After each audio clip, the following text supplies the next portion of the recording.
There we go. Alright, what is up, fellow geeks? Super Geek Girl here, and welcome back to Phoenix Wright Ace Attorney. Last time, we tried to help our good buddy Edgeworth get cleared of murder.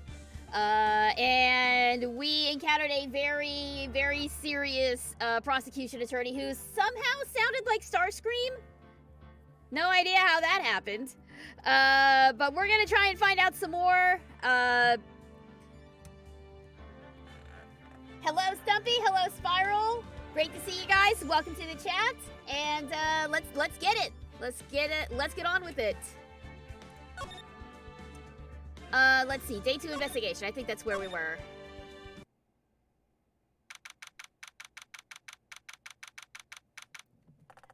All right.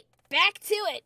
Ugh, this is a change of pace. I've been playing Baldur's Gate nonstop since Saturday. So this is a very, very distinct shift for me.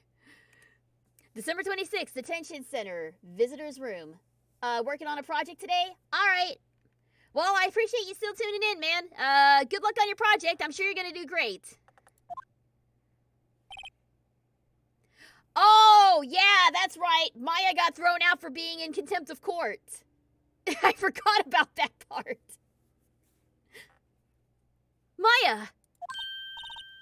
Hey, Nick, it's you! I'm glad Mr. Edgeworth made it through the day okay. It's a relief. Hey, why'd you do that anyway? I don't know. I just knew I had to do something. I know I'm not the lawyer that my sister was. I'm sorry. Well, you did save the trial. Just behave from now on, okay? Oh, okay. Yeah, I remember, Maya, freaked out and, Karma had her thrown out. It's all coming back to me. Baldur's Gate hasn't completely erased everything from my head. Not yet, anyway. Oh, Spiral, you saw the new TMNT movie? How is it, man? It looks really fun. It looks super fun, and I do kind of want to go see it. Let's see. Let's do some questioning. Have you been questioned yet? No, not yet. Detective Gumshoe was here just now. He said, "Seeing as this is your first offense, we'll let you go after questioning." Oh, and he wanted me to get bail money ready. You can pay for me, okay? Huh? How much? I don't know. I guess they'll send you a bill or something? Why do I picture giant bales of money every time I hear the word bail?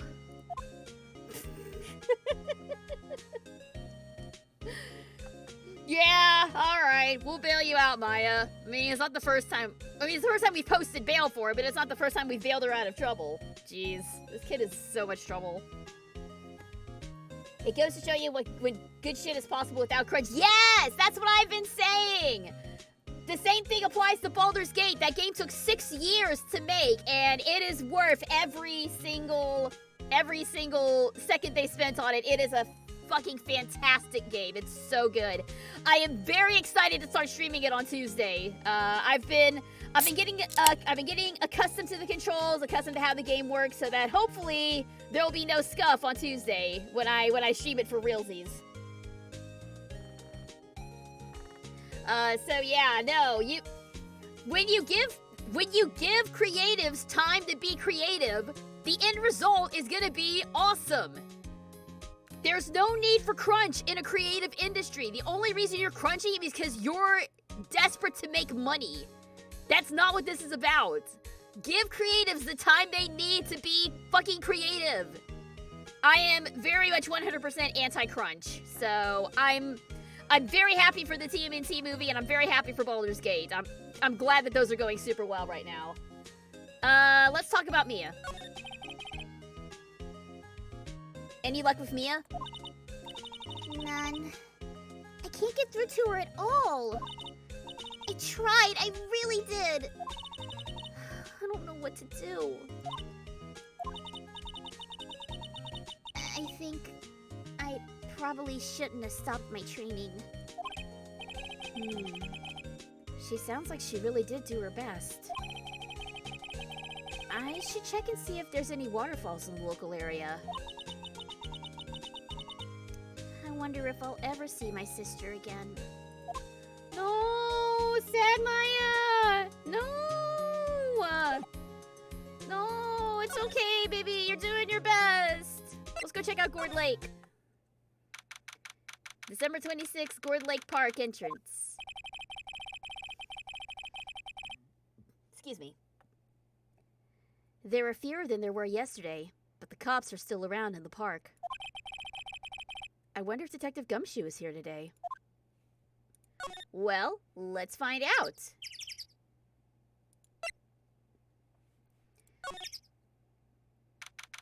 December 26th, Gourd Lake Public Beach. Haven't seen Larry around today at all. Probably off paying through the nose on a date with the lovely Keonce. Oh, nothing here. Woods, maybe? Oh, hey! There you are, sir. Welcome to my personal space. Hey, Detective Gumshoe! Oh, hey, pal! The trial today, yeah? What about the trial? Well, I was gonna say good show, but, it weren't really all that. Though, you did save Mr. Edgeworth, I guess. I just wasn't sure how to thank you, you know? Thanks. Aw, he wanted to thank us. He's being a big awkward boy. I love it. I don't have a PS5, so I can't speak to the Ratchet and Clank game. I'm still on PS4, man. I stopped keeping up with the console game about the time I switched over to playing PC games almost exclusively, except for Switch. Because God forbid Nintendo ever do PC games. That's about the only console I still keep up with is Nintendo stuff. Which hopefully sometime in the near future I'll be able to start streaming Nintendo games on this channel as well. But a couple of things have to happen first. So anyway, let's talk about the trial. Detective Gumshoe, any idea what strategies Von Karma's planning for tomorrow? It sounds like he's bringing in another witness. Another witness? Oh, right. He said something about that in the trial today.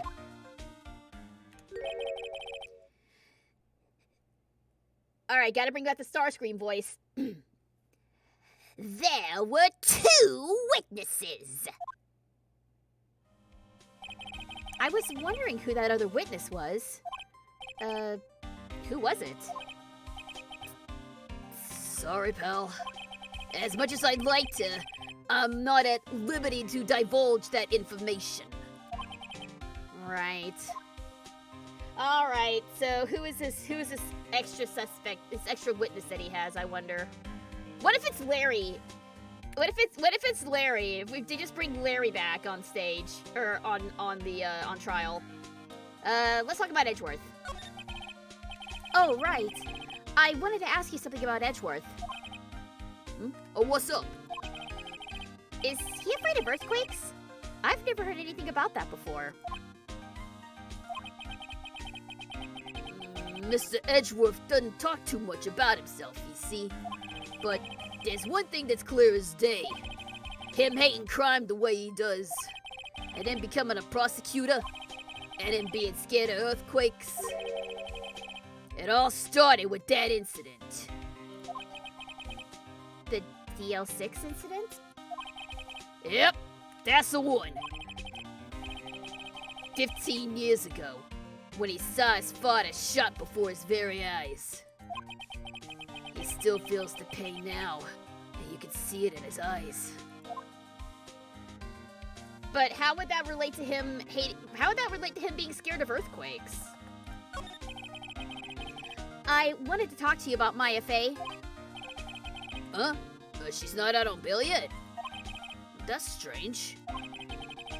I told them to let her go as soon as they had their report written up. Oh, man.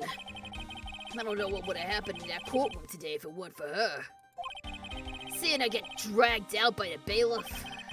I'll be honest with you, pal. I shed a tear or two.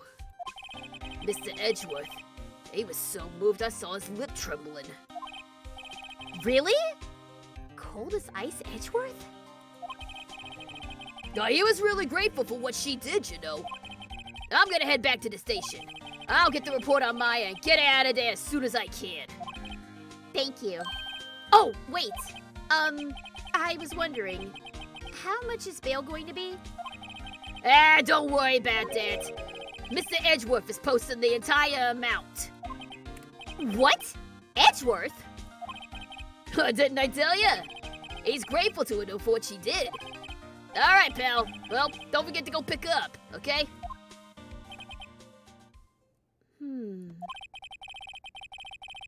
Maybe I can get Edgeworth to pay his month's rent.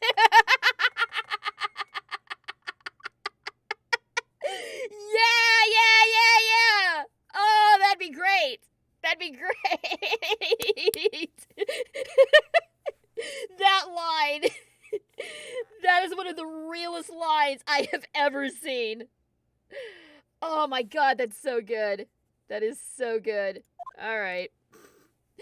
Can I get Edgeworth to pay my rent too? That'd be awesome. I'd appreciate it. Oh, can I get anyone to pay my rent? All right. Let's well, it seems like not Edgeworth. Gumshoe has things in hand. Let's go back and pick up our plucky young assistant.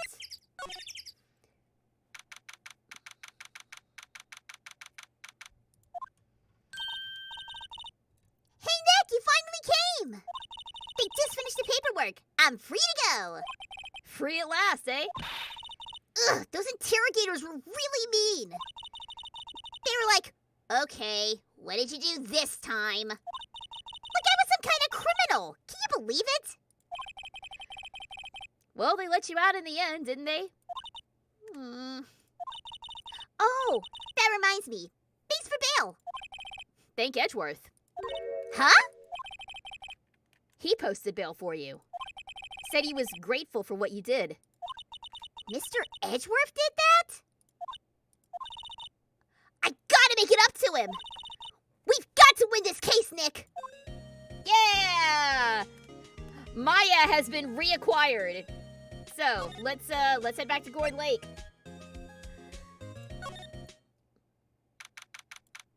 Gourd Lake Park entrance. There aren't many cops around today, are there? They're probably back at the precinct working up the case against Edgeworth. Oh, hey, look! It's our favorite Scottish, is totally supposed to be Southern, but is for some reason inexplicably Scottish person. Okay, now I gotta get this voice worked back up. Hey, it's Lotta! Aye, y'all really did it today. What did we do now? Nah, I'm not complaining. See, I did a little thinking. A little, self-reflection, you might say. I realize that being a witness is a mighty big responsibility. But I just went up there and started blabbing any old thing that came to mind. Lotta. So, you see, I want to make it up to y'all. Make it up? What do you mean by that, ma'am? What did you think of the trial today? To be honest, I was doing it half just to say I've been a witness. Even though I didn't really say anything. I kinda convinced myself I had, though. I'm sorry. I know I caused y'all a lot of trouble. Well, memory is a tricky, vague little thing. Oh yeah, I sure know that now. I'll be fine the next time I witness a murder. Right! You mean the first time you witnessed a murder, right? Oh my god, I kind of love this girl. Inexplicably Irish. I'm going for Scottish! Is it coming off Irish? I don't know. I get those confused. And I do apologize if anyone from Ireland or Scotland is listening right now. I'm sorry that I'm mangling one, if not both of your accents. I mean no disrespect, I swear. I'm just bad at it. Let's talk about Gordy. So what about Gordy? Alright! Well, the way I figure, the trial's only stoking the flames of Gordy fever. I'll get my exclusive photos and rock it to stardom. Alright, Lotta, you go, girl! I wish I could be an investigative photographer, too. Finish your spirit medium training first. Alright, so why were you making it up? Lotta, what do you mean by making it up to us? Well, you see, actually, I got a bit of information for you. What? That Von Karma didn't want me say nothing about it. What information? Aye, now we're getting to the heart of it. You see, I reckoned we might be able to do ourselves a little, exchange. Exchange? I thought this was to make it up to us. Aye, right. I propose a little exchange to make it up to you. Yeah, sure, because that's how that works.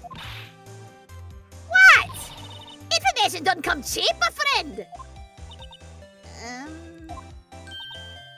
Hey, I see you thinking, my, how unsophisticated these southern folk are. It's written all over your face. Let me tell you, most southerners are way more sophisticated than you. I'm just the exception, okay? Well, what'll it be? We're gonna deal or not? What do we do, Nick? We're absolutely gonna deal. We don't have any other leads, so I don't think we have a choice here. Okay, how much? Huh? Are you completely off your rocker? I may not be sophisticated, but I'm not trying to rob the poor. Huh? The only fair exchange for information is information. Listen good. What I need from you is information about Gordy. Whoa! Gordy? But Gordy doesn't... I mean, Gordy might not exist. Well, then bring me proof that it shows he don't. I'll be keeping watch from the car, okay? You see something, you come to me first. Got it? Okay. Right! See you later! Okay, Nick, let's get hunting! Hunting? You don't seriously mean... Gordy? I sure do! What about Edgeworth? We're searching for Gordy for him, Nick! Don't you get it? Okay. And how exactly do we search for a make-believe monster? Maybe we can find a monster myth specialist? Or maybe we find the person who wrote that article in the paper in the first place. Well, let's see what we can find. December 26th, Gordy... Hang on. Was that thing here before? Was that giant robot here before? I don't think it was.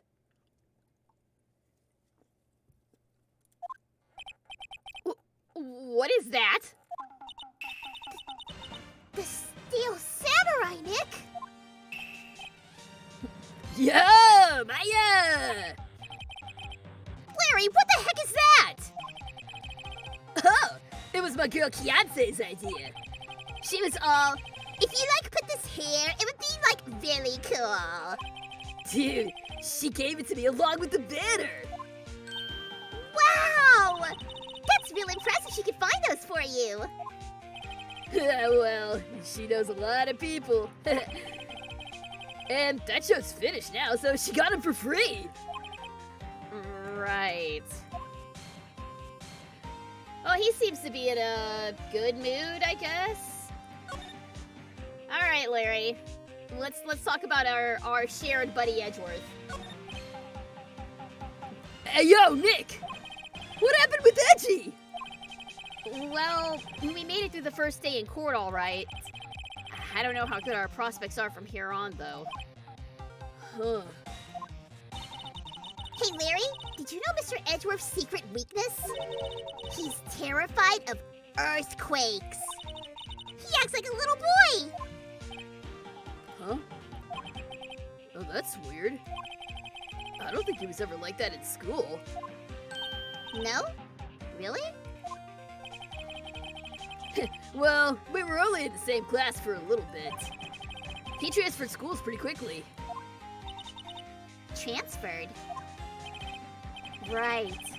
When the DL6 incident happened. Doesn't look like Larry knows about it, though. Alright, we'll talk about the big samurai. Hey, Larry. When did you get that big, thing? Huh? Oh, the big guy? I've had that for about a month, yeah. It's a big hit with the kids! Why wasn't it there yesterday? Huh? Right. The compressor was busted. Compressor? Oh, yeah. It's that little unit by my hot dog stand. That's what I used to put air in the Steel Samurai. It broke a little while ago, so I sent it in for repairs. Oh. And here I thought you'd inflated it by yourself. Alright, cool. Well, doesn't look like there's anything new here. But we don't have any information for Lotta, so let's see if we can get some from the police department.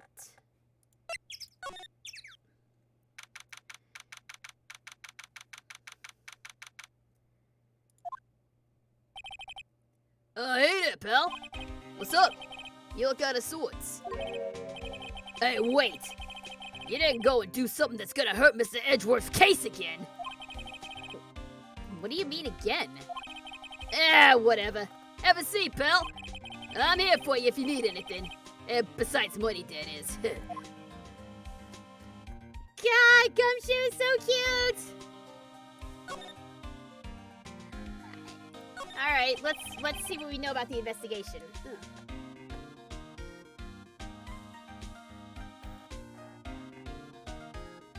So how's the investigation proceeding? It's, not really. We have another meeting coming up. And we're supposed to talk about Mr. Edgeworth's motive. His motive? You see, Mr. Edgeworth's father died in the DL6 incident. And the guy who got the lone suspect declared innocent was the victim in this case. Robert Hammond. They're saying that's why Mr. Edgeworth shot him. And Edgeworth never talks about his past. I bet they'll drag that out and hit him with it in court tomorrow, too. Poor Mr. Edgeworth. I gotta admit, it don't look good, pal. Say, Detective Gumshoe, do you know Gordy? The monster down in Gourd Lake? Not personally, no. Well, we're looking for it. Huh? Are you out of your minds? You got time to go wild monster hunting? How about doing a little questioning for me, then? Detective Gumshoe is scaring me, Nick. I told Detective Gumshoe about the deal with Lotta. Nick, try telling him sooner next time. Sorry. Wait, is she butting into the narration now?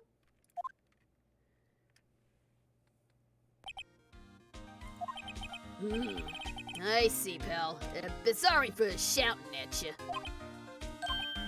Okay.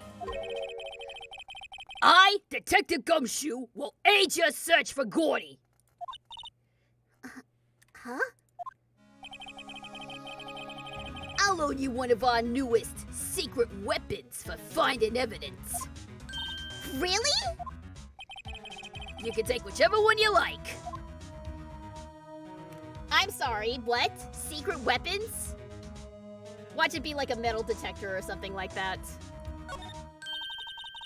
Okay, give us the goods. Hey, hold on now. Everything in due time. First, let me show them to you. These are our best and brightest. Introducing secret weapon number 1, missile. Missile? What kind of arsenal does this police department have in Japan? Oh, never mind. I didn't look at the thing. Hey, he's a canine police dog and still in training. Missile! Missile! Yeah, boy! Look at his sheep! Ah, look at him! He's so cute! Such a little pupper! Oh, he's so cute! I love sheep. I love Shiba Inus. They're so cute. Yeah, here he is. Hey, he's cute! Look, that cute dog! A cute dog. And this will help us how? Oh, he's such a cute boy! Sheeps are good. I love Rotties. Oh, Rotties are sweet. They look super scary, but they're sweet. I'm partial to corgis and huskies myself. Alright, next, secret weapon number 2, a fishing pole. Here, this is my own personal pole. Detective Gumshoe, we're looking for a monster. Yeah. How are we supposed to catch a whole sea monster with a fishing pole? Well, you never know till you try, pal. Alright, this next one is the last one. No, please. I'm already overwhelmed by our choices. Secret weapon number... I totally called it! I totally called it! Secret weapon number 3, a metal detector. Here. Detective Gumshoe, we're looking for something alive. Right. How are we supposed to find it with a metal detector? Hey, you never know. It might have been eating soda cans. Well, which will it be? I can't make up my mind, Nick. They all seem so perfect. I can't make up my mind either, for the totally opposite reason. Oh well. I suppose it can't hurt to borrow one of them. What do we start with? Well, obviously we're gonna borrow the dog first.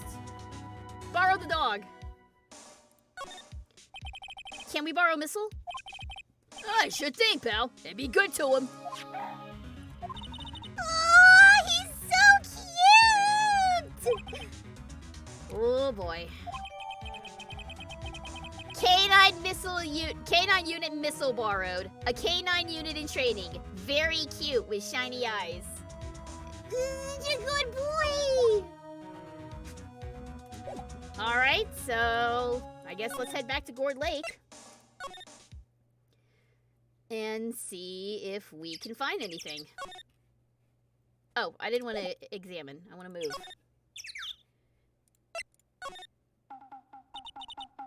Hey, Nick.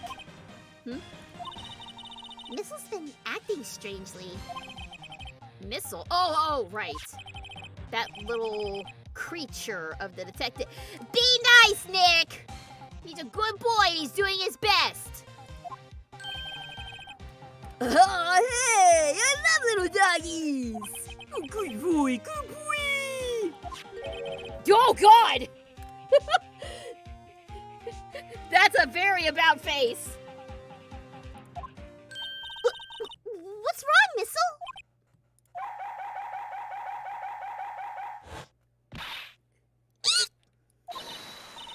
Missile! Missile!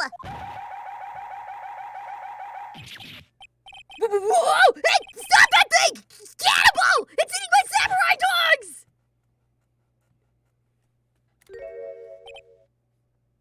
It just ate all of his hot dogs, didn't it? My samurai dogs! Wow. He ate every single one. I'm sorry, Larry. Sorry? Sorry, don't gotta pay my bills, Nick!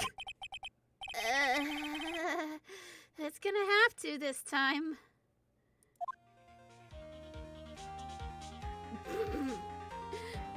Okay, well...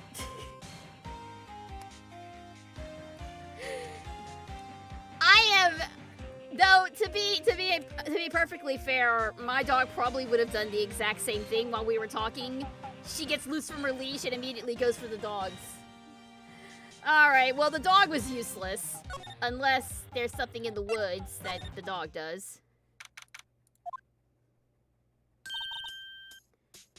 Oh. Oh, hey, all. Well, y'all find anything else about Gordy? No, nothing. Well, keep moving. Gets cold out here at nighttime. It is a little chilly. I think I have to sneeze. Hey, what? No, you don't! No sneezing! Achoo! I told you no sneezing! See, I set the camera to respond to things a little softer than a bang! It triggered one of Von Camera's finger snaps now! I'm sorry. Yeah, well, sorry's nice, but what about me film? Nick, pay the lady. Sorry. Alright, the dog's useless. Let's try the fishing pole. Oh my god. So goofy. We're gonna have to go through every single one of these until we find one that actually works, aren't we?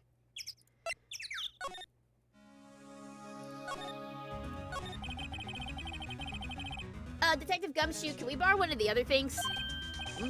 Yeah, sure, pal. But I gotta take one back. But I gotta take back the last one I lent you. Department policy. Well, take your pick. Which will it be? Alright, let's do the fishing pole next. Can we borrow that flimsy-looking fishing pole? Hey, sure thing, pal. Oh, if it breaks, be sure to dispose of it properly, okay? Right. Detective Gumshoe's personal fishing pole, sadly flimsy and of dubious utility. Alright. Back to the lake.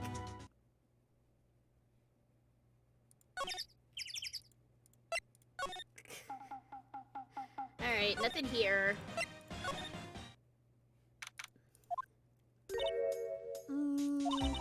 Okay, Nick. This looks like a good spot. A good spot for what? Time to do some fishing! She's serious. What are you gonna use for bait? Oh. Yeah. Oh. Hmm. I figured something like this would happen. We should have brought Missile along with us too. At least then we'd have bait. No! Leave the puppy alone! Oh god, Maya didn't like that! No, to be fair, neither did I. Nick! How could you? I'm kidding! I'm kidding! Some jokes are better left untold. Oof. Ow! She hit me! Okay, watch this, Nick. Just try not to reel in empty cans or boots, okay? Here we go! My leg!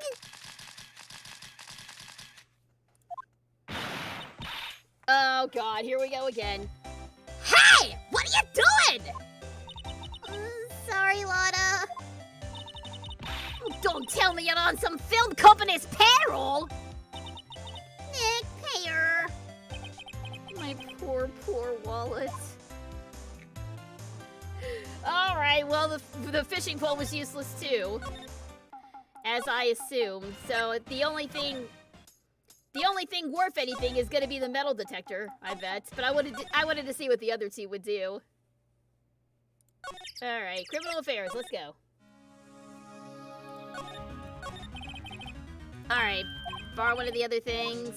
Borrow a metal detector. Can we borrow that metal detector? Sure thing, pal. I'm not sure what we're gonna find with this. Remember, you're hunting for a monster. Anything is possible. Anything. Metal detector borrowed. Makes a noise when metallic is plugged into gear. A useful detection device.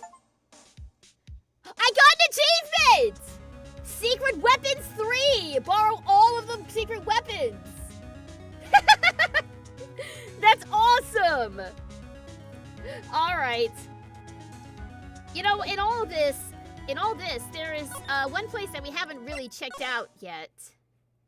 I keep seeing it pop up, but I haven't actually checked it out. Let's check out this boat rental shop. Maybe we'll find something useful over here.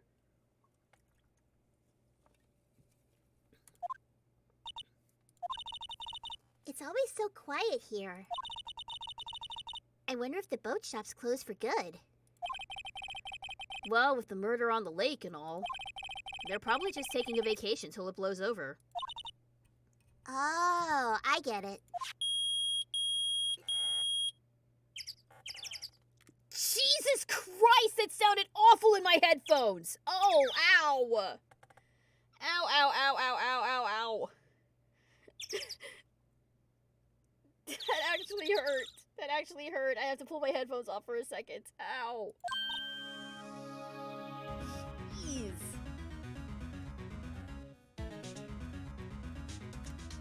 Nick!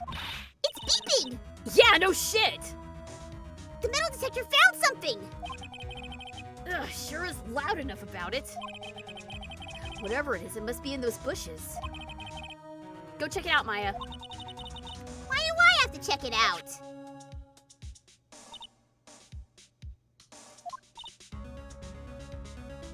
What did you find? Nick? Look! Huh? An air tank? Huh. The valve looks broken. Aw, I thought it was Gordy. Maya, first of all, why would Gordy be in the bushes? And second of all, why would a metal detector react to a sea monster? Oh. Huh? There's something wrapped around this air tank. It looks like a string of flags? Well, we might as well take it with us now that we found it. Ugh, it's heavy.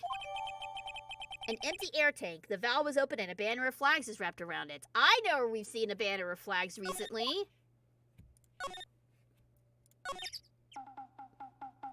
Hey Larry, this look familiar to you at all? Huh? What? An air tank? What about it? Larry, I wanted to ask you about this tank. Is it yours? Is this air tank yours? Why would I have a thing like that? Look, see how a string of flags are around the tank valve? It's just like the string of flags around your steel samurai there. Must be a coincidence. There's strings of flags everywhere these days. Like elementary schools and used car dealerships. Look, what would I need a tank anyway?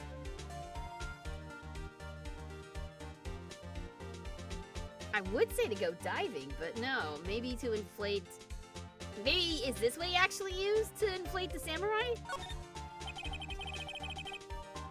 You used this to inflate that, didn't you?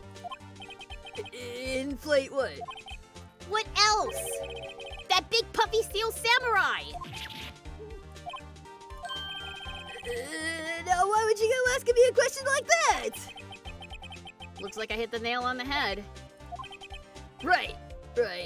Actually, see, the compressor I used was on the fritz, so I tried using the tank to inflate it, just once. And it didn't go so well. As I suspected. It didn't go so well? Yeah. Do you think you could be a little more specific? come on. Look, it's embarrassing, so I really don't want to talk about it. Tell us! Tell us! Yeah, Maya's all for it. Oh, fine. Whatever. It's like what I said, the compressor was busted. So I took the tank and tried to fill the samurai up with that. And then...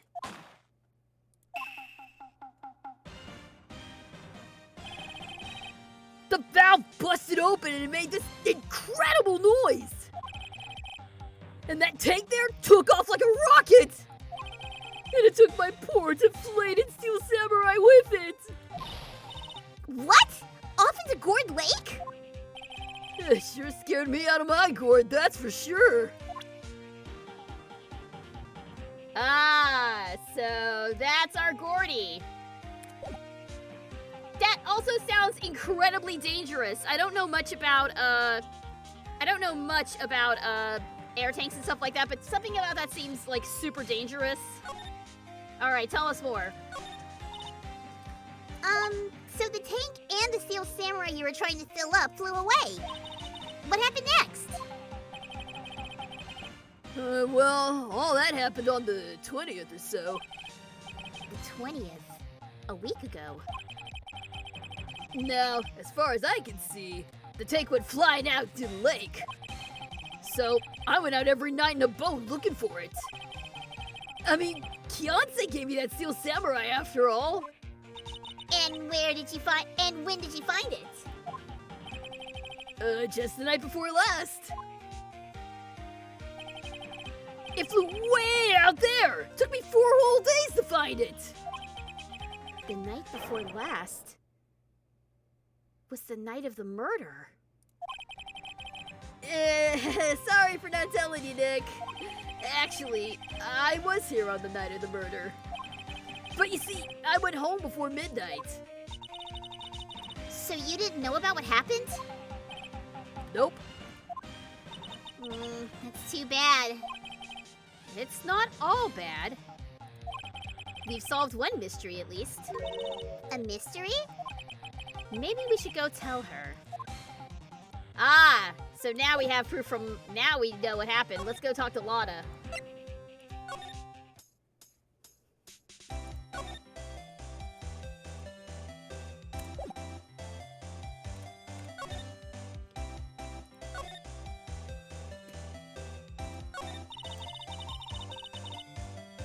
I learned something in today's trial, that's for sure.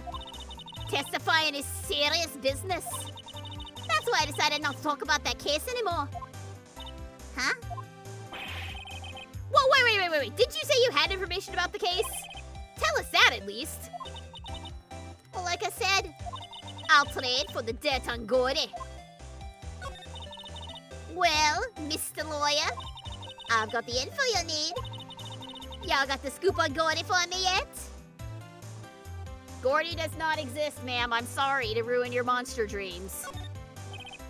Lotta, there is no such thing as Gordy.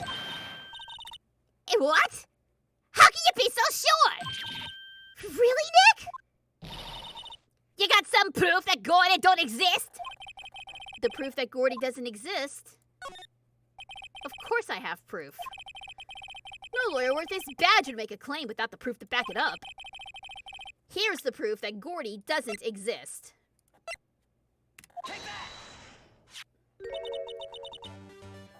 Larry's air tank? What are you doing with an air tank? This is Gordy. Excuse me? What exactly are you saying, Nick? There's a stand near here, a hot dog stand. There's a giant inflatable samurai doll there. About a week ago, an idiot, who happens to be a friend of mine, tried to fill it. He used this air tank, and when the valve blew, the tank flew into the lake. Apparently, it made a pretty loud bang when it flew. A bang? The tank, along with the still deflated samurai, fell into the lake. At At the same time, a couple was taking a photograph of the lake. This photo. Wait, so you're saying that Gordy is really the Steel Samurai? My, sweet baby, just stop. Well, that's a fine way to ruin a gal's dreams. I'm sorry, Lotta. Nah, it's okay. You win. I'll give you the info, like I promised. Poor Lotta. Alright, sorry, girl. So tell us this information you have. Promise is a promise, I guess. I overheard the cops here saying something about the witness tomorrow. They say he's the caretaker of the boat rental place up the path here. Boat rental? There's someone there? I mean, it looks so deserted. Just an old guy living all by himself. Y'all should go check it out. Thanks, Lotta. We will. Let's get cracking, Nick. Hold on. Something else? Yeah. The night of the murder. My camera clicked twice, you know. Wait, so you have another photo? Well, yeah, but there's nothing in it at all. Just a lake. I figured it wouldn't be much use as evidence, so I kept it to myself. Well, it might not be helpful at all, but here, take it. Second lake photo shows an empty lake taken automatically on 12/24 at 11:50 p.m. Hang on a minute. The murder took place between 12:24 and 12:25, around midnight.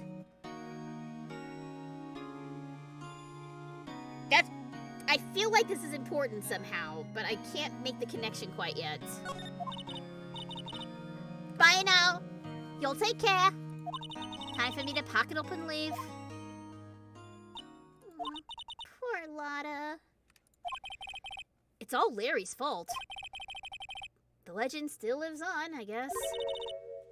The legend? Yeah, the legend of Larry. Familiar to all who know him for any length of time. When something smells, it's usually the butts.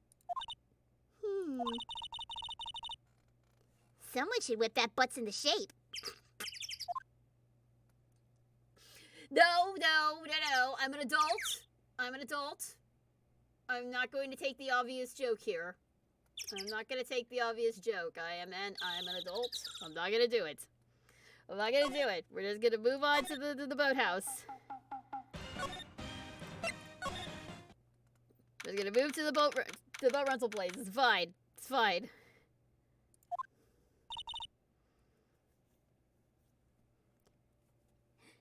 Hey, Nick. This is the boat shop that Lotta was talking about. You're right. There doesn't seem to be anyone around at all. Well, let's go check it out anyway.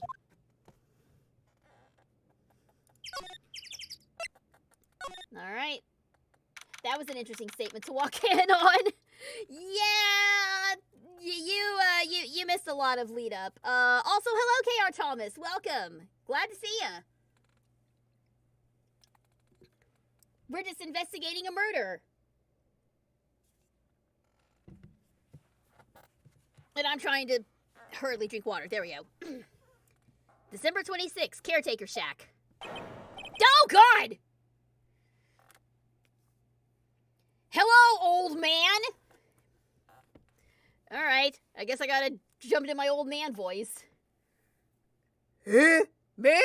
That you? Oh, hey! Is that Keith with you? Where have you two been? I've been worried sick. Nick, you handle this. No, I think I'll leave this one up to you, Maya. Meg! Yes? up your mind, have you? My mind? You'll run the pasta shop when I'm gone? Pasta? Oh, glad to hear it. Glad to hear it. You make your old man proud. An old man's voice sounds like Master Roshi in my head. Yeah, I'm trying to... Oh God, is this their witness? Is this their star witness? Oh no. When you kids left the house, I didn't know what to think. How am I supposed to keep this place running, an old man like me? Polly! The kids are home! Ah! Hello! Hello! Ah! Nick, what was that? A parrot. The one on that perch. Hey, geez! Yes? I leave the wet noodle in your capable hands, Shuddy. Nick, what's the wet noodle? And based on available evidence, I'd say it's the name of his pasta shop. Oh, that's a relief, isn't it, Polly? Ah, hello! Hello! Ah!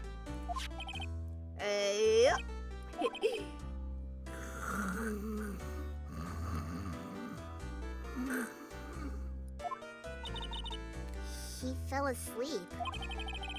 I guess he's relieved. Oh boy. Just cast the crazy kooky characters in this one. Sir, wake up! I still have questions. Several, none of which are about the topics listed on the screen.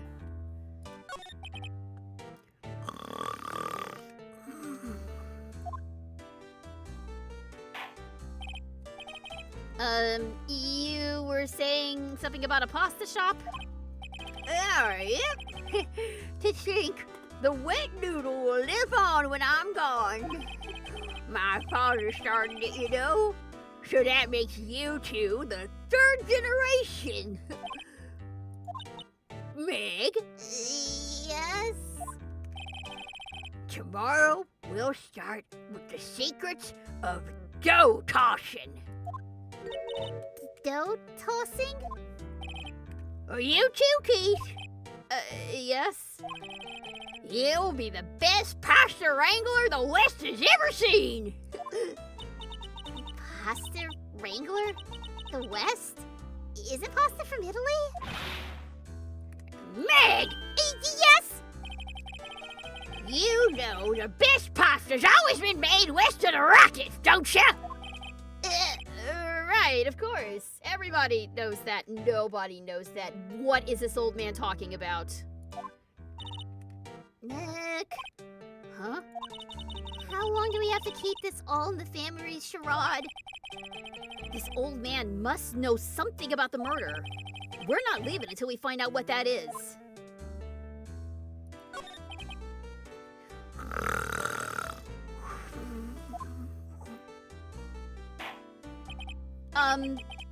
This is a boat rental shop, isn't it?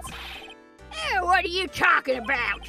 This here's the Palace of Pasta, the wet noodle. So now that you mentioned it, we haven't gotten many orders for spaghetti lately. All the kids come up and say, "Yo, dude, we want to ride in one of your boats." That's why I kept them boats out there. Youngsters these days, darned if I understand them. I'm pretty confused myself.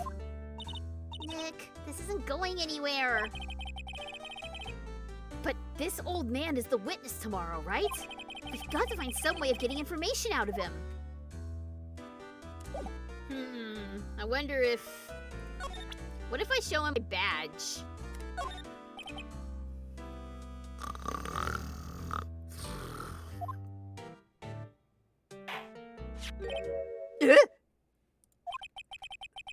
That lawyer badge.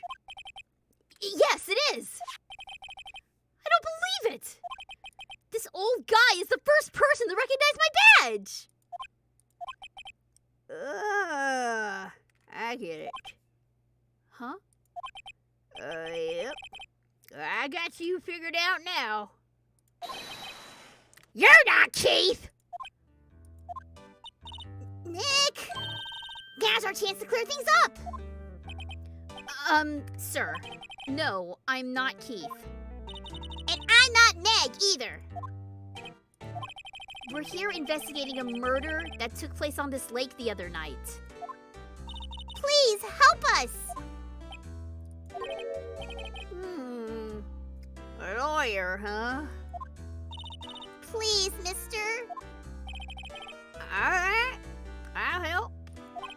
But on one condition. What's that? When this case is over and done, you'll run the wet noodle. Yeah, sure. Why not?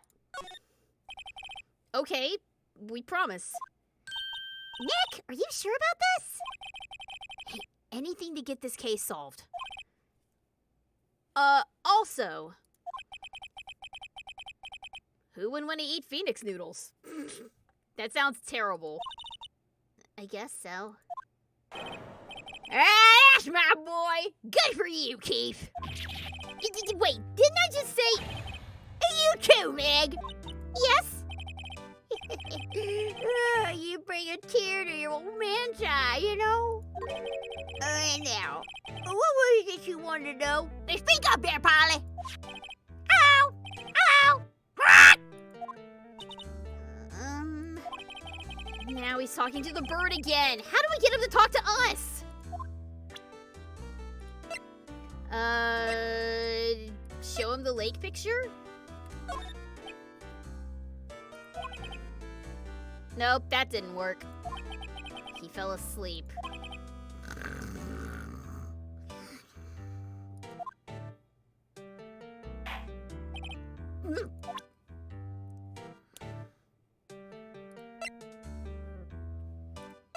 What about this picture?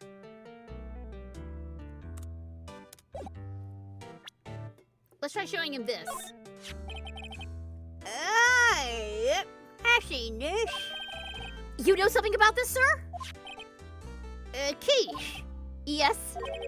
it's okay. It's okay. You can call me Dad. Dad, you know something about this? Yep. The other night, out on the lake. Yes? Yes? I know all about that. I seen it. What? Tell us what you saw! Well, I suppose, since you're taking over the shop and all. Tell us your secrets, you weird old man. Well, I forget the time, but it was pretty dark outside. Probably night, yep. It was after midnight, but okay. Then I heard this bang, so I looked outside. Then I heard another one, bang!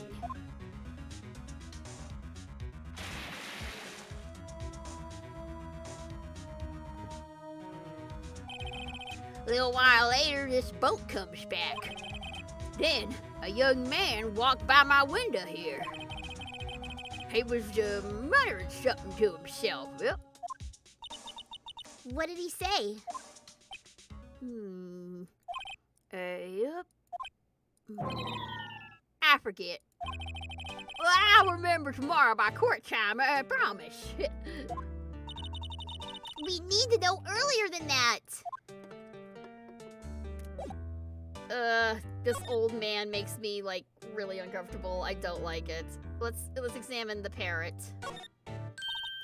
Wow, what an amazing parrot that is.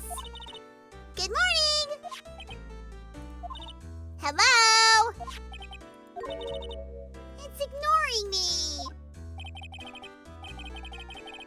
Oh, what? You forgot, Meg? You gotta call her name first. Her name? Hey, Polly! How you been? Hello. Hello.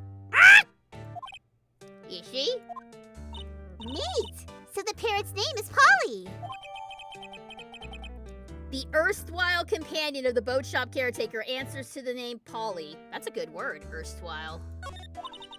Too bad all she can say is hello.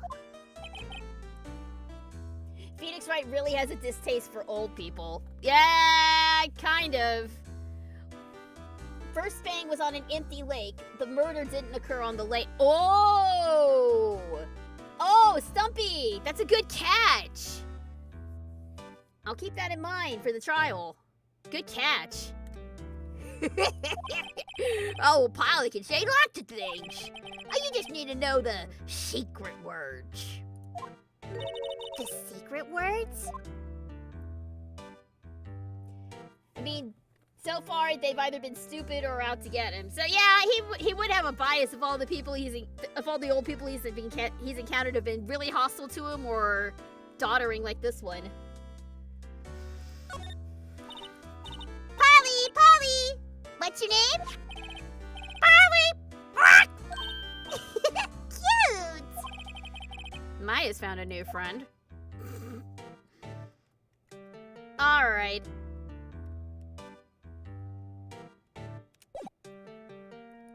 One more time. Tell us what Polly's secret words are. My memory's gotten worse of late. That's why I just tell everything important to old Polly here. Everything important? I wonder. Polly! What's the number to the safe? 1, 2, 2, 8, rock! All right! Hey, Polly! Watch it, will ya? See, Nick? All it takes is a little clever thinking. And a criminal mind. Quick, Nick, write that number down. Hey, don't get me involved in your little heist schemes.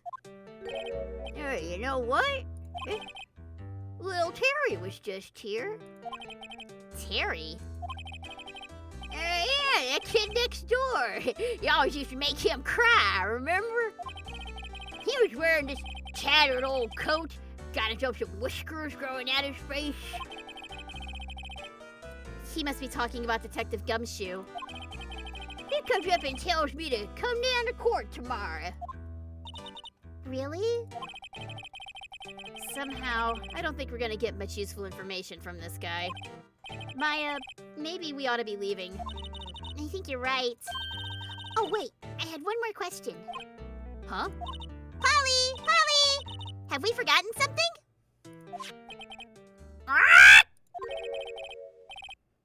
Don't forget DL6! Rock! Huh? That's a very oddly specific thing for the parrot to say. What did she just say, Nick? One more time, Polly. Don't forget DL6! Rock! What? The DL6 incident? Hey, mister! I mean, Dad! This is getting weird. Who is this old guy? Alright, well, that was strange. Why would that bird Polly know about DL6? We've got to figure out who this old man is. Oh, What? he locked the door from the other side. Who could that old man be? I think I need to do a little more research on this DL6 incident. Maybe I should ask Detective Gumshoe. Back to the police department then. Alright. Much missed. Yeah, no, this is getting super weird.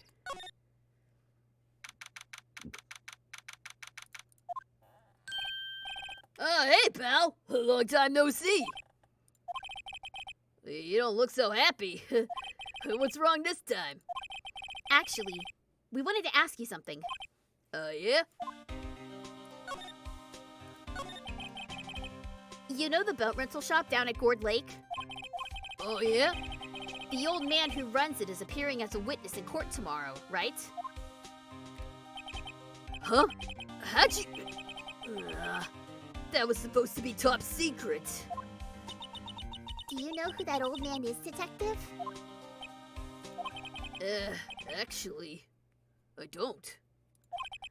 He's a bit of an odd bird. I ain't been able to get a straight answer out of him.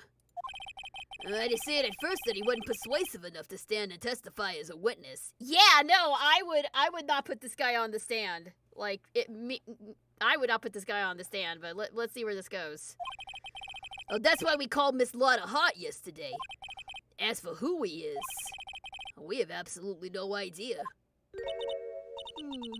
Sounds suspicious.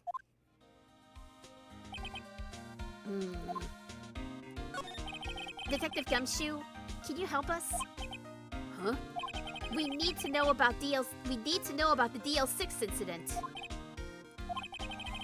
That was when Edgeworth's father died. I can't help but think it has something to do with this current case. To tell the truth, I don't know much about DL6 either. And Mr. Edgeworth forbade us from reading the file. So, I'm afraid I can't show him to you either, pal. What? However, if you can convince me somehow that the DL6 incident is related to this case, well, I guess I'd consider opening the file up. Oh, I think I got something that'll convince you. How about this? Did we just take the parrot with us? That's kind of funny. What's that? A parrot? The old man at the boat rental shop's parrot. The parrot knew about that incident. That incident? DL6. Well, wait, what?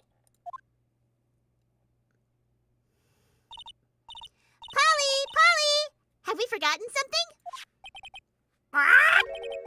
Don't forget DL6! Huh? Yes, the parrot will convince you. I'm pretty sure that old man must have taught her that word. Well, yeah, but how would that old man know about the DL6 incident? Wait, what if that old man was connected to DL6? Nick, you think he might be? I get you. Sounds like you need information on the DL6 incident. Through there's the station's records room. I'll give you special admission to go in and find out what you need. All right, we go, Detective Gumshoe. Okay, Nick, to the records room. I guess it's time we faced Edgeworth's past. All right, let's go to the records room.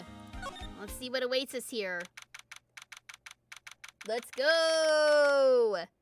December 26th, Police Department's records room. We're gonna unearth past trauma! Get hype! Wow. It's amazingly dusty. 10 years of file and 10 years of dust, I guess. Let's find that DL6 stuff quick.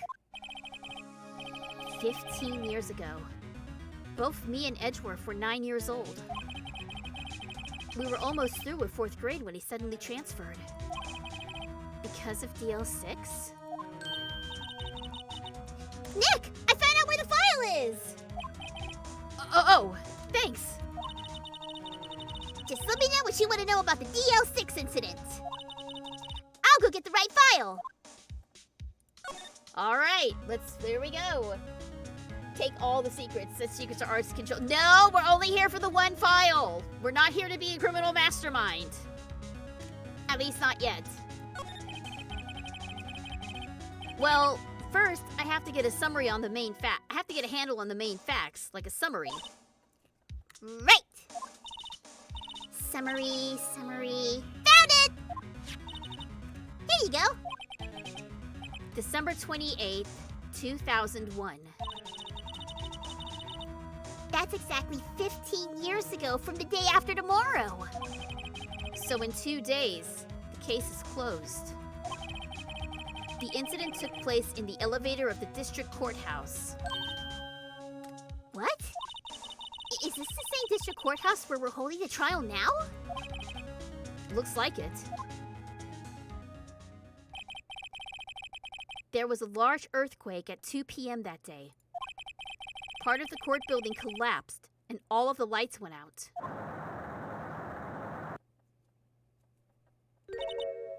Wow. That was some earthquake.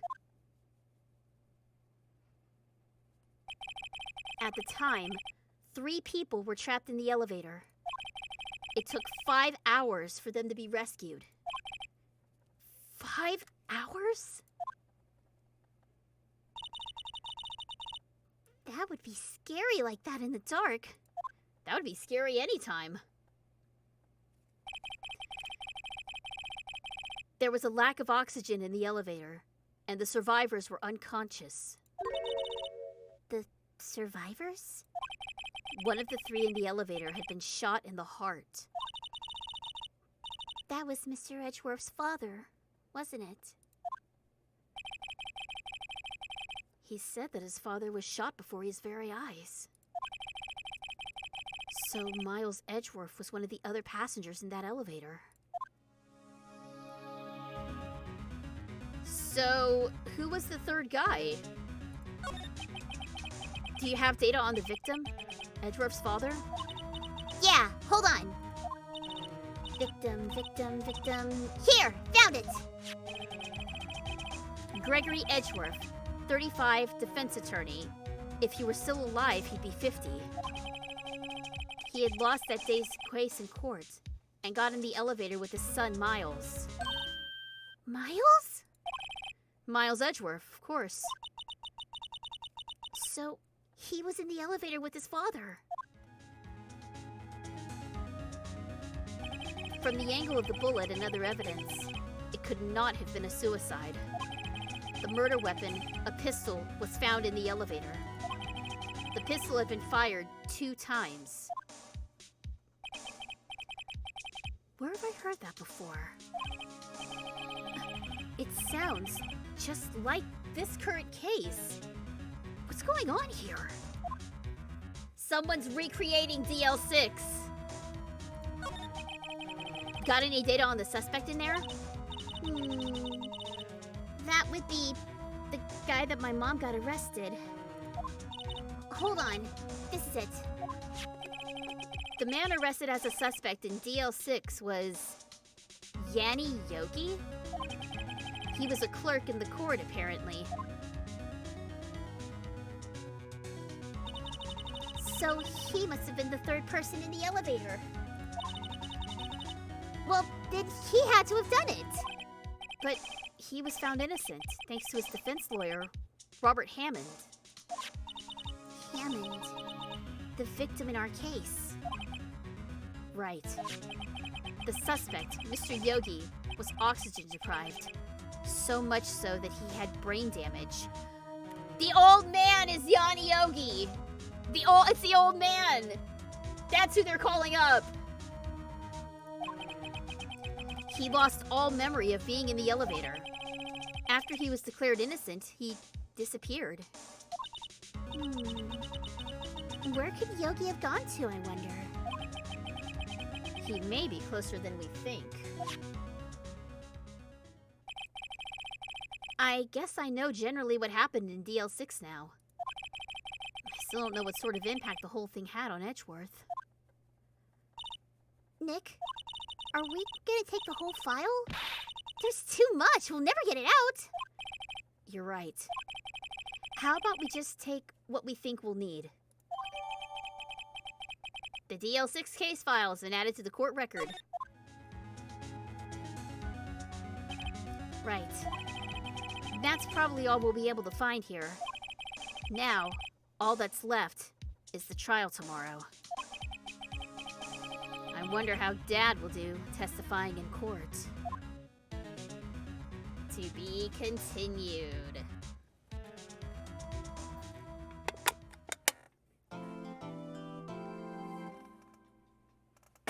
Okay, so I'm calling it right now. I think the old man is in fact Yanni Yogi, and he's gonna shine some light on what actually happened.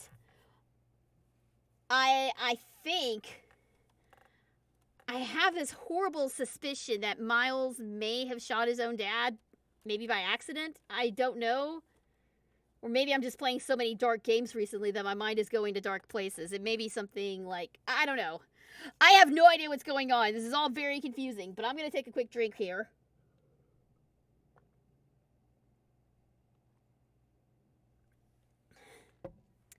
We're going to save our progress.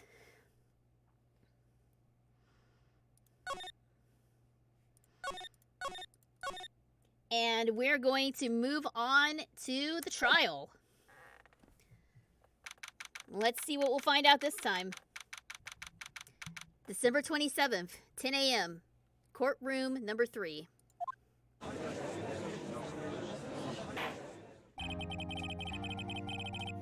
Court is now in session for the trial of Mr. Miles Edgeworth. The defense is ready, Your Honor. Very well. Apparently the prosecution is also ready. Who is the judge here anyway? Mr. Von Karma, your opening statement. Very well, no opening statements. So... Not so fast, Judge. I was taking a meaningful pause before speaking. Right, of course. A prediction. Today's trial will end 3 minutes from now.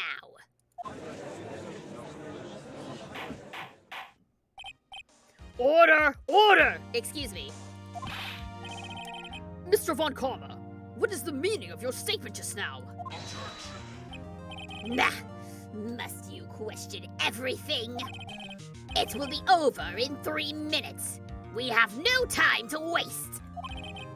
I'll call my witness now. Right. I call my witness, my decisive witness, to the stand.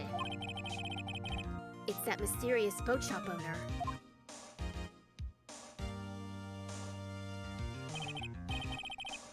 Witness, state your profession.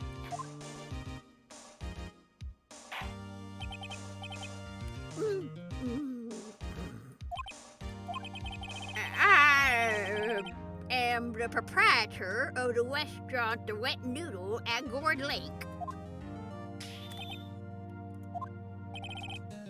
And I also rent boats.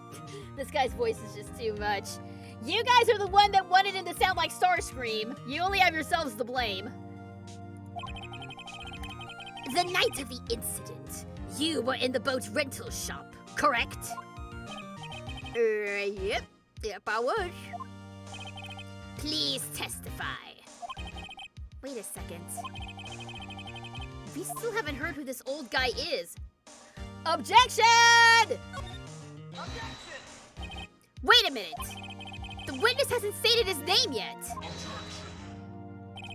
Because I did not ask him, Mr. Wright. Bah! I have predicted this trial will end in 3 minutes. Stop asking trivial questions and cooperate! Yeah, right. The witness will state his name.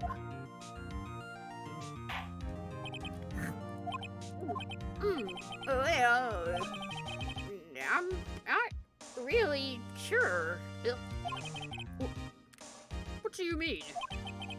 My memory. Your Honor, the witness does not remember anything beyond the last several years. Ergo, he cannot recall his own name. This seems like he shouldn't be fit to stand trial. This seems like he shouldn't be fit to stand trial. Am I right on this? Am I right on this? He's clearly got something. This seems like a huge red flag. Of course, this whole entire kangaroo court is rigged. So you know what? I'm just gonna stop. I'm gonna just go with it. He can't recall, you say? Yes, but the incident in question took place 3 days ago. He can testify. Very well. Let's hear his testimony then, shall we, witness? The night of the murder. Here we go. It was the night of the 24th, just after midnight. Yep. I was in a restaurant where I rent boats, as usual. Then I heard a bang. Yep.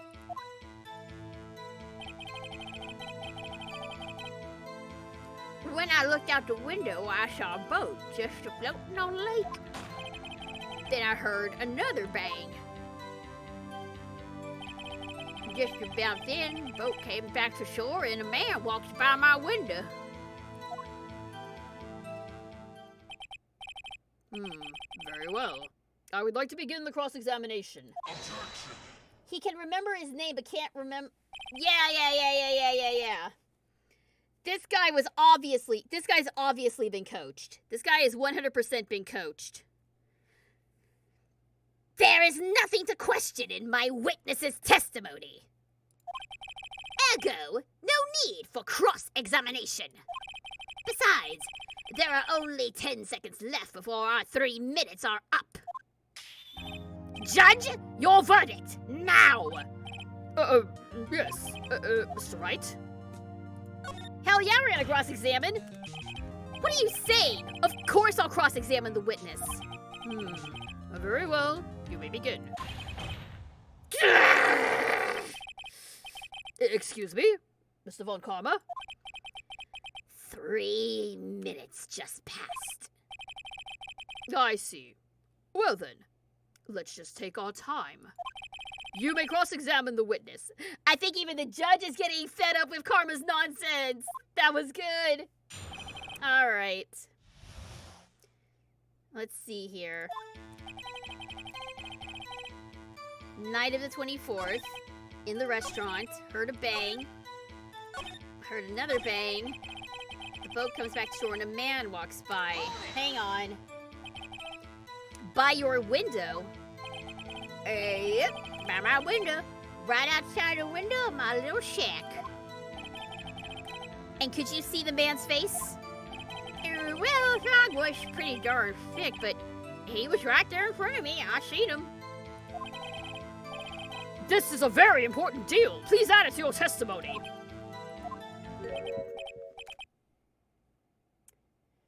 The first bang was before midnight. We've got a picture. Yeah, no, something stinks here. I have a bad feeling about this. That man was the defendant. He was saying, I can't believe he's dead. Are you sure? Uh-oh. Dad! You're dead certain, Keith. He said, I can't believe he's dead, as he was walking by, too. Witness, are you sure that the person you saw was Miles Edgeworth? It was him! That Edgeworth boy!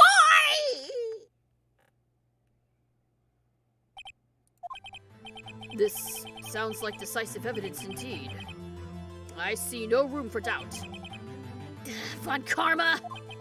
He lured me into cross-examining so he could set me up for a fall!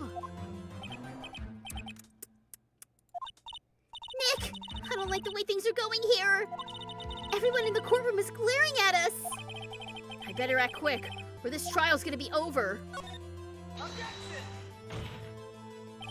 Your Honor, we proved in yesterday's trial that it could not have been Edgeworth who fired that gun! Mr. Wright, are you referring to the fingerprints from Edgeworth's right hand found on the gun, and the photograph showing a man firing with his left hand? Exactly! That is easily explainable. He could have wiped his prints after he fired. You are ignoring the truth of the matter here. Everything in this witness's testimony is true. The judge is lost in thought. What should I do? Your Honor, this witness claims that Edgeworth said, "I can't believe he's dead." But his word is all we have. If he were telling a lie... Mr. Wright, in a court of law, the evidence tells all. Apparently, you have yet to realize even this basic fact. If you say his testimony is a lie, show us proof. Nick, do we have evidence?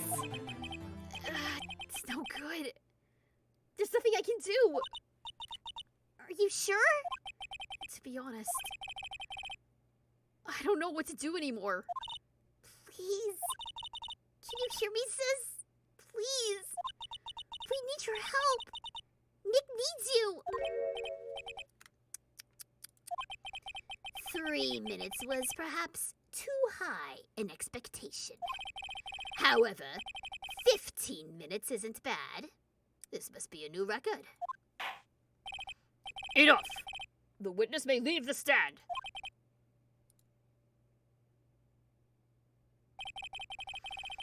This court sees no reason to further prolong the trial, nor is there any need for more time to decide the case against the defendant. This case is extremely clear. I see no room for misinterpretation of the facts. What? No! This court finds the defendant, Mr. Miles Edgeworth. Oh no! Did we screw up? The accused will surrender to the court immediately, to be held pending trial at a higher court within a month from today's date. That is all. This court is adjourned.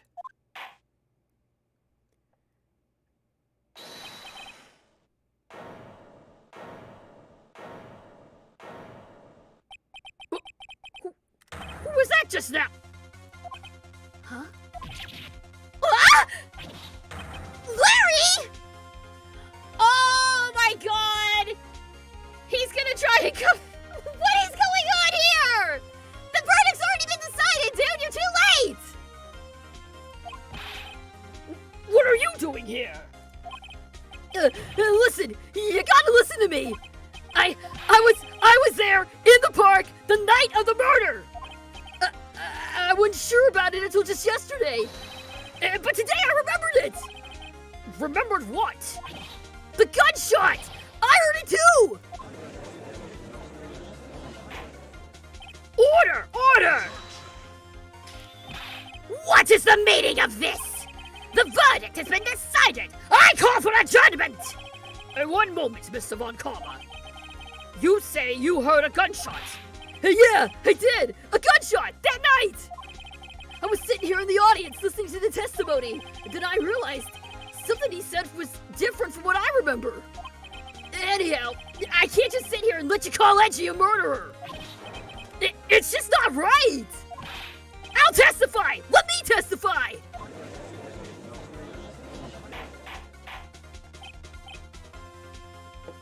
Order! Order! Well, this is the first time something has happened like this in my court. I'm not quite sure how to proceed. Judge! You've already given your decision! The trial is over! Nick! This is it! Larry's given us one final chance at this! She's right. If only it wasn't Larry. He could make things even worse. Mr. Edgeworth was just declared guilty, Nick! It doesn't get any worse! You're right. Okay.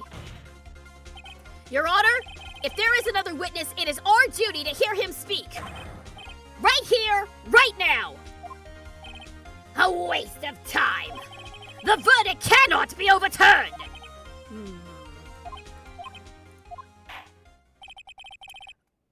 Allow me to speak my opinion.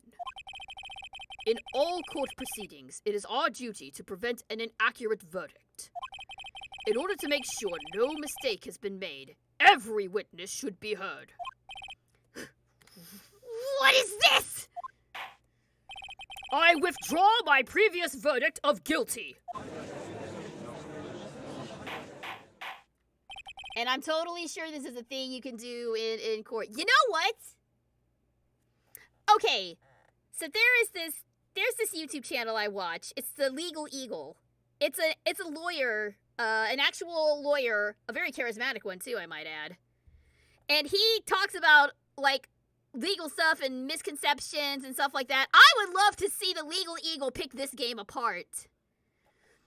Again, this is a Japanese game. The Japanese law system is probably different from ours, but not this different. It's not this crazy.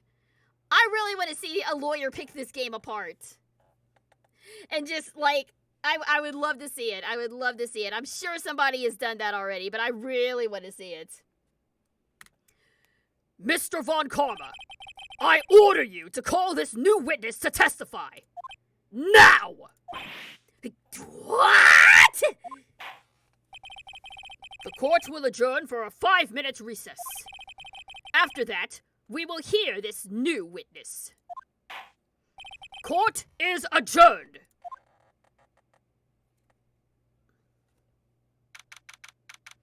December 28th, 10:28 a.m. District Court, Defendant Lobby Number 2.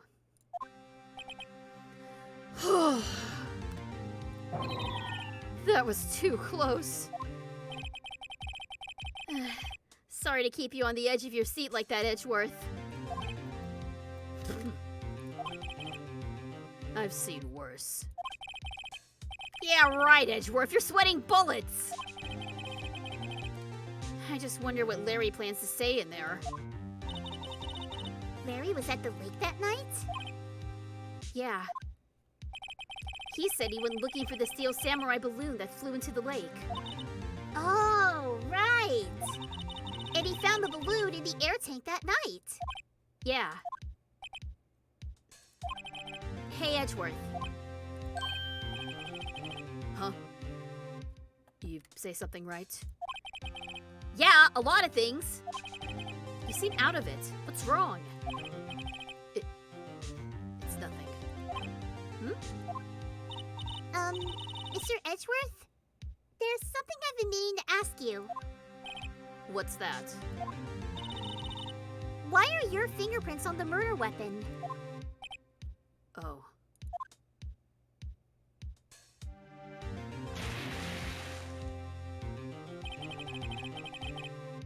When he fell into the lake, I went into a daze. I couldn't understand what had happened. I couldn't think straight. Then, I saw the pistol lying on the floor of the boat in front of me. I picked it up without thinking. I didn't have a reason, really. I see. Right. Yeah? This might be our chance. Our chance? Von Karma has only ever run perfect trials. Perfect trials. Perfectly prepared witnesses, perfectly complete evidence. That's the secret to his success. This is the first time he's ever had to deal with something unexpected. He has to let someone he hasn't even talked to testify before the court. And that someone is Larry. What are you getting at? It's likely his testimony will be full of holes, Wright. That's right, Nick! No 10-minute trial this time! We'll milk this one for all it's worth! Hey, it was 15 minutes! 15! Everything's on Larry now. December 27th, 10:35 a.m. District Court, Courtroom Number 3. All right, here we go.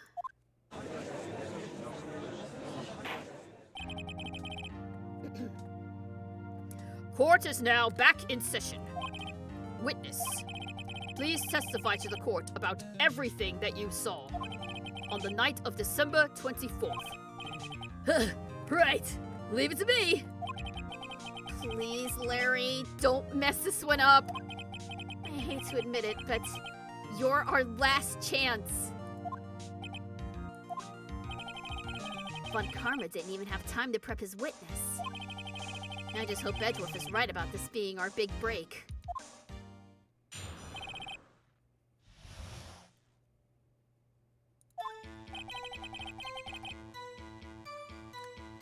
That night, I was out in a boat on the lake.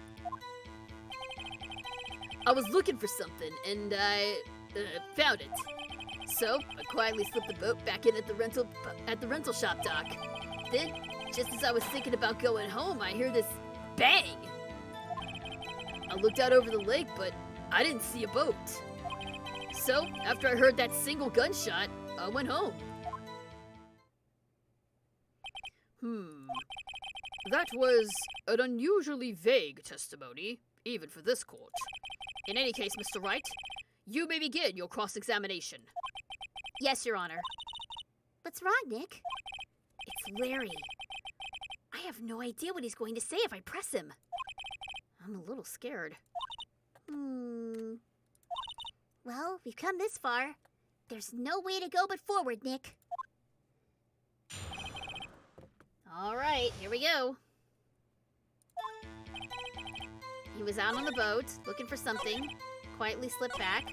Just as he was thinking about going home, heard this bang.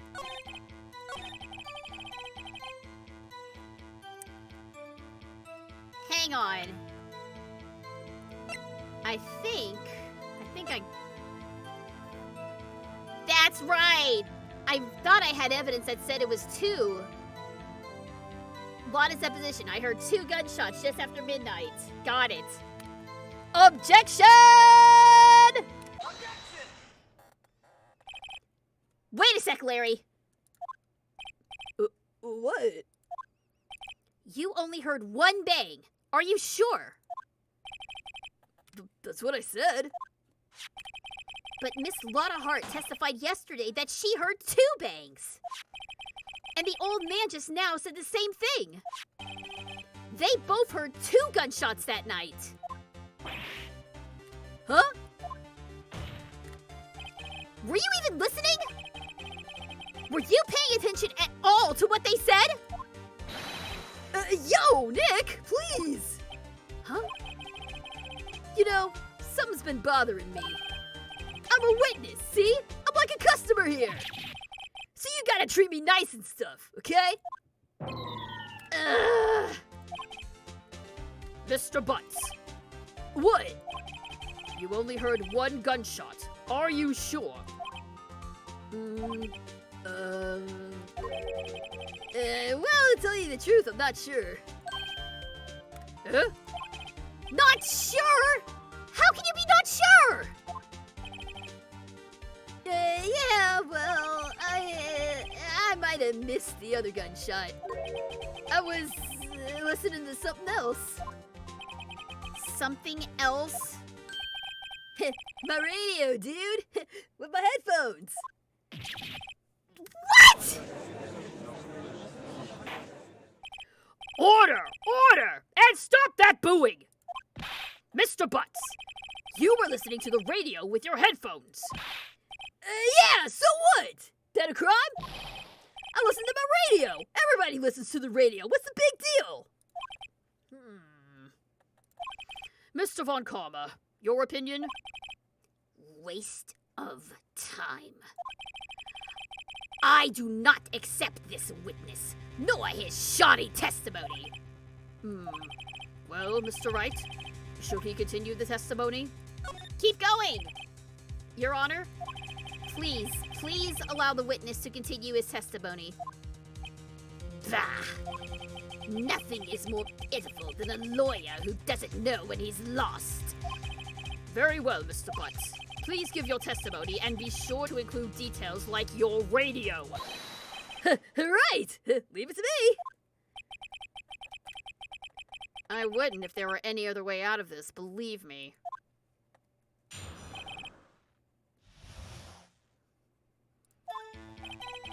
It's lonely being alone on Christmas Eve. That's why I was listening to an all-request show on the radio, see? I was listening to it real booming loud like. But I'm sure I heard that gunshot. I remember exactly what the DJ was saying when I heard it, too. You were listening to your radio at a high volume. Yeah? What's the big problem? Can a man listen to his radio in peace? Isn't this a free country? I truly believe Larry has no idea what the problem is here. Judge, can you believe a word this witness says? What he heard was probably nothing more than a drumbeat from the radio. True enough. It is difficult to believe this testimony. Wait, Your Honor! The witness said he remembers exactly what the DJ said when he heard the gunshot. Excuse me? DJ? An announcer, the guy who says things on the radio? How did this judge not know what a DJ is? Seriously. Anyway, what this means is, when he heard the sound, no music was playing. The DJ only talks between songs, so he could have heard the gunshot from the lake. I'd like to cross-examine the witness, Your Honor. Very well, Mr. Wright. I can't believe I'm continuing the charade. There's gotta be something here. There's gotta be. Alright, Christmas Eve, you're a loser. I was listening to it real booming like... Hey, what's up, that one Zelda NPC? Welcome. Glad to have you along. I'm sure I heard the gunshot. I remember exactly what he said. What did he say? Tell me. What did she say? Mr. Wright! Please cease these pointless questions. What possible good could knowing what a radio DJ said do us? Indeed, Mr. Von Karma has a point. I'll allow the question only if you see some reason why we should care. We should care, Your Honor. Of course we should. Why? Well, how do you know if we don't ask, huh? Fine. Very well. Mr. Butts, please testify to the court. What was the radio announcer saying when you heard the gunshot?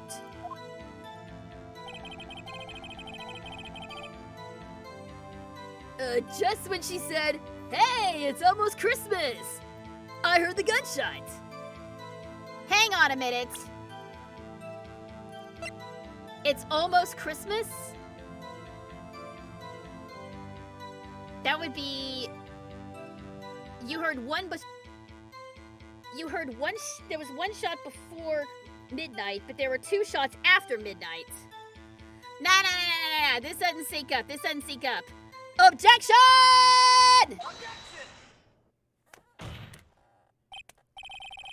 Larry, are you absolutely sure what you're saying is correct? Huh? What's with the face?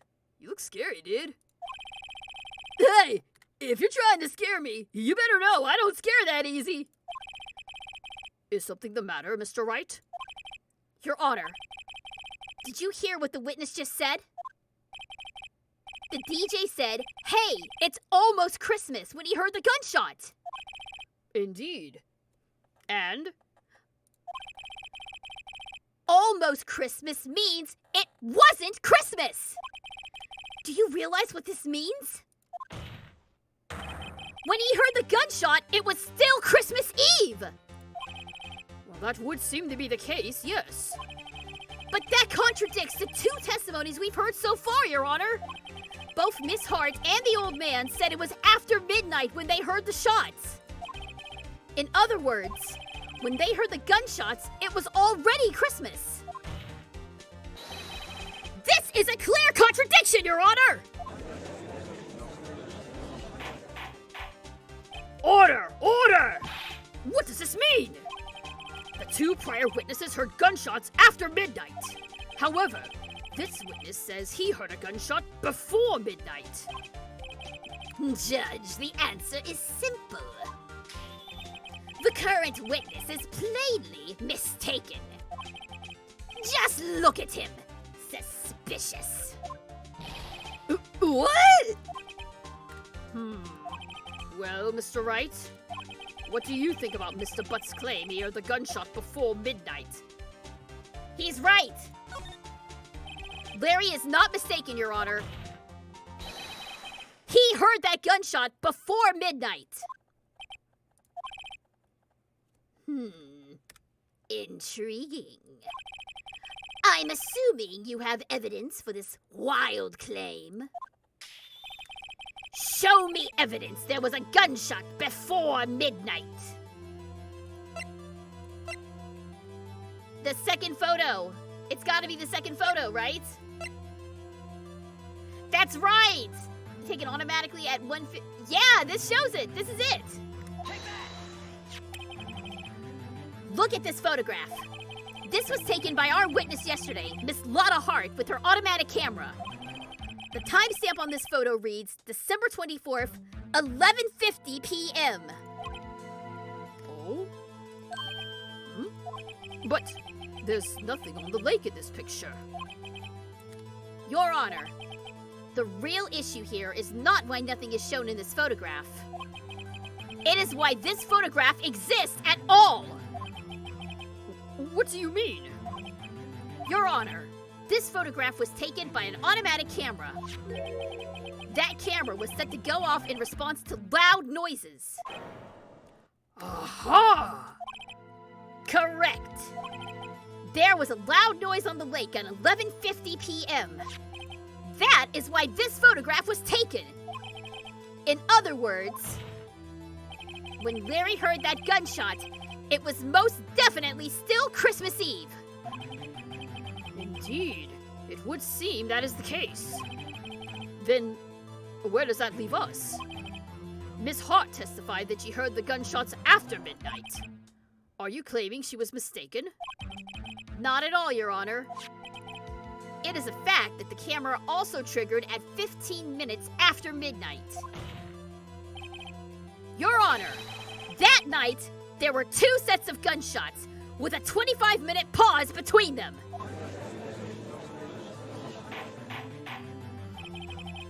Why would this be? Don't be fooled, Judge. That camera was set to respond to loud noises. Yes? There is no proof that the loud noise at 11:50 was a gunshot. Why, the witness could have sneezed, triggering the camera. Hey! My nose was clear that night, man! Clear! Well, Mr. Wright, there's no turning back now. Can you prove that the loud noise at 11:50 p.m. was indeed a gunshot?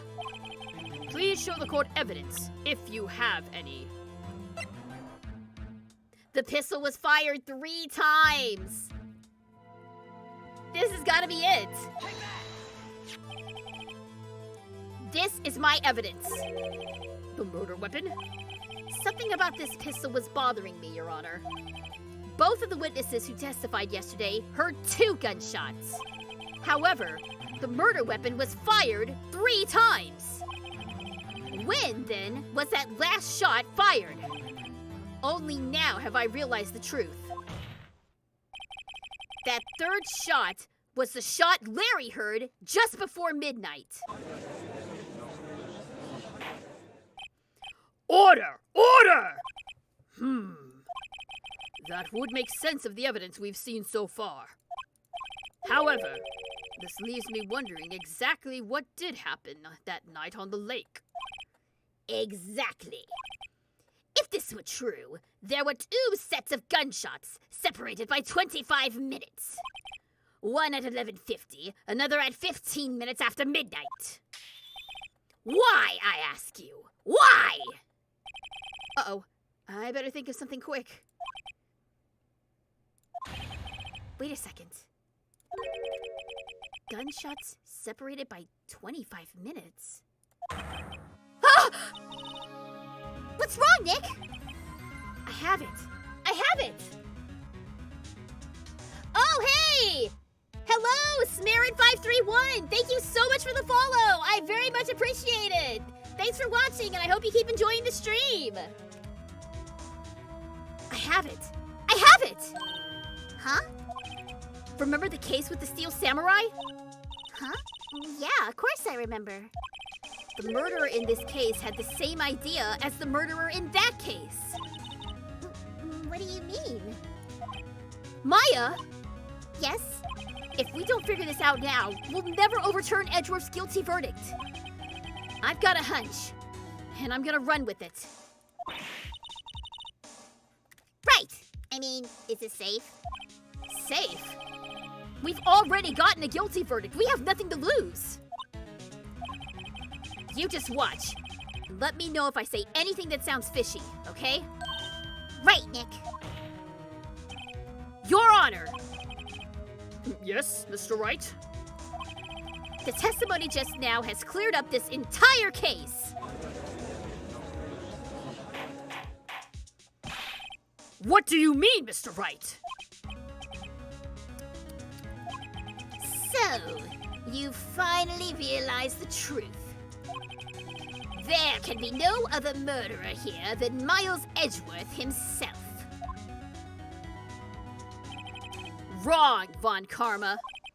A man was shot that night, but it wasn't Edgeworth who did the shooting. Listen, rookie. Take a deep breath and consider the facts. At the time of the murder, one boat was on that lake. This was shown by the witness's photograph. The defendant, Edgeworth, and the victim, Robert Hammond, were on that boat.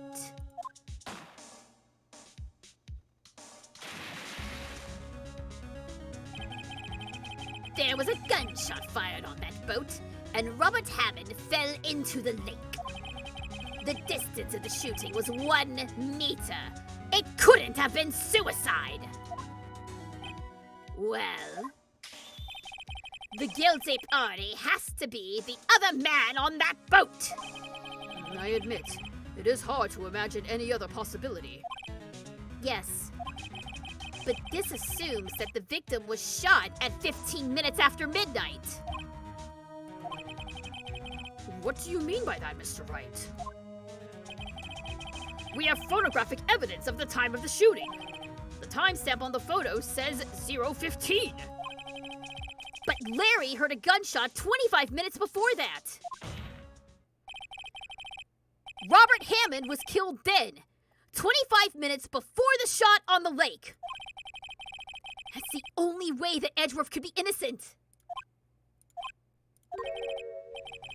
Mr. Wright, are you quite mad? Explain who the two men on this boat are.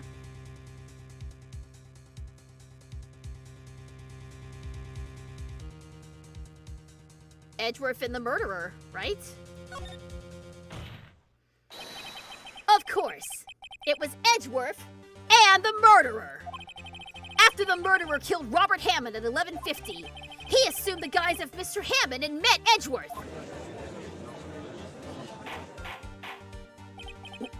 What? Are you serious? Yes. Edgeworth won't tell us why he went to the lake that night. However, I have a hunch. That night, Robert Hammond called Edgeworth to the lake. Now, Edgeworth didn't know Robert Hammond's face that well. That's why he didn't suspect anything when the murderer took Robert Hammond's place. I'm not sure what to make of all this. Ludicrous! Mr. Wright, tell us the name of the murderer then. The murderer's name? Right. It's... I don't know the murderer's name. Actually, I don't know the murderer's name. You don't know? Bah! Again you waste my time! I don't know because he never told us. The murderer is the caretaker of the boat shop, that old man. At 11:50, he was the one who killed Robert Hammond. The caretaker of the boat shop? Where did he do this? There weren't any boats on the lake then. Why would he have to go all the way out on the lake just to shoot someone? May I suggest that the real scene of this crime was not on a boat? What? Well then, where did this murder take place?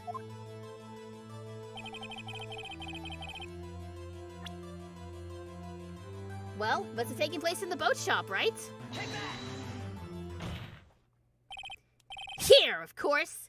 The boat shop where he lives. That way, he could meet with the victim without anyone seeing. Do you have proof that the boat shop was the scene of the crime? Recall Larry's testimony, if you will.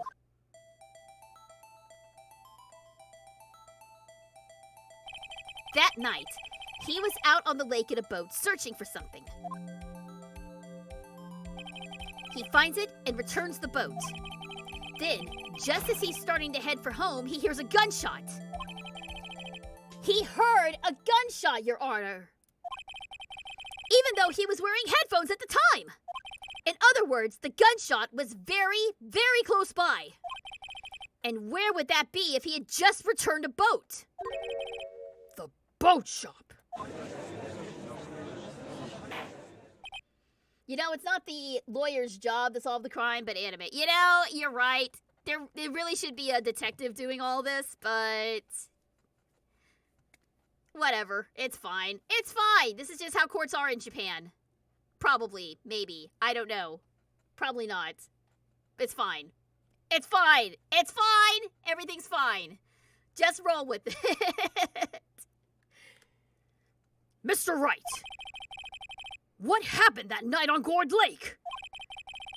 Please tell the court from the beginning. Yes, Your Honor. Nick, are you sure about this? Not really.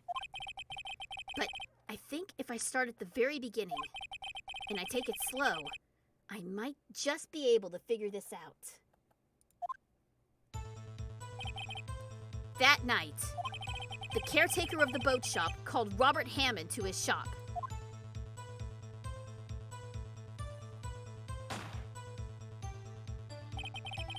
This was around 11:50. That was when the gunshot that Larry heard was fired. After that, the caretaker put on Robert Hammond's coat. He became Robert Hammond. Then, he got in the boat with Edgeworth and went out into the middle of the lake. Then, who fired the pistol on the boat, Mr. Wright? Well, it had to have been the caretaker, right? Of course, it was the murderer who shot the pistol. He shot twice. Both missed Edgeworth on purpose. Wait a minute. Yes? Why would he shoot twice if he didn't mean to hit anyone? Details. Know this, Mr. Wright.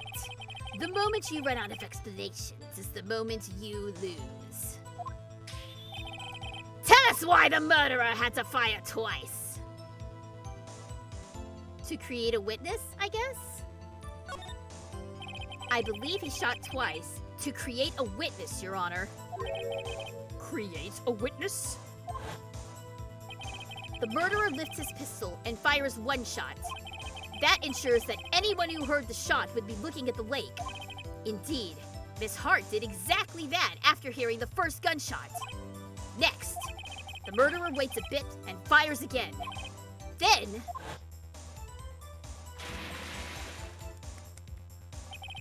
the murderer jumps from the boat himself, leaving the pistol in the boat behind him.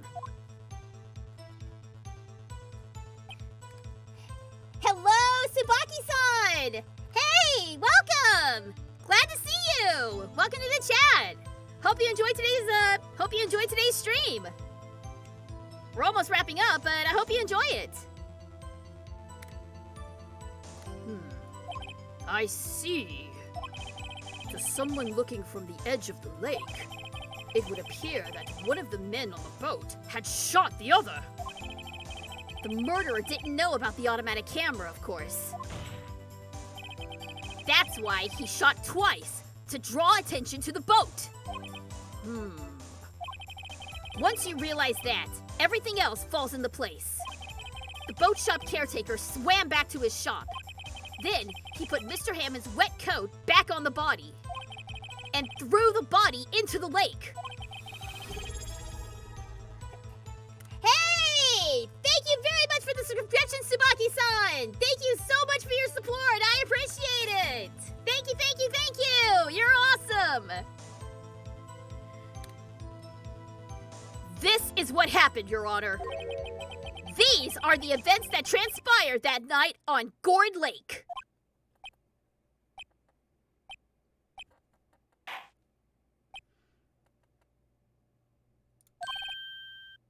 Bailiff! Bring out the witness from before! The boat shop caretaker, quickly! We are about to blow this case wide open! Very well.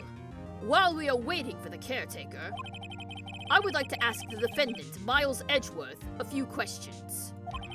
Mr. Edgeworth, please take the stand. Oh boy, here we go. Here we go. Mr. Edgeworth, you heard what the defense has said. Yes. Well, why did you go to the lake that night? What Wright has said was mostly correct. Astonishingly so, actually. Yes. Several days ago, I received a letter. The letter was signed Robert Hammond. He asked me to come to the boat shop by the lake at midnight on Christmas Eve. He said he had something very important to discuss with me.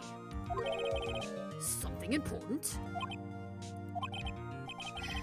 I'm sorry. I can't say what it was.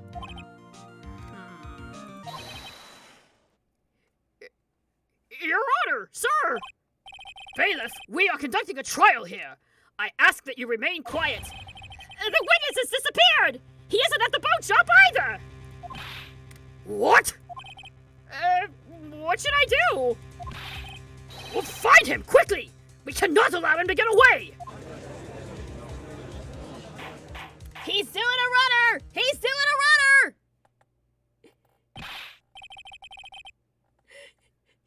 Dude is straight up doing a runner. I knew that doddering old man act was just an act. He totally bailed on us. Mr. Von Karma, your witness has disappeared! A search warrant has already been issued. It goes without saying that I cannot declare a verdict under these circumstances. I will extend the trial until tomorrow, the final day allowed. I request that the police department utilize all its forces to find that witness. Am I understood? One more thing. Just who is that boat shop caretaker? I think his identity has become very important to this trial. It should have been important from the first place! Ah! Can't stand this game. I love it. I want him, and I want to know who he is. Very well. Court is adjourned.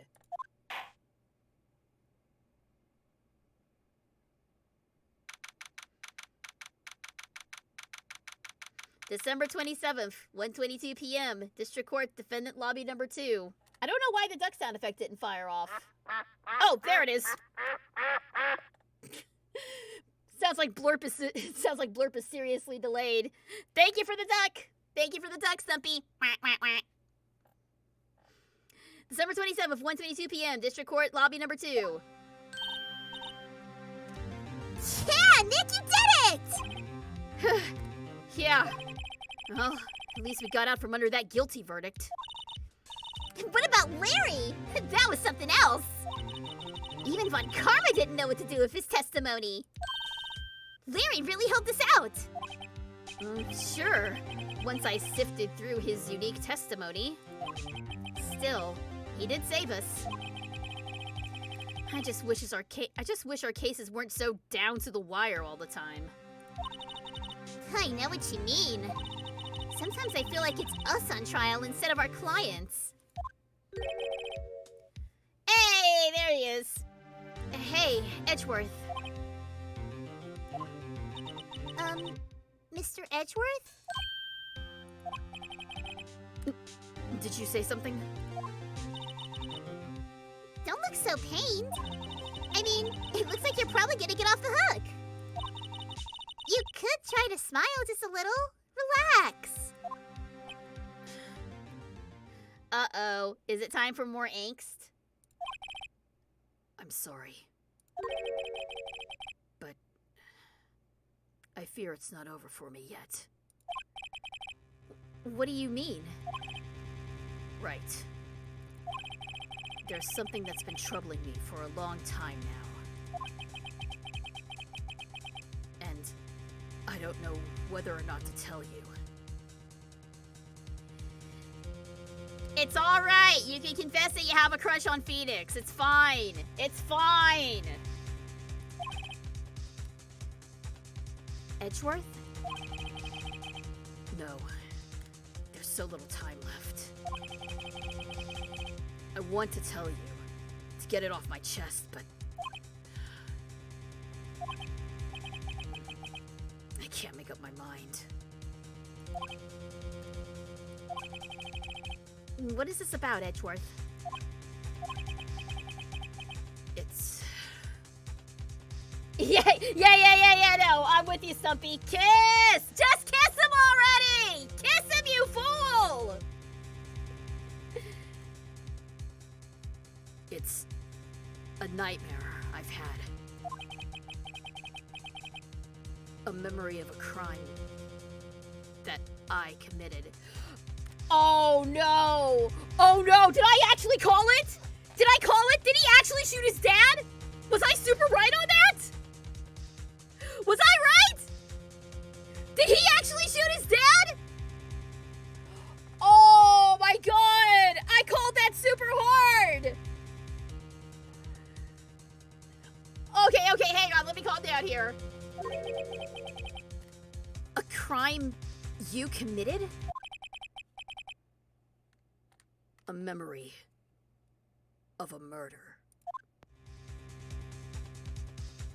Oh no! He killed his dad! Oh no! No! I was super right! Oh no! Oh no! Oh no! I called it so hard, you guys! I called it so hard! Ah! Oh my god! I can't with this. Yeah. Good old patricide. Yay. Oh, hell yeah, we're saving up until this point. All right. That was, Oh, I hate to end on a cliffhanger, but I do need to... You were super right. Hey! What kind of Jessica Fletcher nonsense is this? This is very Murder, She Wrote now. Oh boy. Oh god, I love stupid stuff like this. This is great. This is great. I called that so hard. I called it so hard. Oh man, I love being right. But I also hate being right. More? Y'all want more? Y'all want to keep going? Okay, tell you what. I am in desperate need of some more water. So here's what we're going to do. I'm going to take a 5-minute break to get some more water and to give my voice a rest here. And then we're going to come back in 5 minutes and we're going to reconvene. So, stick around, and we'll be back in a little bit.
are back.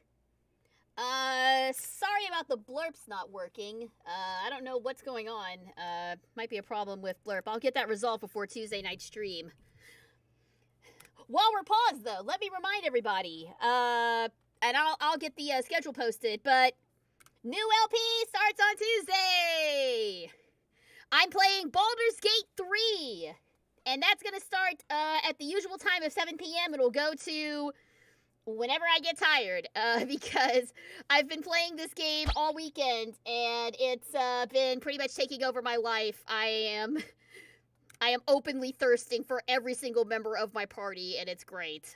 So that is going to start on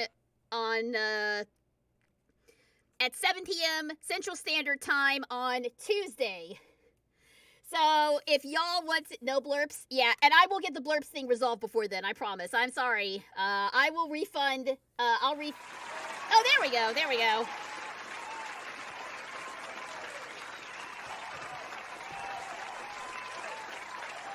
Yeah, there's a hell of a delay on these blurps. Jeez, we'll see what's going on there. Blurps might be having some difficulty right now.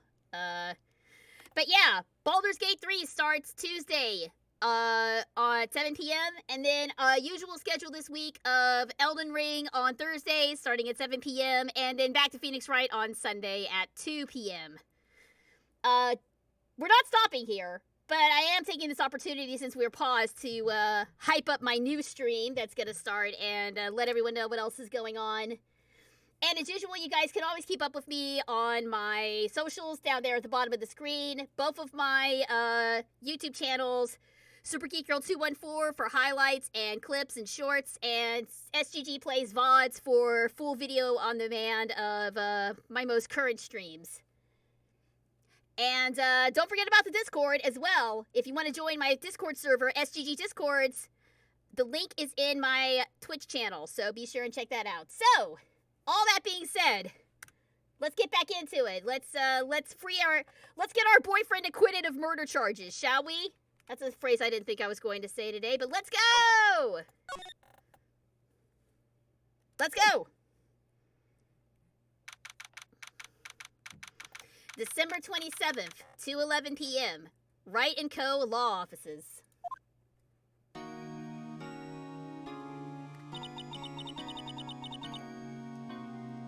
What was Mr. Edgeworth talking about?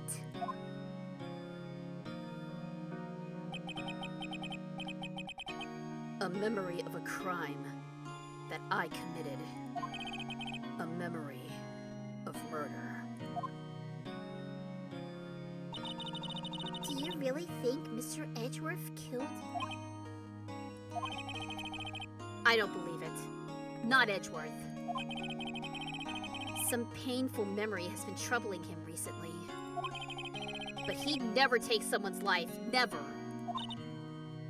Nick. Yo! How's everybody doing? What do you think of my performance today, huh? I had him swooning in the aisles. Maya? Swooning? Me? Oh, yes. I do remember feeling faint. Right on! Tell me the truth. It was like love at first sight, right? And speaking of openly thirsting. Right, Nick? Huh? Me? Well, maybe my heart skipped a beat or two. Oh, I think you can do better than that. Come on! I saved Edgeworth in there, dude! Edgy! You guys should be bowing before me! Yeah! Bow before your hero! Edgeworth is like... Phoenix... Edgeworth, like, you owe me super hard right now. Yeah. Edgeworth is gonna owe Phoenix, like, 1 million favors after this or something crazy. Oh my god. Let's talk about today's trial. Larry, you really helped us out in the trial today. He did! If you weren't there, Larry, I'm sure Mr. Edgeworth would have been found guilty.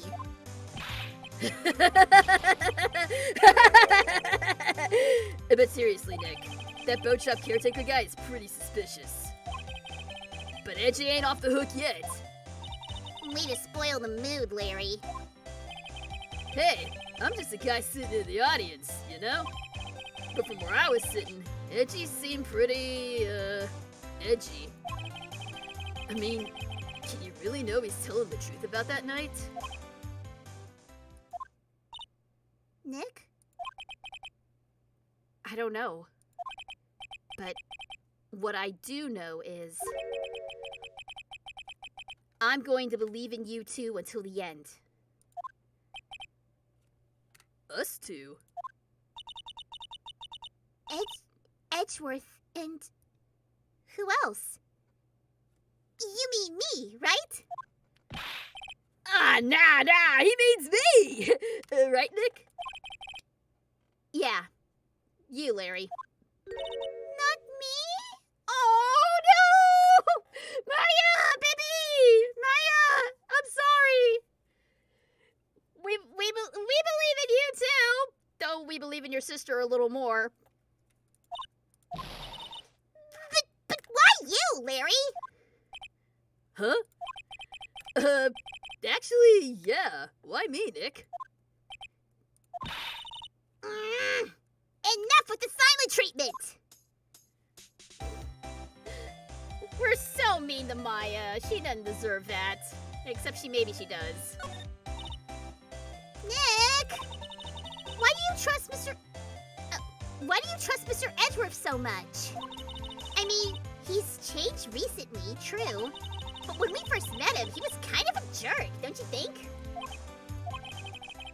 You didn't know him back then. Back when he wanted to become a defense attorney. Wait, was that when you two were classmates? Yeah, in grade school. They saved me. Miles and Larry. They saved me, and I'll never forget it. That's why I became a defense attorney, you know. What? Hey, Larry, what is he talking about? Huh? Yeah, sorry, I kinda forgot. Okay, Nick, out with it. I'm gonna hear this story today, and that's final. Okay. It's kind of a long story, though. So, hang in there. It's flashback time! It was the very end of 3rd grade. I was on trial. A class trial. Don't use that phrase! Do not use that phrase! Don't use that phrase! I have PTSD from that phrase! Don't use that phrase! Ah! No! It's Danganronpa all over again! Why? No! You're not about to tell me that there was a Danganronpa situation here. Come on. No. Don't you post that cursed laugh in this chat. Don't you do that. It's gonna fill you with this. No! Where did you even get those emotes?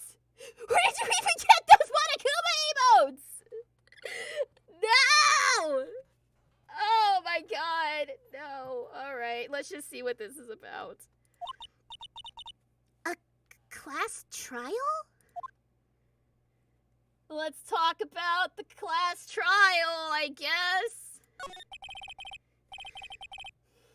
Delicious despair. Yeah, there's so much despair.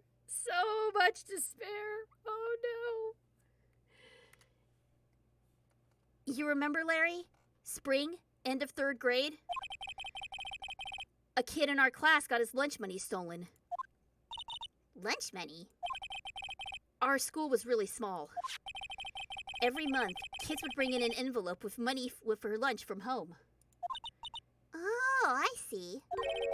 Anyway, this kid's envelope disappeared, with $38 still inside. Damn, that's a lot of lunch money! Oh, yeah! Now that you mention it, I do remember that. Now I can see why you'd forget, though. You were out of school that day. Anyway, The envelope had been stolen during PE class. I was coming down with a cold, so I'd skip PE that day. I was the only one not in class. So, they thought you did it? Yeah. The kids in class said I should be put on trial. Trial? So the next day, we held a classroom trial, with me as the defendant. I can't believe the teacher is going on with this. Look at this. This is crazy. I didn't do it. Guilty! He did it! Guilty! It was you! Dave! Get the money back! You're such a meanie! This is that you did it! Tell us the truth! We're not gonna play with you anymore! He shouldn't be allowed on the Ray race! Give me back my 50 cents I loaned you! Now, Phoenix, you know you shouldn't steal people's money. It's not right. In the end, even the teacher thought I'd done it. Go over and apologize, Phoenix.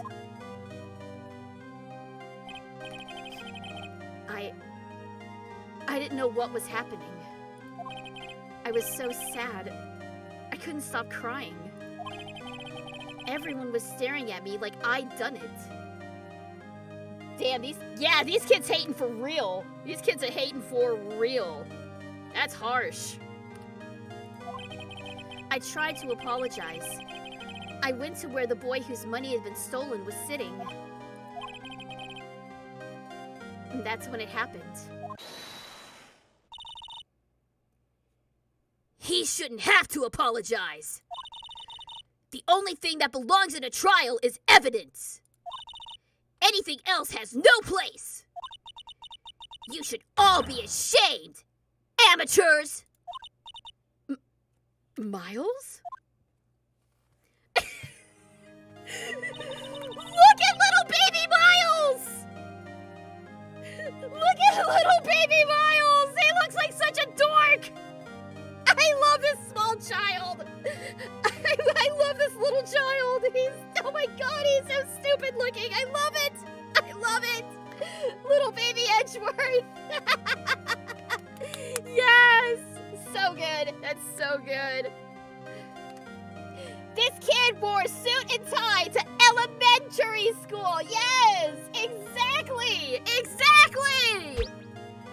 Oh, that's so good. Oh, I want to protect this small child so much. He's so adorable. He's so cute. I love him. I love him. It wasn't you who stole my money, was it? No. Then you shouldn't apologize. Everyone's been shouting you did it, but no one has any proof. That is why, Your Honor, this boy is innocent! But Miles, it was your money that was stolen. Yeah! He did it! He's the one! We don't need proof! Make him say he's sorry!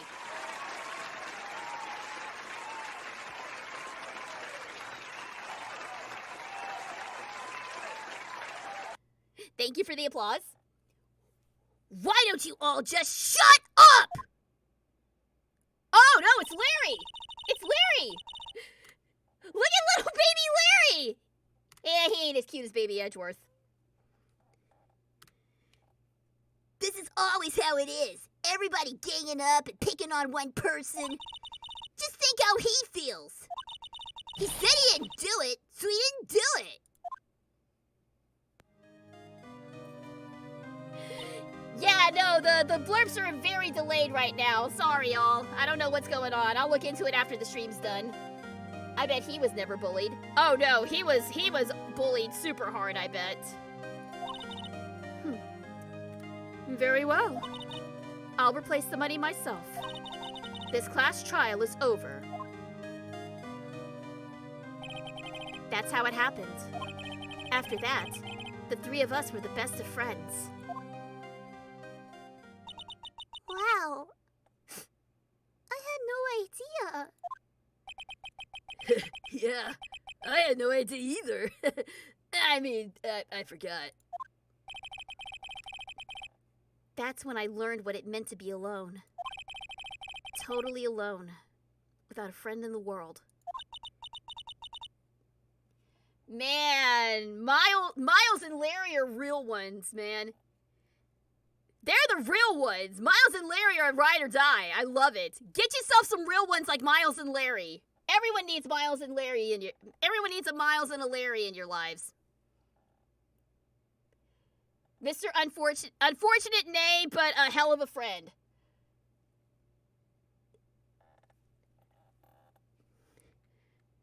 You did a good thing, Larry. Yeah. Well, I was just lucky that I took the day off from school. If I'd been there, they would have thought I'd done it. Lawrence Butts is too real, yeah. SGG, everyone needs a... That is not what I said, and you know it! That is not what I said, and you know it! Do not try to turn my words around, sir. If I'd been there, they would have thought I'd done it. So, I took it kind of personally, see? When something smells, it's usually the butts. Anyway, Edgeworth and I talked after that class trial. That's when I heard his father was a defense attorney. I remember his eyes would shine when he talked about his father. I'm going to become a defense attorney, just like my father. A famous defense attorney.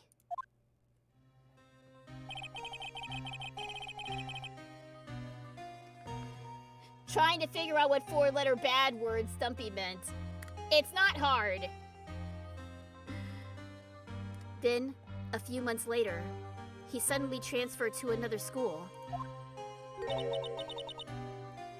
The DL6 incident. Right. I'm not sure, but the transfer probably had to do with his father's death. That's so sad. It was several years later when I heard Edgeworth's name again. There was an article about him in the newspaper. The headline was something like, "Dark Suspicions of a Demon Attorney. Fabricating evidence, manipulating testimonies, covering up facts." The article said he'd do anything to get a guilty verdict. Anything. But why? What happened?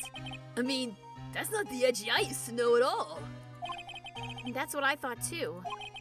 I tried to get in touch with him, I don't know how many times. He never replied. I guess he didn't want to see his old friends. I couldn't just drop it though. I wanted to meet him, to learn why he had become who he became. That's when I decided. Wait, you don't mean... That's why? That's why you became a defense attorney? To meet Edgeworth? He wanted to reunite with his boyfriend again! Yes! Perfect! I love it! I love it! That's so good! That's so good! It's such a good freaking trope! I love it! If I was a defense attorney, I knew he'd have to meet me, whether he wanted to or not. In court. Edgeworth believed in me, and I believe in him. He's in pain, and there's no one on his side. I'm the only one who knows the real Edgeworth. I'm the only one who can help him. Whoa, Nick. So, is that why you helped me out for free? Yes. I helped you because I believed in you. Except I don't remember saying I do it for free. Aw, Nick! Nick, we have to save Mr. Edgeworth if it's the last thing we do, okay? Right. It very well may be. First, there's that rental boat shop caretaker. We need to find who or what he is. I'd settle for who. I guess I can clean out some of this evidence I no longer need. Okay, let's go. Let's do it! Let's save Edgeworth! Let's go! We're gonna go chase him down at his boat shop. December 27th, Ground Lake Park, entrance. Hey! Look who it is! Oh, hey, pal. Long time no see. Oh, Detective Gumshoe! Close one today, huh? I got so worked up I snapped my tie in half. Sorry about that. Hey, no problem, pal. Thanks to you, we now know who really done it. You mean the boat shop caretaker? Hey, look, I'll make you a promise. I'll have that scoundrel in my custody by trial time tomorrow. Come what may. It's my duty to you as a police officer. Now, I'm off to catch me a criminal.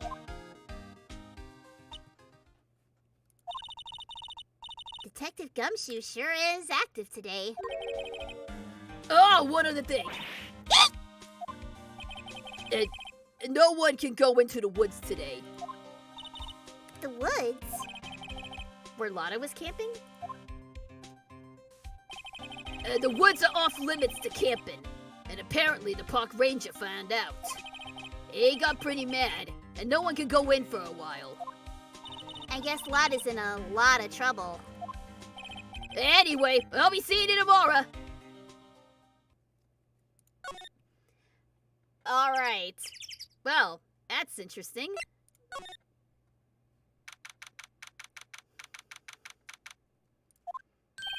Huh? The steel eyesore is missing. Eyesore! Looks like the hot dog stand is closed too. I guess Larry's too busy worrying about Mr. Edgeworth to show up for work. Yeah, that tracks. Boat rental shop, let's go. December 27th, boat rental shop. That old caretaker got away. Yep. I never imagined he might be the real murderer. What? Who? I know that clearing of the throat anywhere. Hey! Aha! Hello! What might you be doing here? Out for a walk, hmm? Ah, the days of my youth. Like the scent of fresh lemon, you see. Mr. Grossberg! This is no time for idle reminiscing! Mr. Edgeworth trial ends tomorrow! That is true, yes. But from what I saw of today's trial, Edgeworth should be fine, right? Well, I'm not so sure about that. What do you mean by that? Well, I'm not sure. Well, if you find anything out, come by my office at once. I may be able to offer you some assistance. Thanks. What do you think Mr. Grossberg was doing here anyway? Who knows? Sus, but whatever. December 27th, Caretaker's Shack. Nobody's home.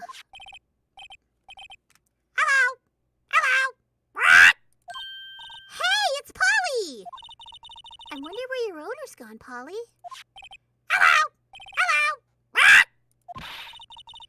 I can't believe he'd run off and leave his poor parrot to fend for herself.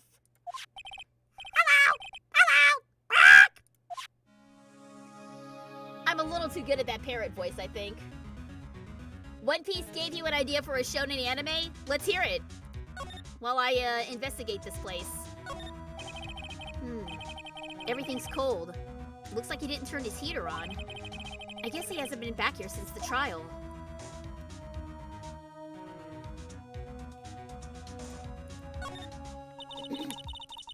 It doesn't look like he used his kitchen much. You're right. I guess the whole pasta restaurant thing was a lie. What, you thought he was telling the truth? Whoa! Plushies are falling all over the place. Ah! Anything anything else? Let's see. I was just about to say you're too good at annoying bird voices. Hey, man! Annoying voices are what I do best. Say, Nick, don't people usually put pictures of fish up on the wall to boast about them? Yeah, I guess so. You mean pictures of the fish they caught, right? Right. But don't all the fish on the wall here look really puny to you? Well, you know what they say. You should have seen the one that got away. Except the one that got away from us was the caretaker. And we did see him. Why do I feel like we're having two different conversations here? Let's see here. What's wrong? Huh? Oh, never mind. What? Tell me! Just when I saw the TV, I remembered. They're showing a Pink Princess special this week. Oh. See, that's why I didn't want to tell you. She's obsessed with Pink Princess now. That fishing pole looks expensive. Maybe we should bring it to Detective Gumshoe. Don't you think the caretaker would mind? Well, we can just leave in the metal detector in exchange. Maybe we better not. Alright, I've been avoiding the obvious one. That reminds me, Nick. Polly here knows the number to the safe, right? Yeah, that's right. Polly! What's the number to the safe? 1, 2, 2, 8. Let's open it, Nick. Come on. I'm sure there isn't any money in there. But hey, he keeps it locked, right? So there must be something of value in there. I'm not so sure. Okay, Nick, let's see what's in there. I guess there might be a clue or two. The only thing in here is a letter. A letter? Aw, boring. There's no name or signature on this thing. It's handwritten in very precise, clear letters. Get your revenge on Miles Edgeworth. Uh-oh. Edgeworth! Nick! Why would Mr. Edgeworth's name be on here? Oh, how should I know? I'm gonna read the whole thing. Get your revenge on Miles Edgeworth. It also says this is your last chance. Now is the time to get revenge on the 2 men who ruined your life. The rest of the letter goes on to describe the murder plot in detail. How to kill Robert Hammond and frame Edgeworth. Calling Edgeworth out to the lake, getting on the boat, firing twice. This is exactly what I figured out today in court. It's all here, in perfect detail. What do you think it means, Nick? I don't know, but it looks like these are instructions for that caretaker. When he killed Robert Hammond and called out Edgeworth, he was following instructions. But who could have written that letter? And what does it mean to get revenge on Miles Edgeworth? Look, I don't know, okay? But one thing's for certain. This letter is an amazing clue. Letter from the safe added. Get your revenge on Miles Edgeworth. This note details the murder and the setup. Well, that is an incredibly useful, thing to have. Seems like a stupid note to keep. Not necessarily. Well, I was gonna say that if things went south, that letter could be used as insurance or blackmail to be like, I'll bring this forward to the. If you back out on this or you cross me, I'll bring this forward to the authorities and show them that you planned this murder to a T. But the fact that there's not a name attached to it kind of doesn't help. I don't know. That's the only reason that I can think of after that I would keep the letter is for insurance purposes. But we'll see. We'll see.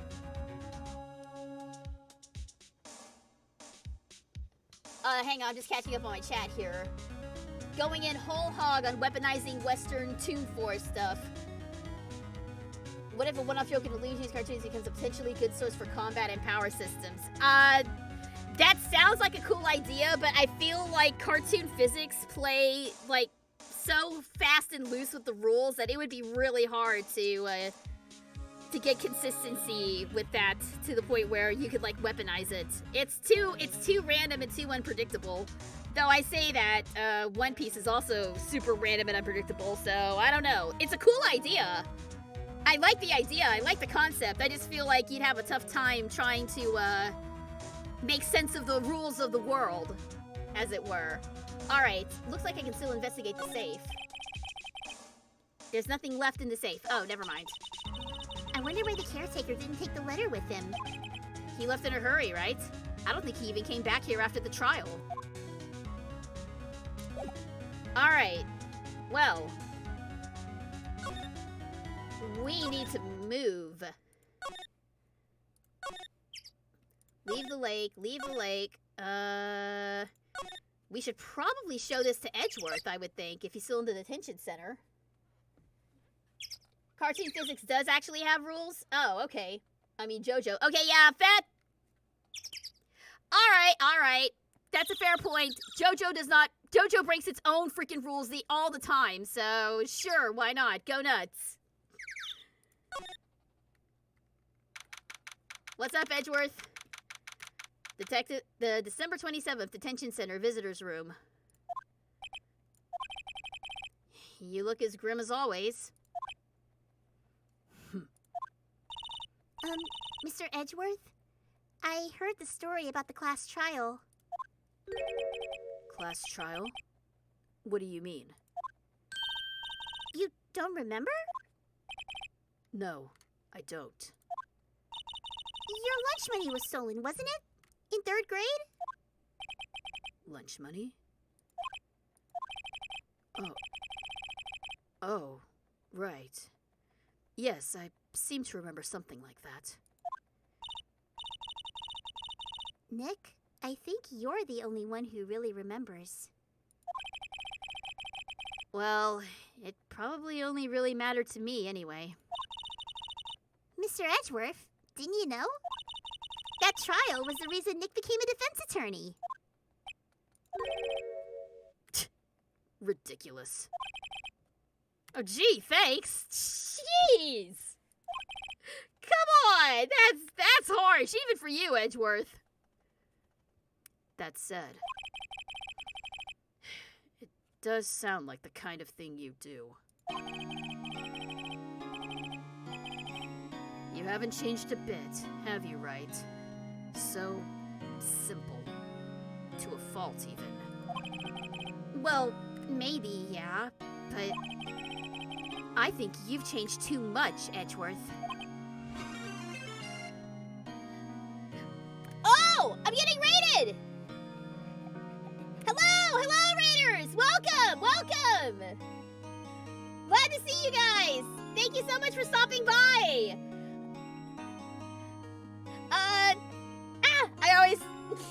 I always get so flustered when I get raided by people. Sorry. Welcome! Hello again! Hello, Justin! Welcome back! And thanks for stopping by again! Thank you! Let me see if I can give you a shout-out or something. Can I give you a shout-out, maybe? Doesn't look like it.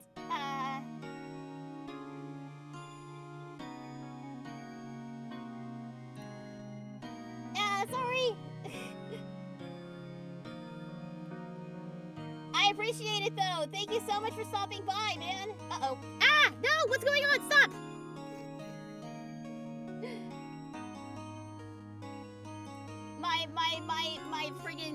My friggin' stream is busting apart here. That's fine.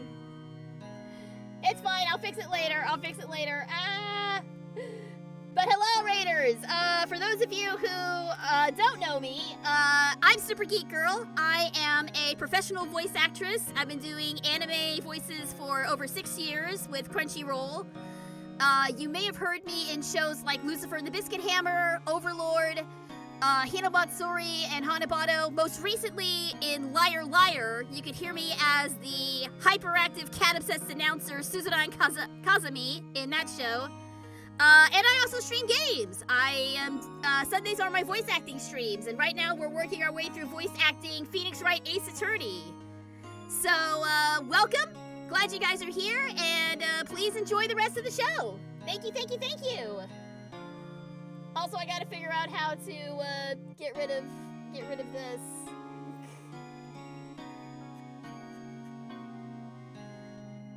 Whatever. I'll mess with it later.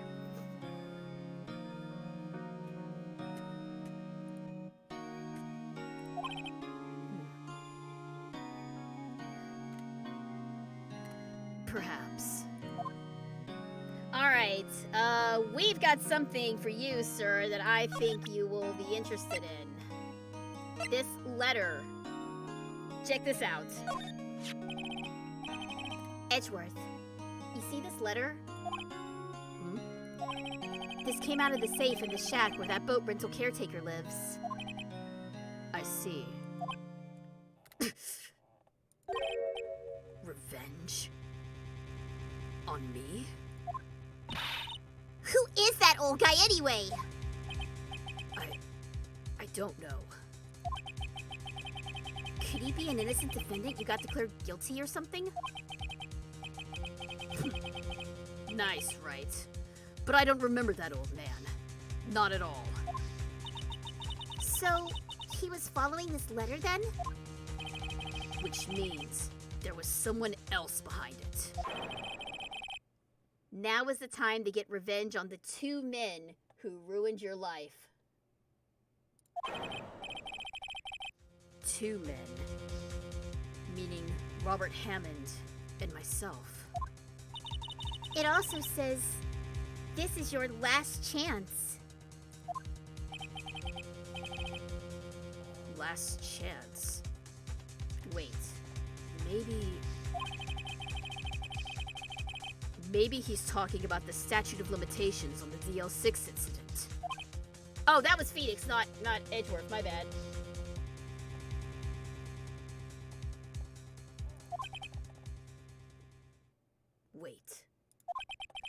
Wait. That old man. What is it? Do you know who he is? Yogi. Could he be Yogi? Yogi? The suspect in the DL6 incident. The one who was found innocent. Oh, we need more information on this. Let's talk about it. Yanni Yogi was a court bailiff at the time.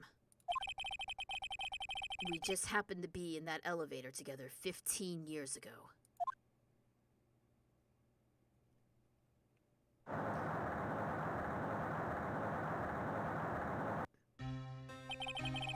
The quake was incredibly strong.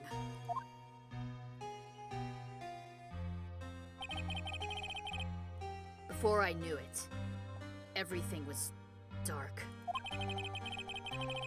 We were there for so long, it felt like forever. The air thinned, and the darkness closed in on us in that little box. We became unsettled.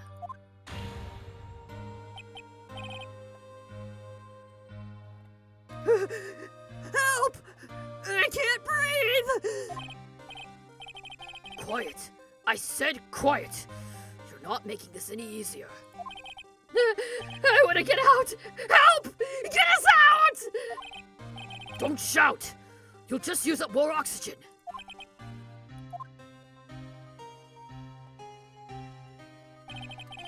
That's all I remember.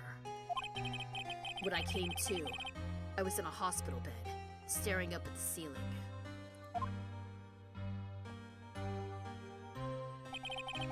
In court, Yanni Yogi's mental condition was called into question.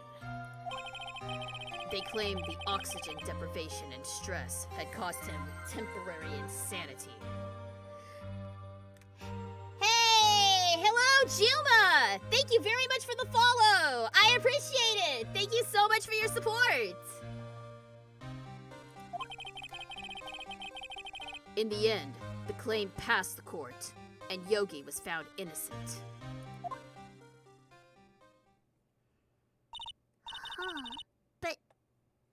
That's strange. This letter tells him to get revenge on Edgeworth. Why would he want to take revenge on you?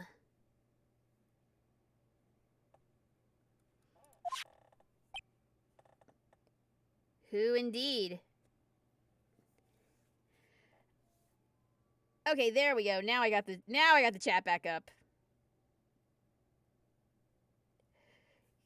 Been loving your streams and checking out your YouTube. Thank you, thank you. Thank you so much for checking out my stuff. Your support really means a lot. Thank you. And yes, you're right. Yadi Yogi is a really strong name. It sounds like a D&D name. God, everything's just going back to D&D for me. Everything's going back to D&D because I've been playing Baldur's Gate so much. Ah! By the way, just a reminder for the raiders who join and the people joining in, I am going to start streaming Baldur's Gate 3 on Tuesday, starting at 7 p.m. Central Standard Time. So if D&D is your thing and you want to see me fuss over party members and get hopelessly lost, be sure and tune in. It's going to be a great time.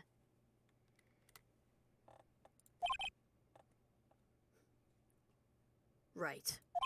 Yeah? There's something that's been troubling me these last few days. I didn't know whether or not I should tell you. You mean the nightmare?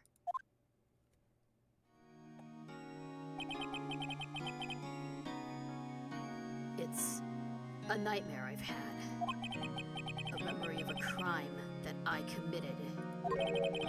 A crime you committed? A memory of a murder.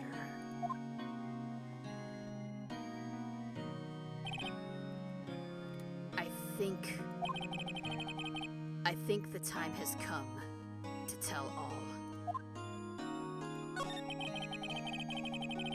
For the last 15 years, I've had the same dream almost every night. I wake up in a fearful sweat every time.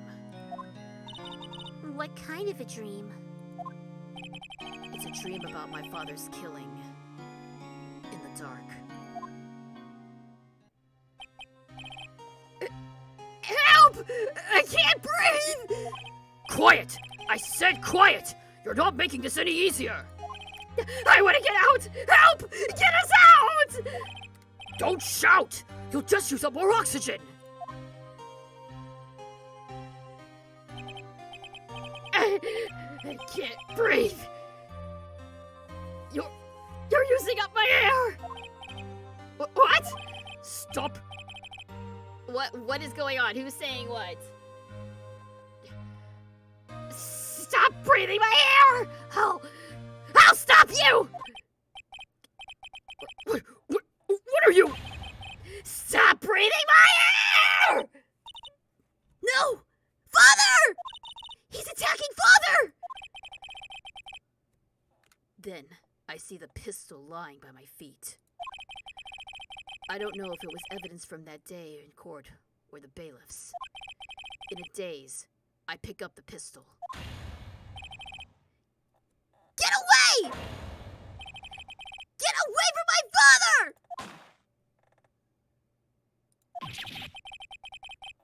Ah!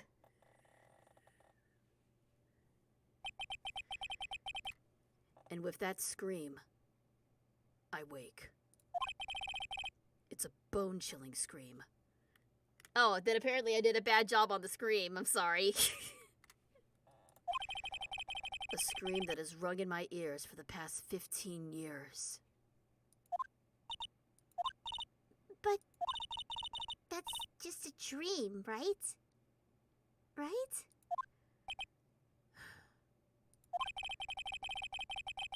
That thought is the only thing that has kept me sane for the last 15 years. Dang. That's rough. But what if I'm wrong?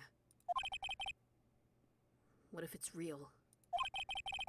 They say that sometimes people shut out memories in self-defense.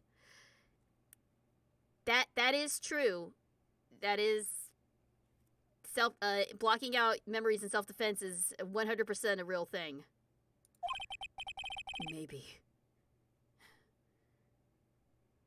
Maybe it was I who killed my father. What? If you think about it that way, this letter makes sense. Get your revenge on Miles Edgeworth. Think about it. Yogi was really innocent. That's why he wanted revenge against me. Wait, Edgeworth! You mean... It was me. I was the true criminal of DL6. I shot my father. This is bad. What are we gonna do, Nick? What can we do? I don't know. I don't think there's anything we can do. Like it or not. If there's someone else who knows a lot about the DL6 incident, maybe. We do know someone. There is, Nick! There is someone else who knows about DL6! Oh no! Edgeworth! The poor tortured boy! Alright, let's clear out the other two dialogue options. Why'd you turn to prosecution? Hey, Edgeworth. Why did you become a prosecutor anyway? You used to look up to your dad. You said you wanted to be a defense attorney, right? I couldn't let myself deny reality like you. What do you mean? My father was taken from me, and you want me to defend criminals? I'm sorry, Wright, but I'm not that good of a person. One suspect was apprehended in your father's murder, right? Yes, the man trapped in the elevator with my father. His name was Yanni Yogi. He had to be the shooter, any way you looked at it. Yet, he was found innocent. That defense attorney got him off the hook. That would be Robert Hammond. On that day, 15 years ago, the three of us were trapped in that elevator for 5 hours. When we were rescued, we all suffered oxygen deprivation. I had lost all memory of the murder. Lost your memory? Even now, I can't recall what happened in that elevator. That was the crux of Yogi's attorney's argument in court. He claimed Yanni Yogi had not been of sound mind due to the oxygen deprivation. Yogi was released due to a lack of evidence. Innocent. That's when I changed my mind. I started to hate defense attorneys. Where was the elevator? That's a good question. The court seems kind of small to me, but... And I think... I don't know if you can run out of air in an elevator. I don't know if it's that airtight. I wouldn't imagine so, but... I definitely wouldn't want to be stuck in one to find out. I still have nightmares from the opening of the first live-action Resident Evil, where the girl gets stuck halfway in the elevator at the very beginning, and then... Shunk! I still have nightmares about that scene. It's rough. Let's talk about Prosecutor Von Karma and what a jerk he is. What's your relationship with Von Karma? He's my teacher, and a man who deserves respect. I learned everything I know of courtroom techniques from him. So, he's like my sister was to you, Nick. He is a perfectionist in all things. In court, in his personal life, he is obsessed with doing everything perfectly. Perfectly, huh? In all the cases he has taken on, none were left unsolved. And not one suspect was declared innocent. Ever. But that's... I know. It's possible some of the suspects were indeed innocent. However, it is impossible for us to accurately determine that in every case.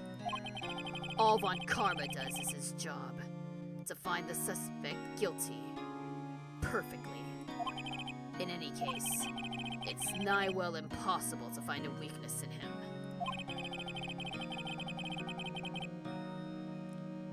Should a weakness appear, he would do everything in his power to make it go away. Edgeworth, if what you're saying is true, You're headed for a guilty sentence tomorrow. he's right! Now's not the time to praise the enemy, Mr. Edgeworth!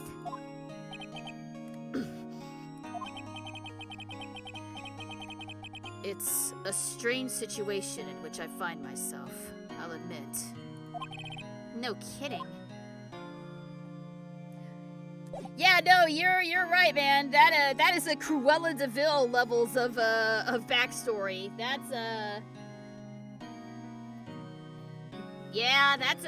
a rough one. But now we got the full picture. At least in Edgeworth's case, to get an even fuller picture of DL6, there's one more person we need to talk to.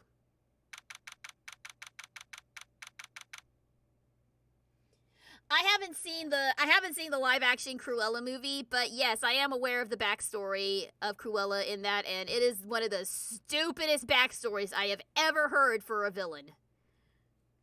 One of the absolute dumbest.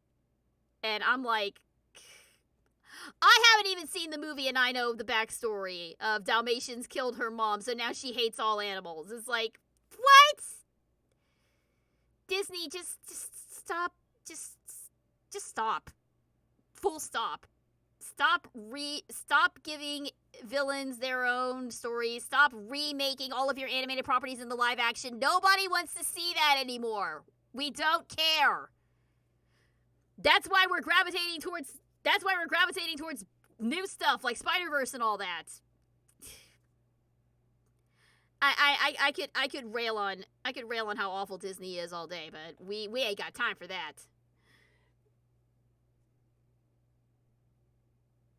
December 27th, Grossberg Law Offices. Mr. Grossberg! Oh, hello there. What's wrong? You look troubled. No kidding! I can't believe you're not! But, just calm down and tell me what's happened, It's Mr. Edgeworth! He...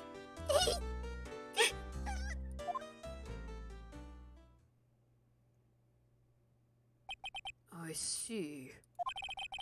So Edgeworth dreamt he shot his own father. It's only a dream! Only a dream! I wonder. What? If that's the case, then why do you two look so troubled, Well... Also, consider this. Yogi quite certainly holds a deep grudge against Miles Edgeworth. So deep, he'd want to frame him for murder. This leads me to surmise that Mr. Edgeworth's dream was not a dream. It was real, as you imagined. Miles Edgeworth threw the pistol to save his father. The pistol fired, and the deed was done. No! I don't believe it! Yogi was suspected of murder, and his career as a bailiff was irrevocably wrecked. Thus, he sought revenge on Miles Edgeworth. This was his last chance, of course, with the statute of limitations so close. Alright. So, he really did shoot his dad. It was not a dream. As I expected, it wasn't. Tell me about Gregory. What do you know about Edgeworth's father? He was a defense attorney without peer. It sounds trite, but it's true. Well, he may have had one peer, now that I think about it. your mentor, Mia Fey. My sister? Gregory Edgeworth was very disapproving of Mr. Von Karma's techniques. That's no surprise. Von Karma is an extreme man. Forged testimonies and evidence are nothing to him. The result? He has had a perfect win record in court. To beat him, Gregory Edgeworth tried to call attention to his methods. And? He lost. And died in despair, as it were. I see. When Gregory Edgeworth was killed, the police called on a spirit medium. That was your mother, Misty Fey.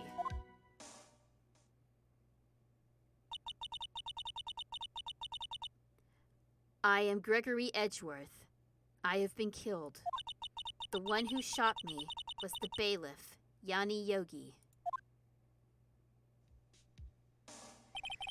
Yet Yogi was found innocent. That's when my mother left us. Everyone called her a fraud. So I'm wondering, did Gregory say that Yanni did it to protect Miles? I bet that's what happened. He said it to protect Miles. Everyone called her a fraud. That's right. Everyone thought she was, you see. Yet, now that I think about it, it seems the one who lied was Gregory Edgeworth's ghost. Yep, called it. Gregory Edgeworth must have known who shot him. I don't believe it. So you're saying he falsified his testimony?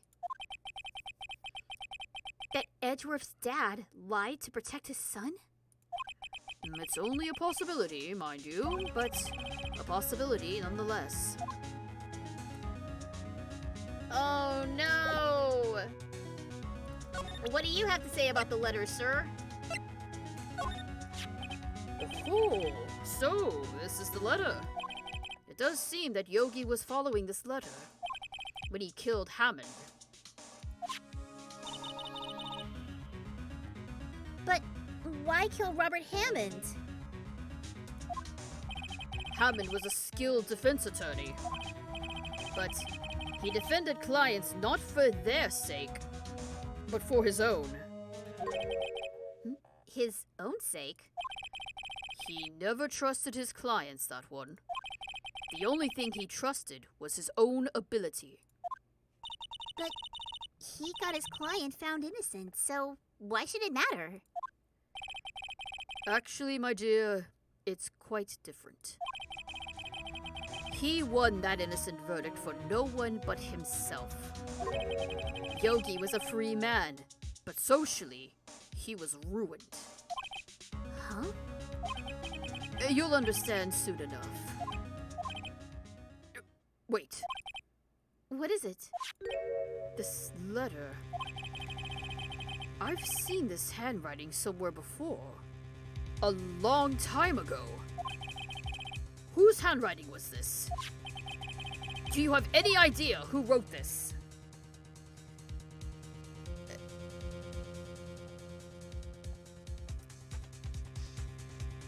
Well, it wasn't Edgeworth and it wasn't... It was Von Karma?! No! What?! No way! Could it be Manfred Von Karma? Von Karma? Why would he have something to do with this? Well, I'm not sure. Von Karma. Wait! You're right, my boy! This is Von Karma's handwriting, I'm sure of it! I used to see it all the time on court reports. What? But that means the one who told Mr. Yogi to kill was... Correct. Manfred Von Karma himself. Oh, I am gonna eviscerate this bitch! I am gonna eviscerate this jerk in court! Let me at him! What does this mean then? Why would Von Karma want to frame Edgeworth? Oh no! Oh, he's a dead man. He's a dead man. If it is truly Von Karma who wrote this letter, then he would know the truth. He would know that Miles Edgeworth had accidentally killed his own father. He'll say as much tomorrow in court, I should think. He'll press the point until the court finds Miles Edgeworth guilty. Oh no. But how could Von Karma know about Mr. Edgeworth's past like that? Even Mr. Edgeworth thought it was just a nightmare! That I do not know. Yet I do know that Von Karma is both persistent and a perfectionist. He may be seeking to satisfy a grudge against Gregory Edgeworth by hurting his son. What do you mean? It was 15 years ago. Von Karma met Gregory Edgeworth in court, and Von Karma did win, but he didn't make it through the trial unscarred. What happened in the trial between Edgeworth's dad and Von Karma? Von Karma got the guilty verdict he wanted. He won the trial. But Gregory Edgeworth accused Von Karma of faulty evidence. And though he lost the trial, Mr. Edgeworth's accusation stood. Faulty evidence? It was the only penalty Von Karma had ever received in his career as a prosecutor. Gregory Edgeworth dealt a blow to his perfect trial record. Wow. It must have been quite a shock for Von Karma. He took a vacation for several months after that, you see. A vacation? Yes, an unusual event for the man. That was the first and last vacation he's taken in his many years of prosecuting. Really? He doesn't take vacations? Like, go to the sea or go to the mountains? Don't tell me he's never been to Europe! You have strange ideas about vacations, Maya. In any case, that was the only time he took a vacation from work. I believe the penalty upset him quite a lot. Odd. If he wanted to keep a perfect record so badly, why would he take such a long vacation? What do we do, Nick? Von Karma is going to bring up DL6, you can bet on it! What if Mr. Edgeworth pleads guilty to DL6? I won't let him! Yes, Mr. Wright. I hate to say this, but even accidental murder is murder, you know. I know that! I just believe in Edgeworth's innocence! I can't believe he killed someone! But Nick, Mr. Edgeworth admits it himself! His father must have lied to protect him from beyond the grave! I don't care! I know he's not guilty!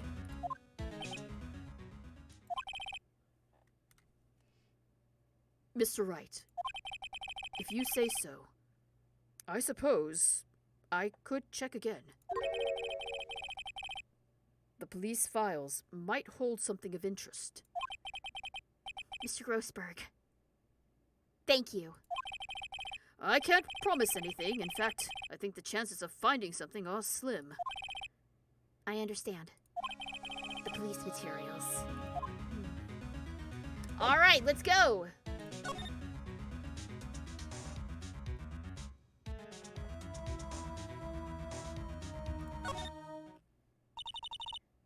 One day left, Nick. Yeah, I know. Well, no time to waste. Let's get going.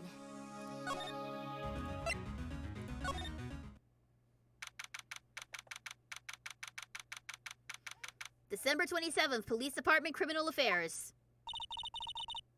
There's hardly anyone here. Everyone must be out looking for the old guy, Yogi. Ah, it's you. I don't think Gumshoe will be coming back today. He's staying out late looking for someone. Sounds like Detective Gumshoe is pounding the pavement for real. We were wondering if we could check out the records room again? Well, now, I can't have just anyone wandering around in there. But I guess Mr. Von Karma's in there now anyway. Oh, what? Uh-oh. Uh-oh. This is not good. You can go in, as long as he's in there. Von Karma? Yeah, Steve just arrived, actually. Von Karma's in the record room. He's gonna destroy evidence! We gotta stop him! Nick, let's hurry! December 27th, Police Department Records Room. Ugh, dusty as always. We were only here just yesterday. I'm sure they haven't had time to clean. What's wrong, Nick? Nothing. I was just noticing that he isn't here. Von Karma.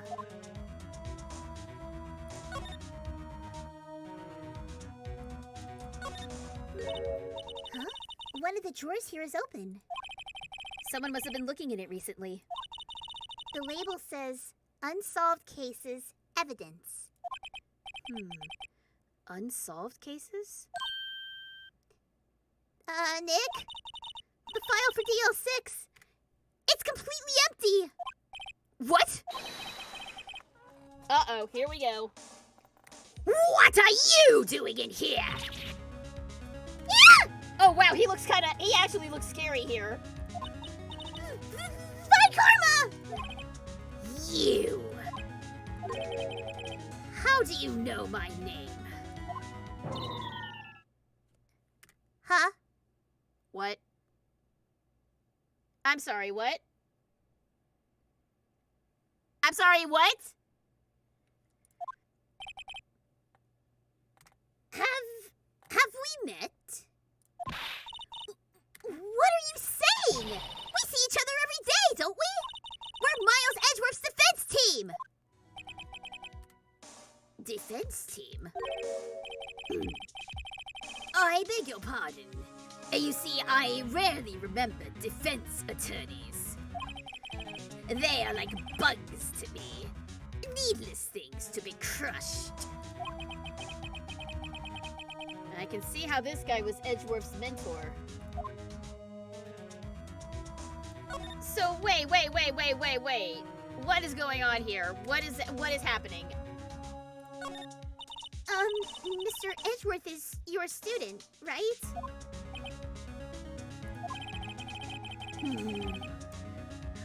A romanticist who still can't shed that veneer of amateurism.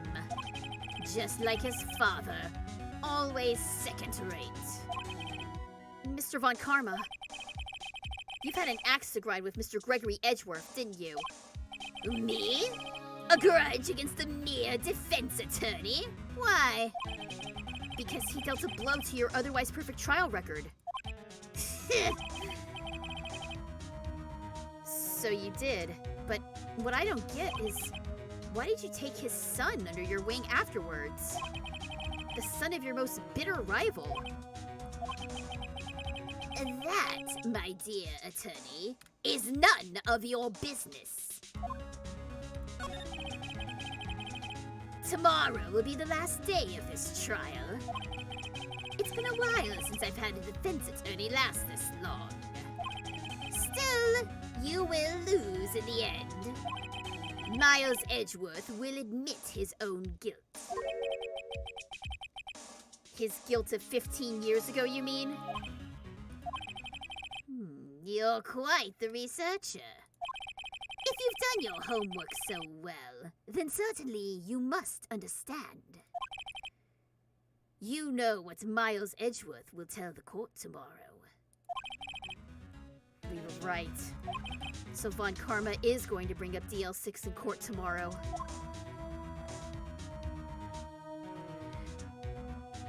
No. We are going to end this right now. This is your freaking handwriting, isn't it? Mr. Von Karma, have a look at this. This was you, wasn't it? You instructed Yanni Yogi to commit murder. Yanni Yogi. How many years has it been since I've heard him called by that name? He's a fool. I told him to burn it after he read it. He's just straight up admitting it! Get the police officer here we were just talking to! Arrest this fool! So you admit it! Mr. Yogi this letter! Yes, my dear defense attorney. Thank you for taking the trouble to bring it to me. You've saved me from a lot of needless hassle. What? Nick? What is that thing? A stun. Oh, God! Oh, shit! No! He's gonna tase our ass! What? No! Oh, my God! You can't bring a weapon into a police department, though! What? No! Oh, my God!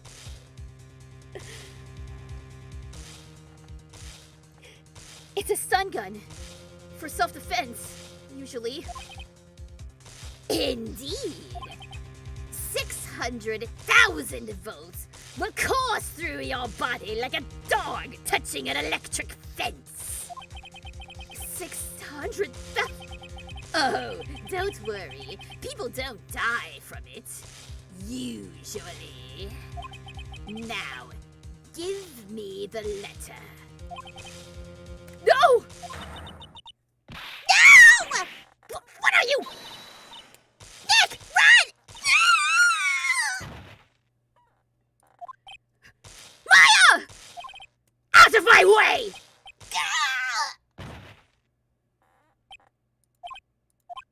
Uh-oh.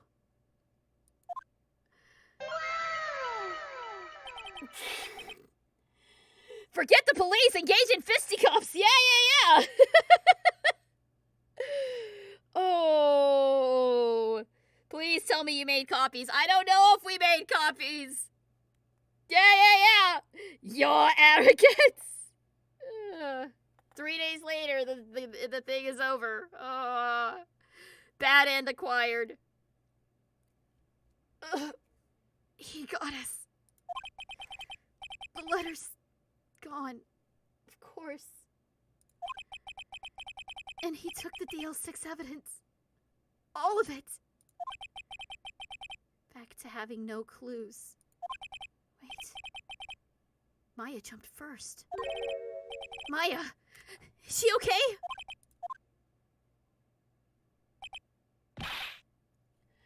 Oh, yeah. Why would you show him? Why would you show him in the first place? Oh, God. Maya!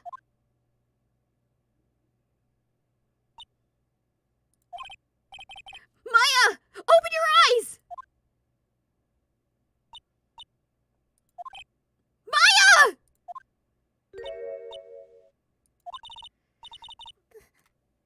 The letter. Did he take it? Yeah. Are you okay? I couldn't stop him. I jumped as fast as I could, but one shot from that thing knocked me out cold. I'm useless. I'm no good as a lawyer or a medium.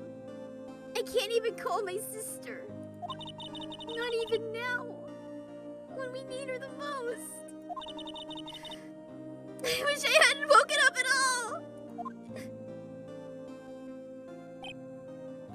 Maya! There has to be some way I can help her. I better do something about her self-confidence first.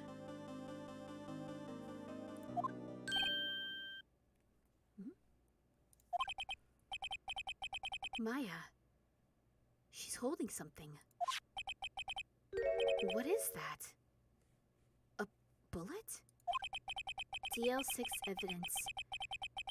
Evidence number 7. Taken from the heart of Gregory Edgeworth. I remember. Von Karma was holding this when Maya jumped him. The one... Oh boy. I'll prove it to you, Maya. You're most definitely not useless. I'll prove it to you in court tomorrow. Can Can we call for a mistrial because we just got assaulted by the prosecuting attorney? Can we call for a mistrial? I think this counts as a mistrial, doesn't it? Oh my god, I did not expect him to just like friggin' tase our ass. Save your progress up to this point? Yes. Wow, I've been going for a lot longer than I normally do, but screw it! I am not gonna let Von Karma win like this! We're going! We're moving on! We're moving on, and I'm gonna kick this guy's ass! I don't care if I gotta reach through the screen to do it, I'm gonna kick this guy's ass! December 28th, 9:51 a.m., District Court Defendant Lobby number 2. This is it. Judgment Day. Today, things are going to get settled at last. A lot of things. Whoa, what? Huh, what? What's the big idea? Sorry, Nick. I only touched your shoulder. I guess the shock hasn't worn off from my run-in with the stun gun yesterday. Anyway, today's the last day of the trial. Good luck, Nick. Yeah. Thanks, Maya. Edgeworth is looking glum as always. I hope Von Karma doesn't push him too hard.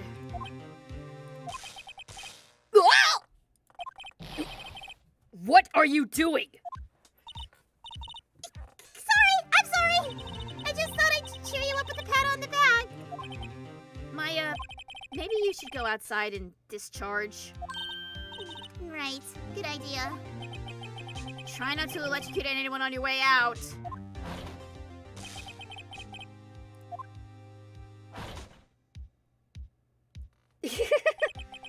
Jeez, what's going into that girl?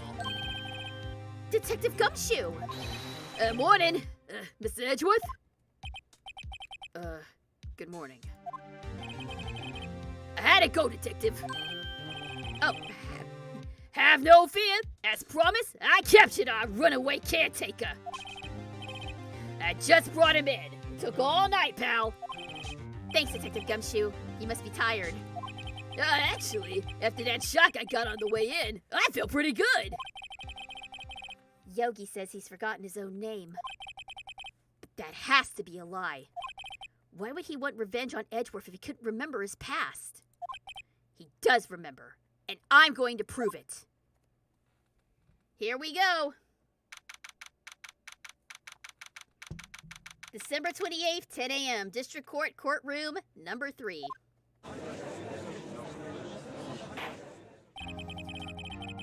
Court is now in session for the trial of Miles Edgeworth. The defense is ready, Your Honor. The prosecution is ready. Right. Very well. We have reached the final day of our proceedings in this trial. I ask that the prosecution submit decisive evidence. Understood. Come on, don't be awed into silence by every little thing he says. Very well. Mr. Von Karma, your opening statement. Right. Thanks to Detective Gumshoe's efforts, the boat rental shop caretaker has been arrested. In yesterday's trial, the defense asserted that the caretaker was the murderer. However, the caretaker has yet to confirm this. I would like to ask the defense to cross-examine him as much as necessary. Very well. Please bring the witness into the courtroom. Ladies and gentlemen of the court, I believe you all remember our witness. He lives in the boat rental shop on the lake, from where he witnessed the incident. In addition, he has currently lost memory of his name and identity. Witness! Why did you run away yesterday? The witness was not running away, as he will now testify. I see. Very well. Please begin your testimony.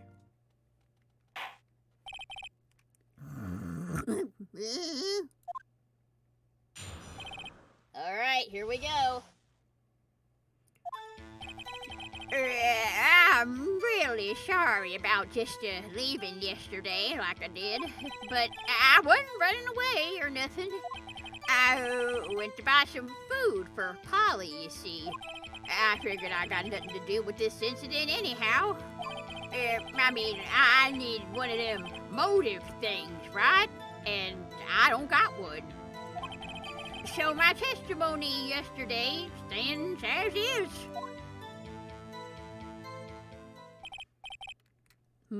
Very well. Let's begin the cross-examination, shall we? He has to know his name. Yanni Yogi. You're Yanni Yogi, and I'm going to prove it. All right, let's get his ass. Really sorry. I wasn't running away. I went to buy some food. I figured I got nothing to do with this case. Oh, you absolutely have very much to do with this case. You've lost much of your memory. Is that correct? Yep, seems like it. Then how could you know that you didn't have anything to do with this incident? Or maybe you're lying about not having your memory. You know exactly who you are. The witness has testified quite clearly that he has no memory of who he is. If you claim he's lying, then show the court proof. Ugh. How am I supposed to prove what's going on in that old codger's head? That's impossible. I'm glad you've come to your senses, Mr. Wright. Very well, witness. Please continue.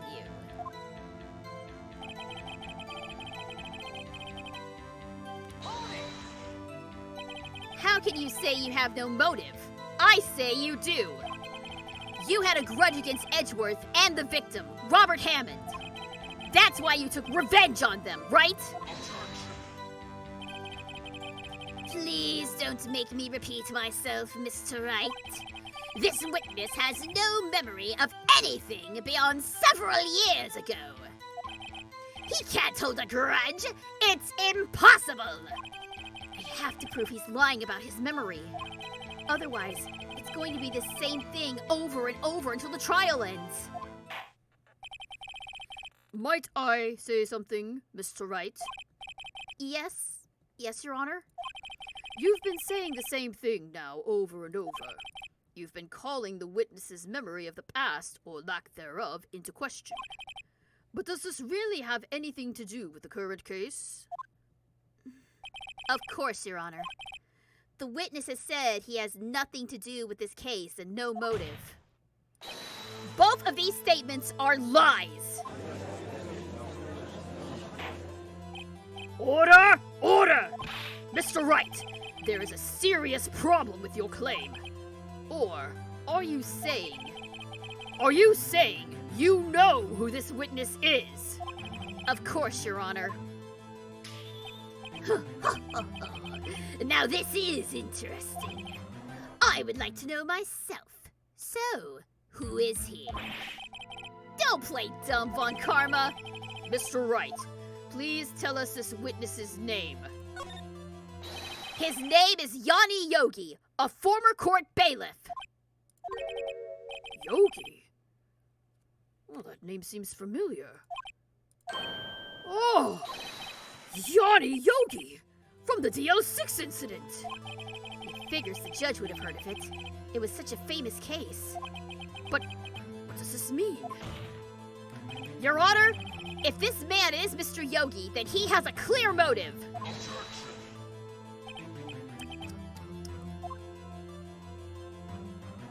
Jumping to conclusions again, Mr. Wright? This man, this witness, is Yanni Yogi. Fascinating. However, how do you propose to prove this to the court? This is a court of law, as you may recall. You need proof. And allow me to repeat once more that the witness has lost his memory. This is it. I have to do this now. If I can't prove he's Yogi right here, right now, then I've got nowhere else to go. Nick, how are you going to prove it? How can you prove that he's Yanni Yogi? It's okay. It's actually quite simple. Your Honor, please take this man's fingerprints. Then, we'll compare them to the fingerprints on file for Yanni Yogi 15 years ago. I see. That makes sense. Huh? I'm so very, very sorry, Mr. Wright. Why? The witness has no fingerprints. What? No fingerprints?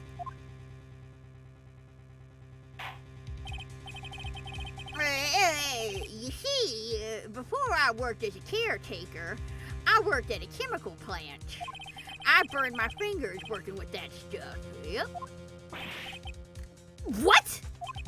Yogi, you sneak! You burned your fingerprints off to hide your past! Is that a thing? Is that a thing? Can you burn your own fingerprints off like that so easily? I mean, I guess if it was like super caustic chemicals, I imagine so. Jeez. Well, if the witness has no fingerprints, I guess we will not be able to prove his identity. No! Well, what will you do, Mr. Wright? It seems that the case has been decided, no? No! I know what happened. I know everything. I just can't prove it. But no, I can't let it end like this. I can't lose. There has to be another way. There is no one who can testify as to who this witness is. No one! Nick, what are we gonna do? I didn't even consider that he might have erased his fingerprints. What do I do? Well, Mr. Wright, perhaps you'd like to cross-examine his parrot for a little comic relief, Yeah, very funny. You're a sore winner, Von Karma. Wait a second. Cross-examine his parrot? You've got to be kidding me. You have got to be kidding me.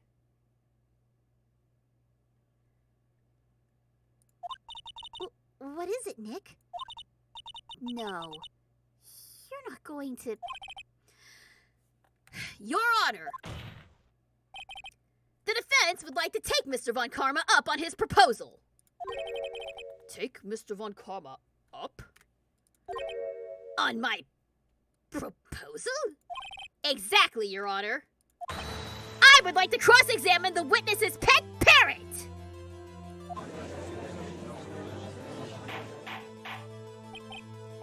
That is the dumbest thing I've ever had to say in such a dramatic fashion.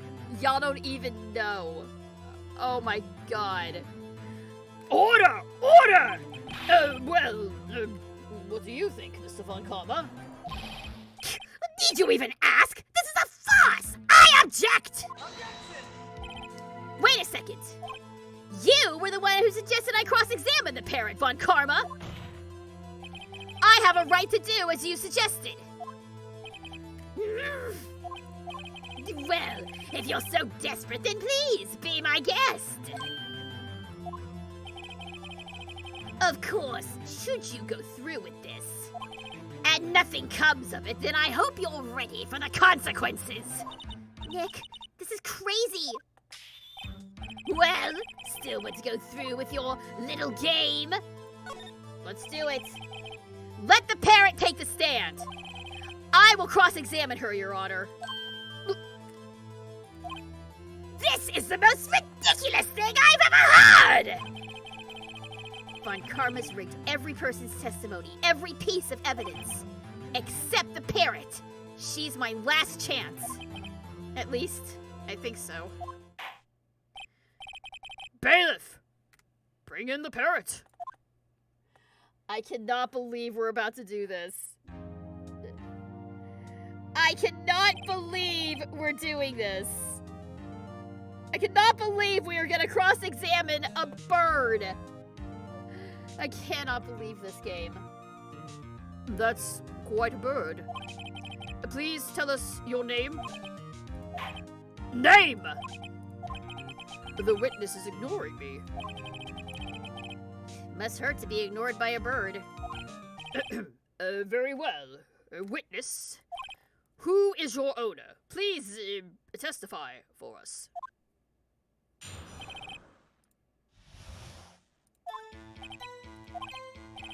Hello! Hello!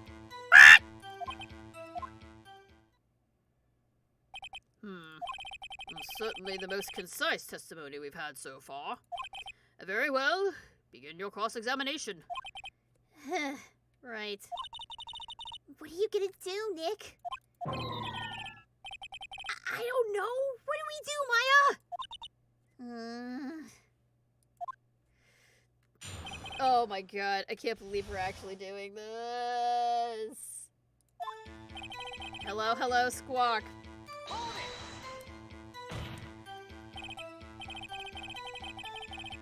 Witness, you can't just say hello and expect us to get anywhere. I want you to testify. Maya, you talk to her. Right. What do I say? What's your name? Maybe I should get her to say her name? Polly, what's your name? Polly! What? Mr. Wright, I think we've established that this parrot is named Polly. Does this have anything to do with her owner's identity? Yes, it does. Ha! Fascinating. You claim the parrot's name will prove her owner's identity? Then show us this proof. Nick, don't you think you're taking the bluffing a little too far? Listen, we're not here to answer the question of who is the caretaker. We're here to prove that he is Yanni Yogi. All we have to do is tie the name Polly to Yogi. Your Honor, the proof that the parrot's name reveals the caretaker's identity is...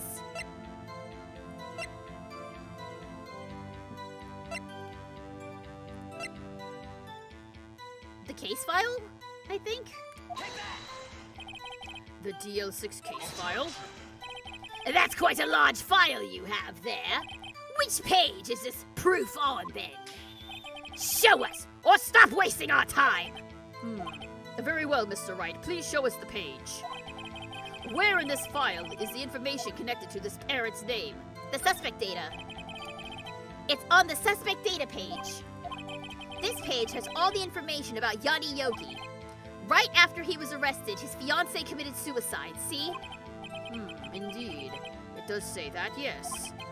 What was his fiancée's name? Polly Jenkins. Polly? Exactly, Your Honor. He wanted to remember the name of his fiancée, who had committed suicide. That's why he named his parrot after her. Ah, I see. I guess that is possible. Bah! A mere coincidence, that's all. My granddaughter has a dog she calls Phoenix. Well, Mr. Phoenix Wright, does this make you my granddaughter's fiancé? She's only 7 years old! Indeed.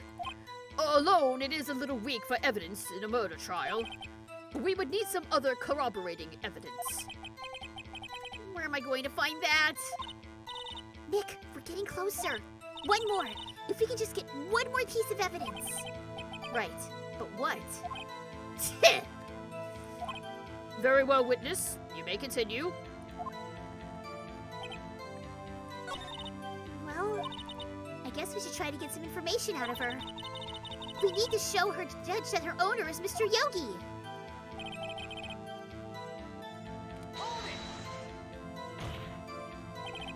Witness! Alright, that end. Maya, you talk to her. What do I say?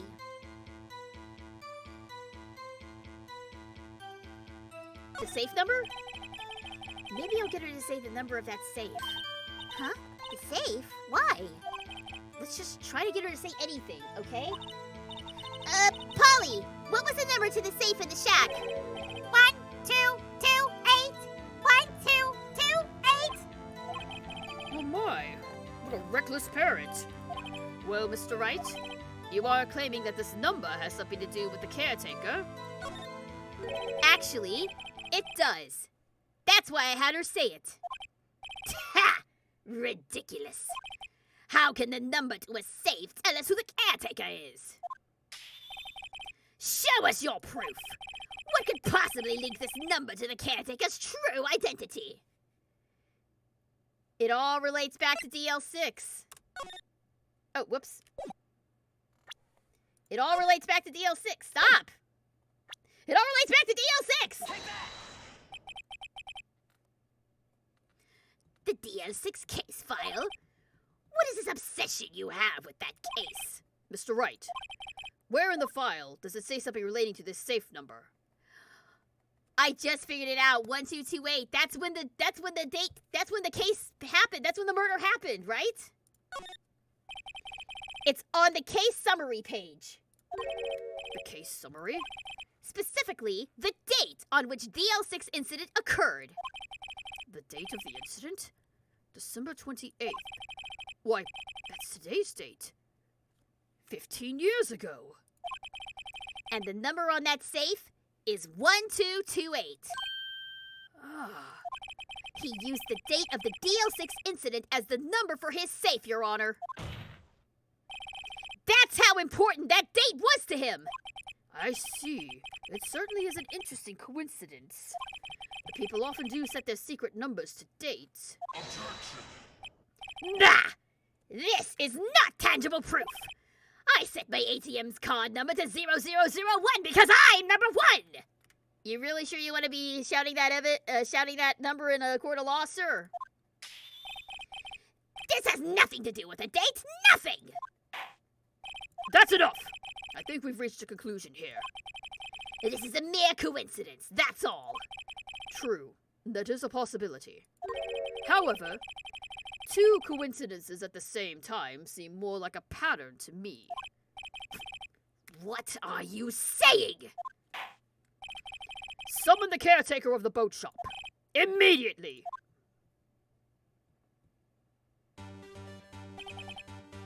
Witness, tell us your name. Oh, wait! This witness, he doesn't remember! No, it's okay. Oh! I've accomplished what I wanted to do.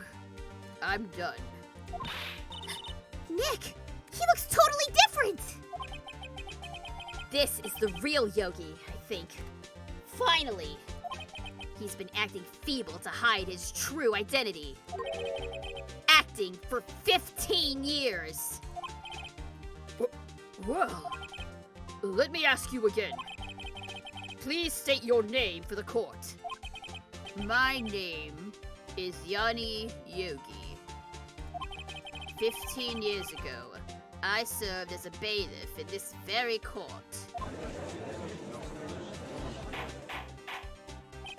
Order! Order! Yanni Yogi! So, was it you who killed Robert Hammond? And tried to frame Miles Edgeworth for his death? Yes, it was me. I did it.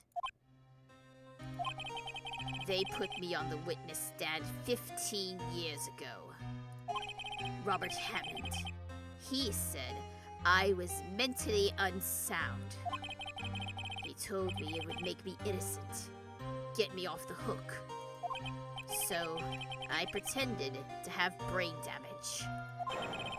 I was innocent, really, but he didn't believe me. We won the trial, but I lost everything.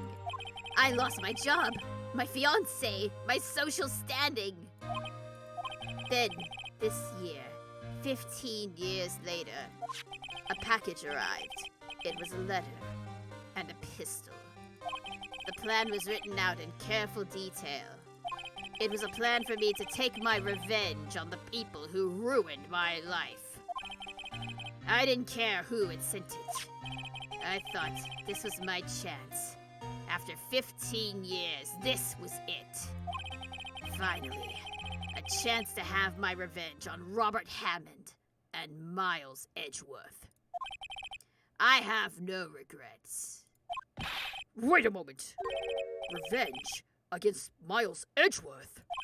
What do you mean? I'm not at liberty to speak on that matter. Why don't you ask Mr. Edgeworth yourself? Anyway, I admit it. I was the one who killed Robert Hammond.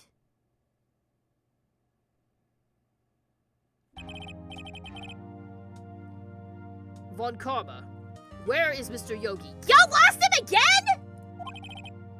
Okay, good. Never mind. I was about to flip the fuck out. Under arrest, Your Honor. I saw no room for error in his confession. And then the defendant Miles Edgeworth is innocent. In this case, at least. Very well. Will the defendant please take the stand? Here we go. There are a few mysteries left unsolved. Still, you are cleared of suspicion for this particular case. So I would like to pass judgment on the murder of Mr. Robert Hammond. Any objections? I don't believe it. Why isn't Von Karma saying anything? Very well. This court finds the defendant, Mr. Miles Edgeworth, Not guilty! Yay! We did it! Kind of, maybe? I'm not sure. That is all. This court is adjourned.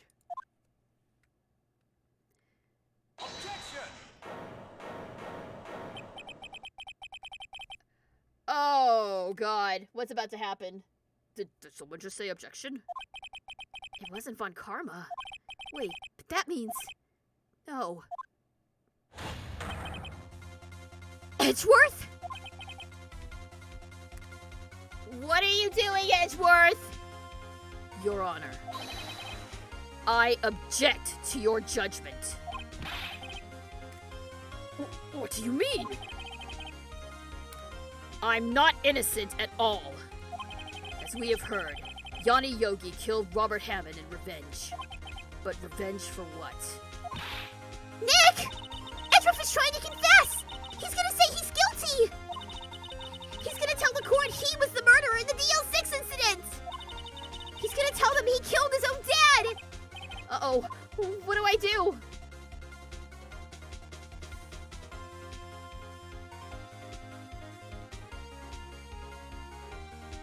Let Edgeworth cook? Do we let him cook? Let's see where he's going with this. No. I'm sure Edgeworth thought about this long and hard. This isn't my place to interfere. Nick, are you sure? There's nothing we can do about it. This is his problem now.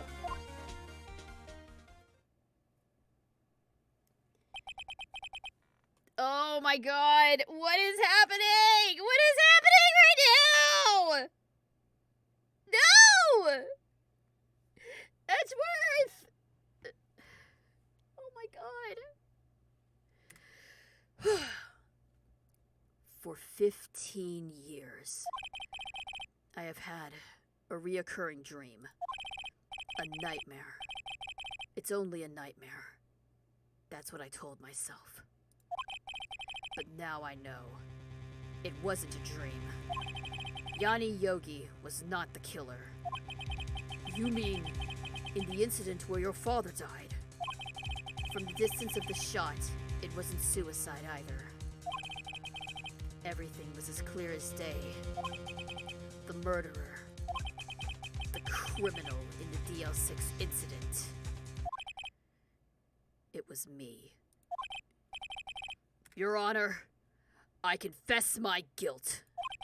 I am guilty for DL6, the statute of limitations of which ends today. The culprit is me! Order! Order! This is certainly unexpected. The defendant, declared innocent, is confessing to a different crime. A crime for which the statute of limitations runs out today. I'm not really sure how I should deal with this.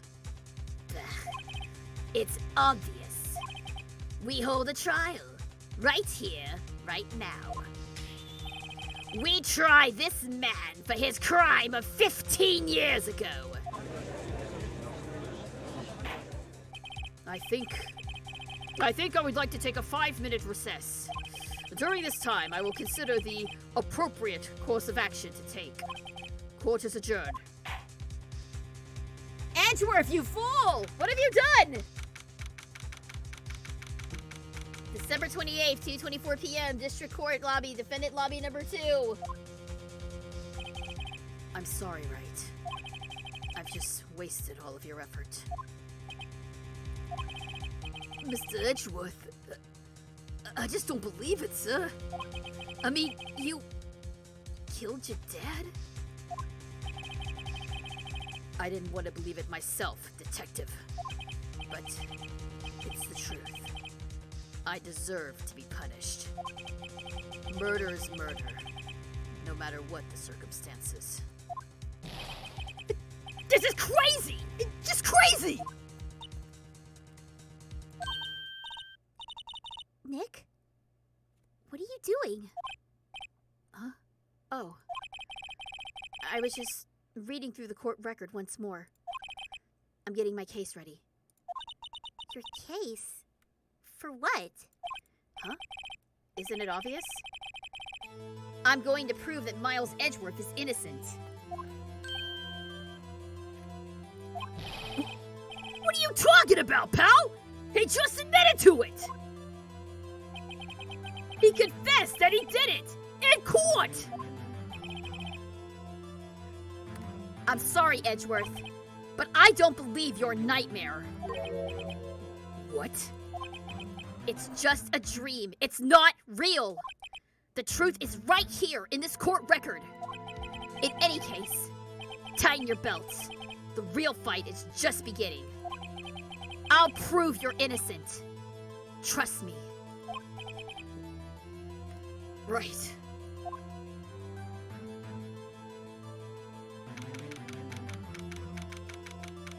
December 28th, 2:30 p.m., District Court, courtroom number 3. Here we go. No turning back. And now then, I would like to resume our trial. Judge, Miles Edgeworth has admitted his own guilt. He has confessed his crime. Let us begin by hearing his testimony.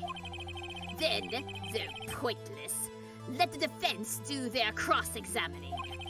The statute of limitations on the DL6 incident runs out today.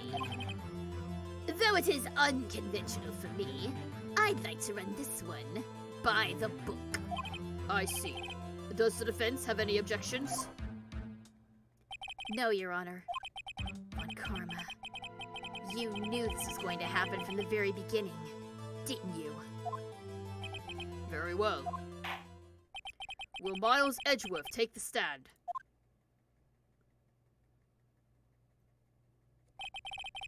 Will the witness state his name and profession? Miles Edgeworth. I'm a prosecuting attorney.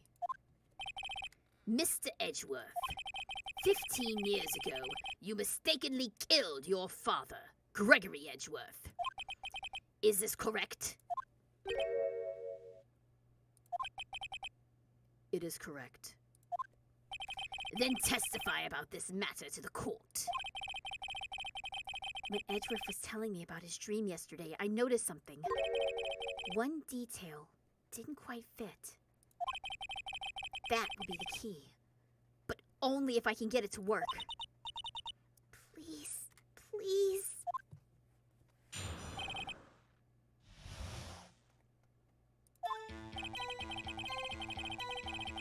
That day, I had gone to the courtroom to observe one of my father's trials. As we were to leave, an earthquake struck, trapping us in the elevator. My father and Mr. Yogi lost their composure and began to argue. Just then, something heavy fell at my feet. I picked it up and threw it at Mr. Yogi. I wanted them to stop fighting. A moment later, there was a single gunshot, then a scream. It was a terrible scream. I remember it to this day. That's all.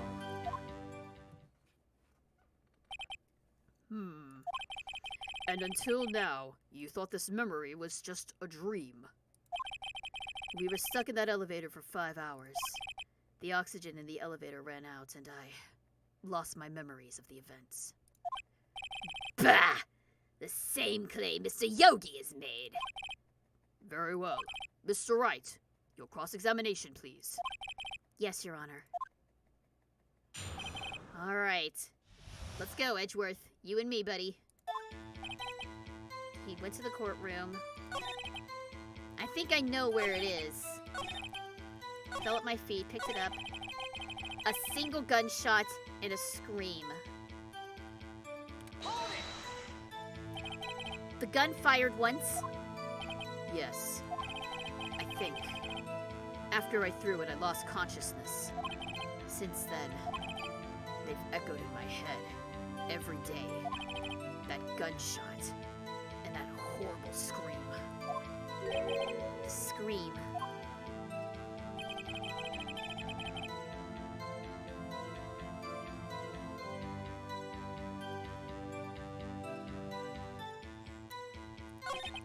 There it is. One part of that testimony clearly— Oh, I did the wrong thing. I don't know what it means. Better find out, and quick. Alright, I think I got it.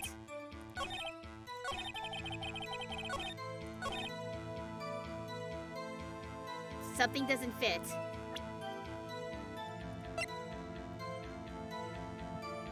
I object! I object to your guilt! I object to your nightmare! Objection! Are you sure you only heard one gunshot?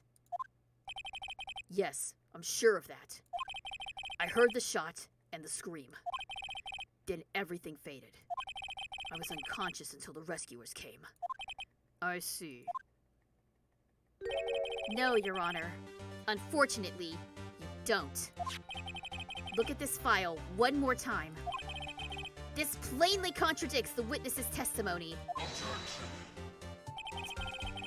You do enjoy dragging out that file, don't you? I don't accept this evidence unless you can tell us what page it's on. Which page contradicts Miles Edgeworth's testimony? Look at the victim data in this file. It says it quite plainly. The murder weapon was fired twice. Miles Edgeworth only heard one gunshot. Yet the murder weapon was fired twice. The first shot was the accidental firing when the pistol was thrown. So who fired the remaining shot?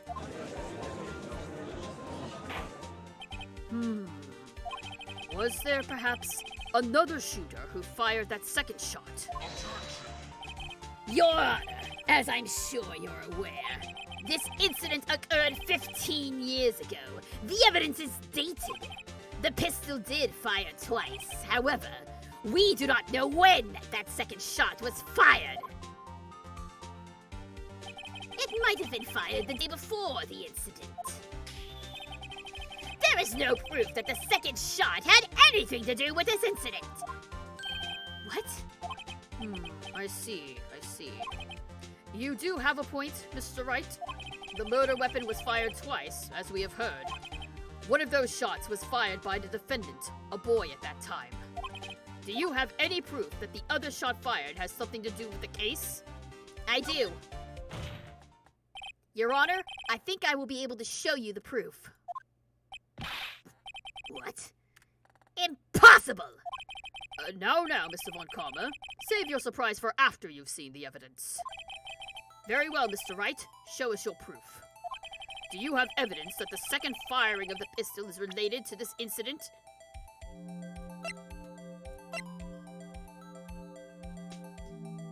If we had it, it would be here. Look at this photograph.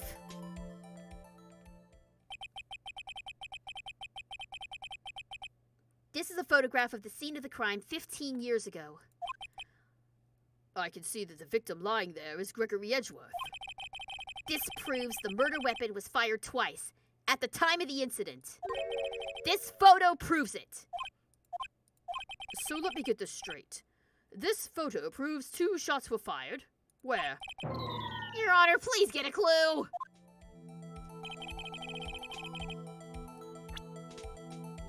If he was fired... I got it. If he was fired, like, if this was what killed him, why is there a bullet hole up here?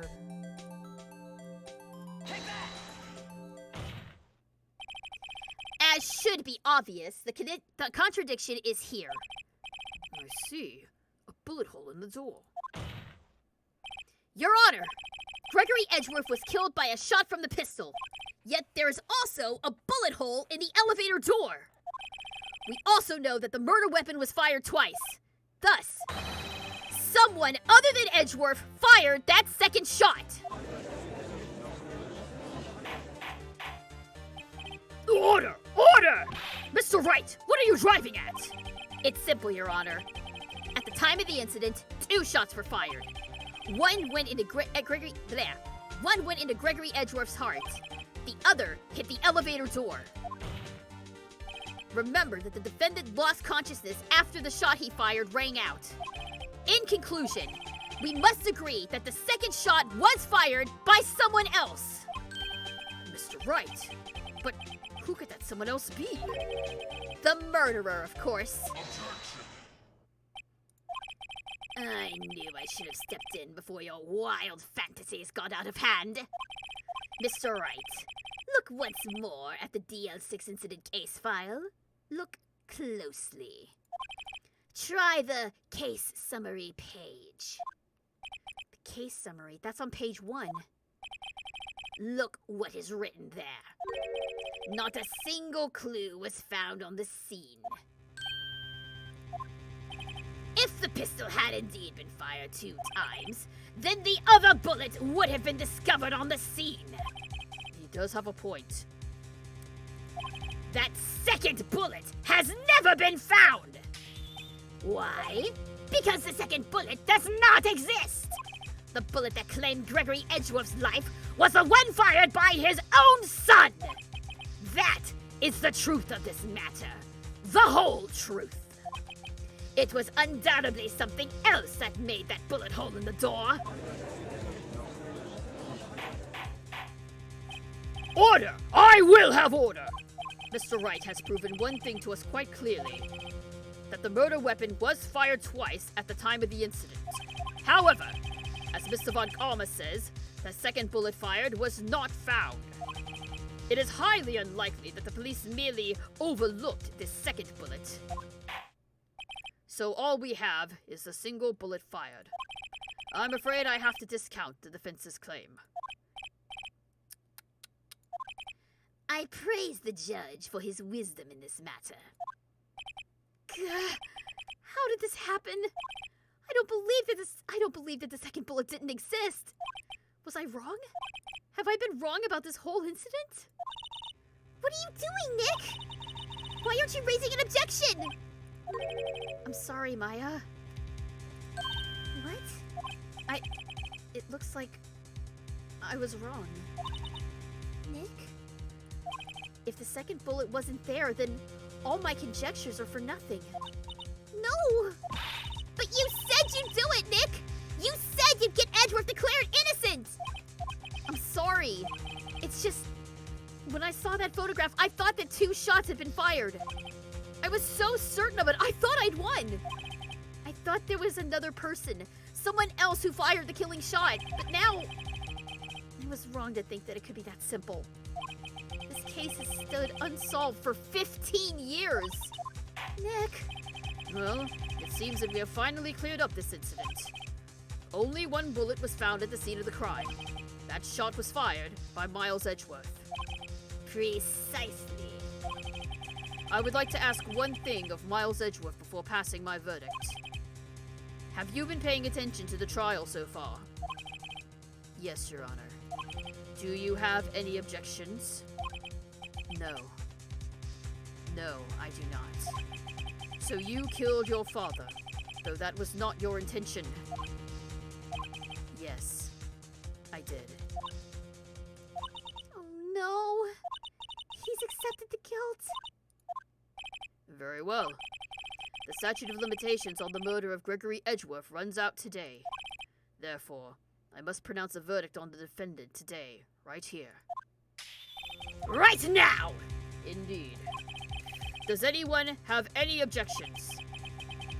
I've been here before. It's just like my first day in court.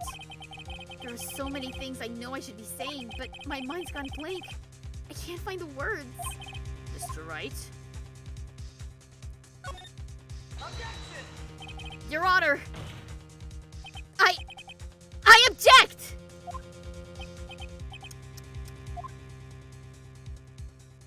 Mr. Wright, on what grounds do you object?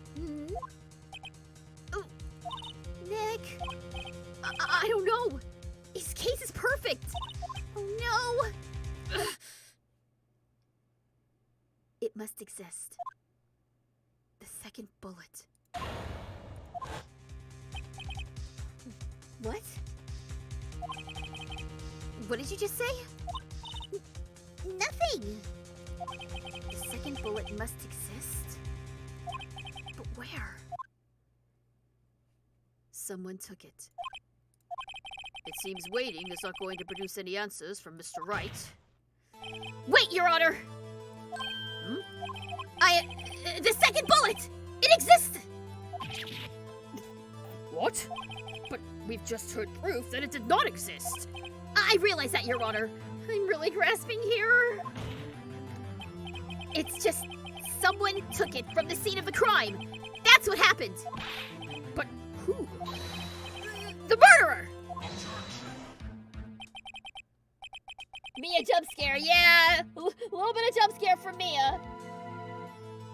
The murderer? Then tell us, just who is this murderer? I'm still thinking about that one. So the criminal took the second bullet, but why? Huh? First of all, how would they have found it? It's not easy to find a stray bullet, Mr. Wright. Was there some pressing need for the murderer to search for that bullet?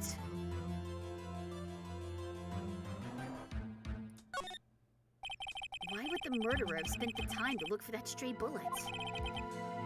I haven't got a clue. What's wrong, Mr. Wright? Bah! The murderer had no reason to take that bullet. You don't want to admit it, but it's true. Had to take it.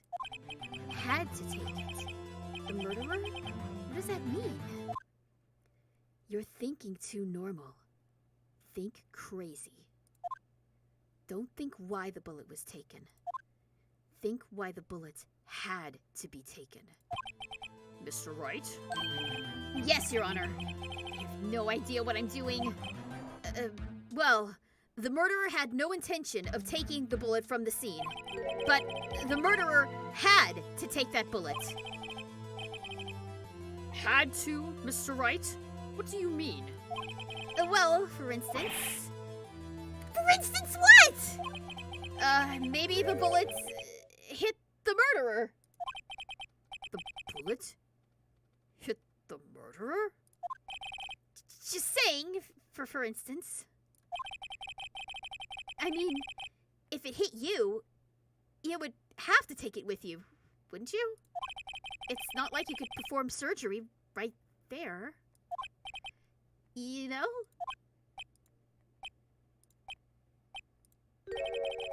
Wait a second. I was just talking off the top of my head, but what if that's really what happened? The bullet is still embedded inside the real murderer? Is that what you're saying? Is that what you're saying? Hold up, Judge. You're asking me to solve a 30-year-old murder on the spot without prep. I mean, we're doing pretty good off top of our heads, and also with Mia's help. Let me get this straight. So at the time of the murder, the murderer himself was shot, and they left with the second bullet still inside of them, thus leaving only one bullet at the scene of the crime. Yes. I guess that's how it would work, yes. Oh, but there's a problem with that. The other two people rescued from that elevator, Miles Edgeworth and Yanni Yogi, were both unharmed. So that would mean The murderer came from outside, yes.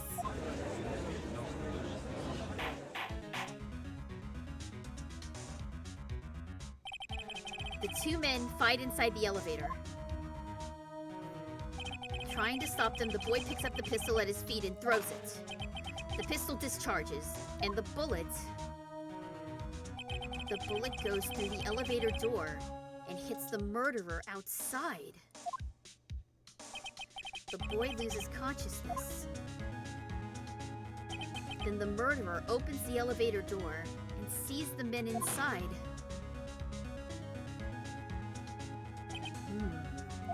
Mr. Wright, you are truly the most unpredictable defense attorney I've ever known.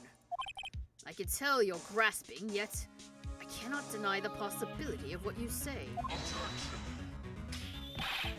What are you saying? Deny it! Deny it! No one involved with the incident was wounded! There was no murderer! No one was wounded at the time of the incident. He's right. I can't think of anyone. Hey, Nick. Huh? I just thought of something really crazy. Crazy? Remember what Mr. Grossberg said yesterday? Gregory Edgeworth dealt a blow to his perfect trial record. Wow.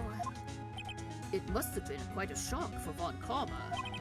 He took a vacation for several months after that, you see. Yes, an unusual event for the man. That was the first and last vacation he's taken in his many years of prosecuting. What if Von Karma didn't take that vacation because of shock, but took it because he was injured? Which would mean It could only mean one thing. he was the murderer in the DL6 incident. He was the man who shot Gregory Edgeworth. It was Von Karma! Oh, man. Something wrong, Mr. Wright? You seem dazed. No, Your Honor. Well, you have indicated the possibility that the murderer came from outside. Can you give us the name of your suspect? Uh-oh. Should I come out and say it now? Do it! Your Honor, there is a suspect. One lone suspect. Well, this is certainly interesting news. Very well, Mr. Wright. Who is your suspect? My hands are shaking! What? Von Karma! Von Karma?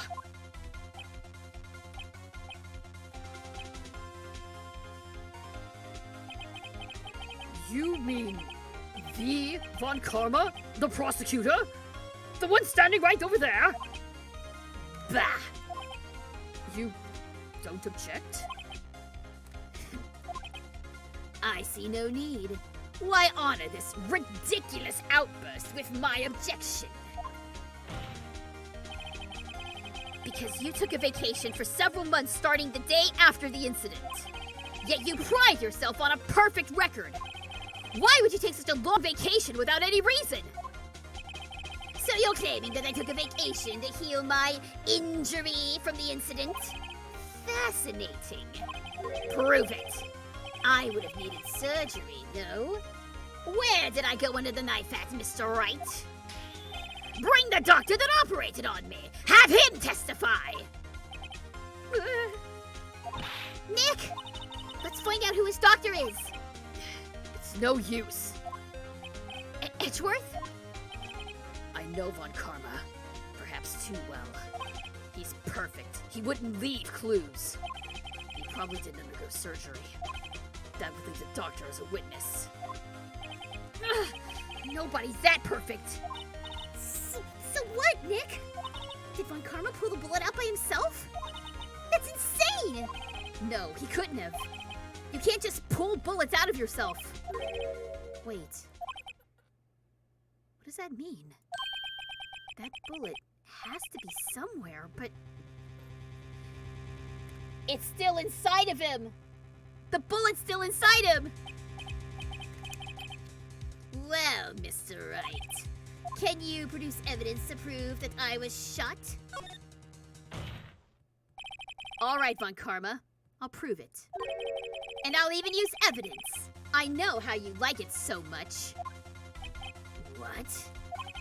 The evidence that proves Von Karma was shot is the metal detector! Von Karma is perfect. He wouldn't risk surgery, leaving an evidence trail. So then I ask, where is that bullet now? I think it's unlikely that Von Karma performed surgery on himself. You don't mean... I do. There is the possibility that the bullet is still inside Von Karma!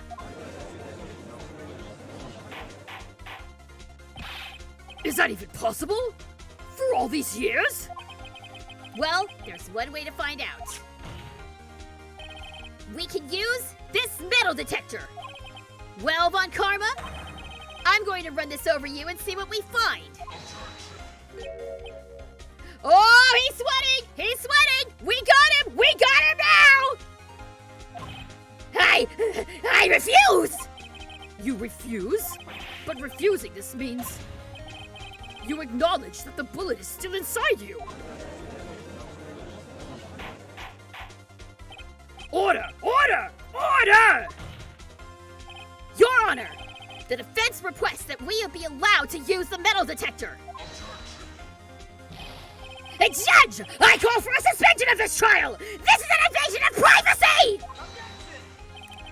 The statute of limitations runs out on this case today.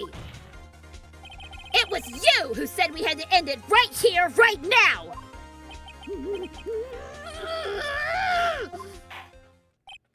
Enough! I permit the use of the metal detector.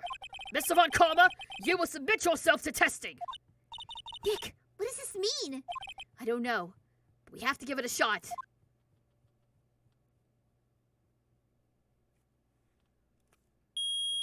Ow! I hate that noise so much, though. It reacted. Something's inside his right shoulder. The bullet. Mr. Von Karma? You. It was you!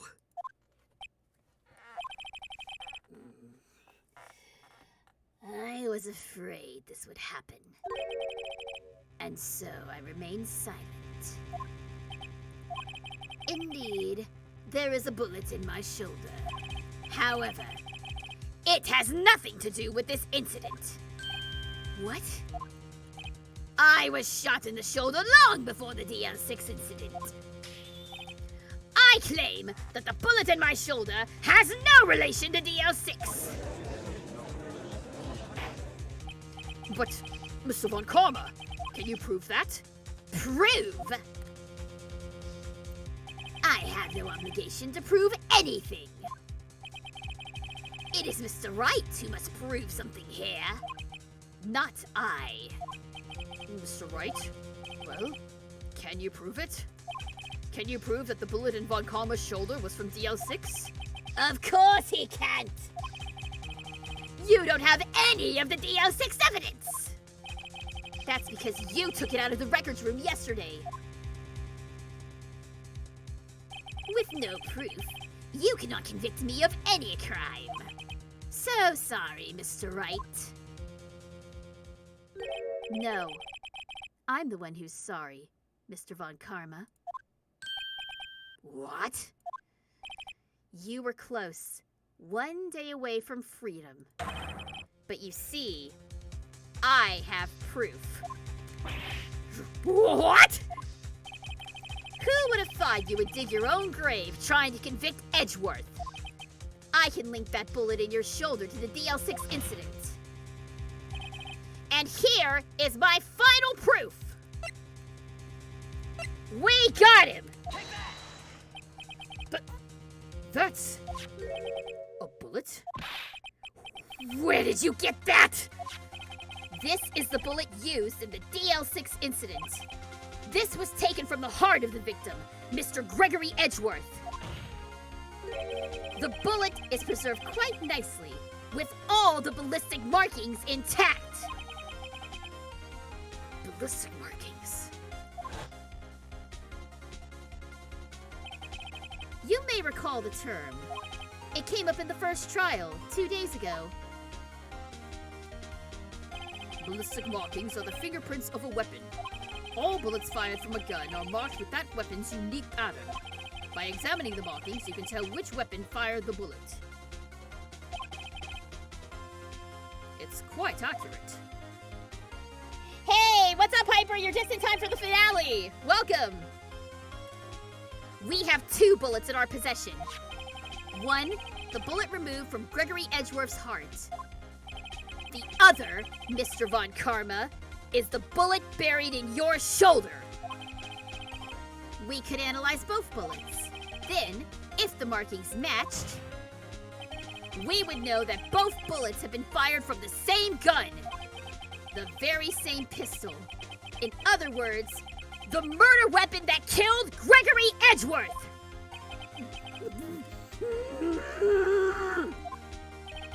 Mr. Von Karma, you will let us remove the bullet from your shoulder. Then we'll compare it to the ballistic markings of this bullet. And solve this case once and for all. Well, Mr. Von Karma?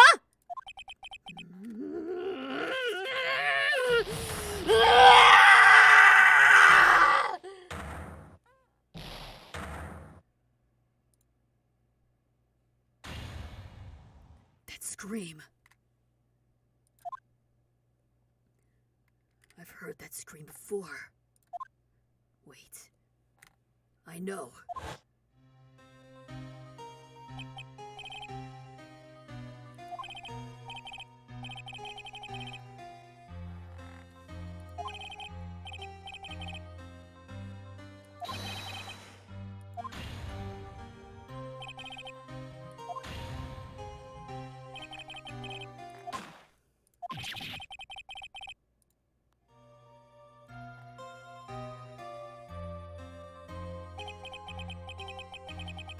It's the scream I heard in the elevator 15 years ago. Von Karma. It was you who screamed!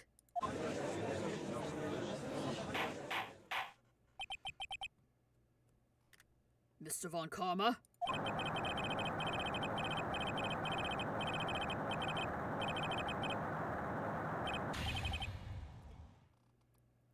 I'm losing my voice here, guys. Sorry, I'm not doing a lot of the screams right now. So it was you. You and your father are my curse! Your father shamed me with a penalty on my record! And you left a scar on my shoulder that would never fade! I'll bury you! I'll bury you with my bare hands! Death! Death!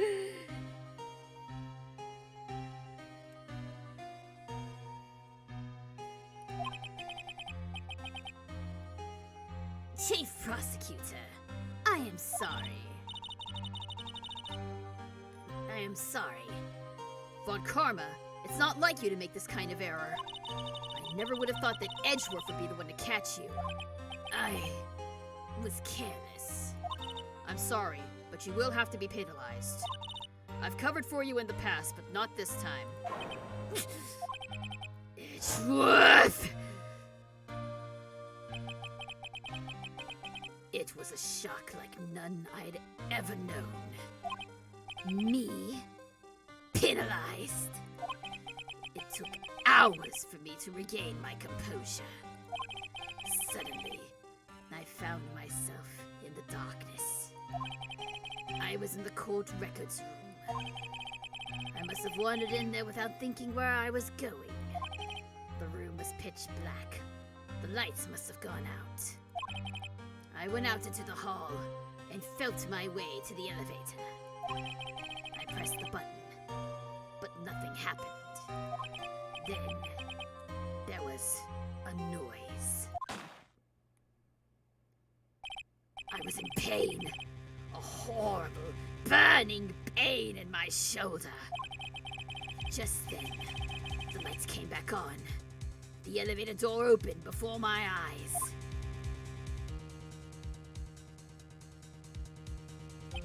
I saw 3 people inside, all lying unconscious from oxygen deprivation. Much to my surprise, a pistol lay at my feet. I knew it then. It was destiny.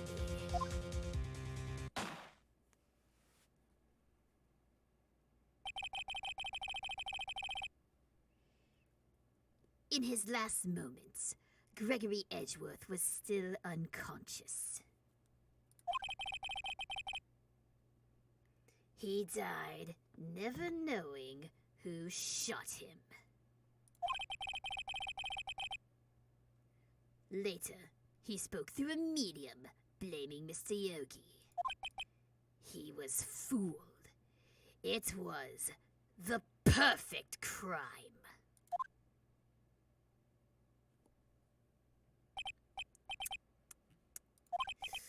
Who would have thought another man would have come to open that elevator door? Judge? What? What are you doing? Do your job! Bring it into this miserable charade! Now! End it! Very well.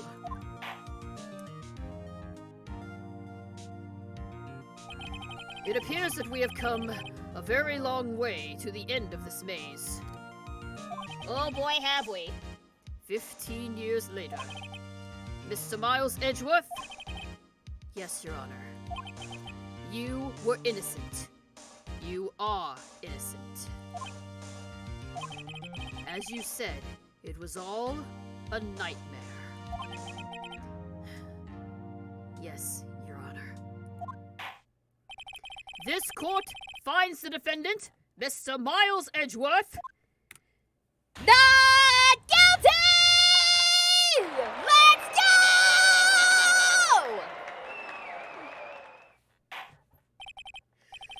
That is all. This court is adjourned. Woo! Yeah, baby! Let's go! December 28th, 5:38 p.m. District Court Defendant Lobby, number 2. Nick! Nick, we did it! Did you see his face? Von Karma looked even paler than usual. He's pretending to be all cool, but inside you crushed him, Nick! Crushed! I gotta say, I'm impressed. It was pretty close, though. I was sure we'd had it. I know. I was on the verge of tears the whole time myself. But now, it's all just a good memory. So, it's finally over, Edgeworth.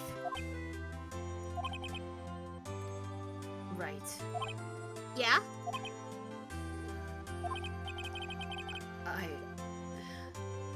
I'm not sure how to say this. I know. Try thank you. I see. Thank you, Wright. You're welcome. I think you could have done better than that. Sorry. I'm not good at this sort of thing.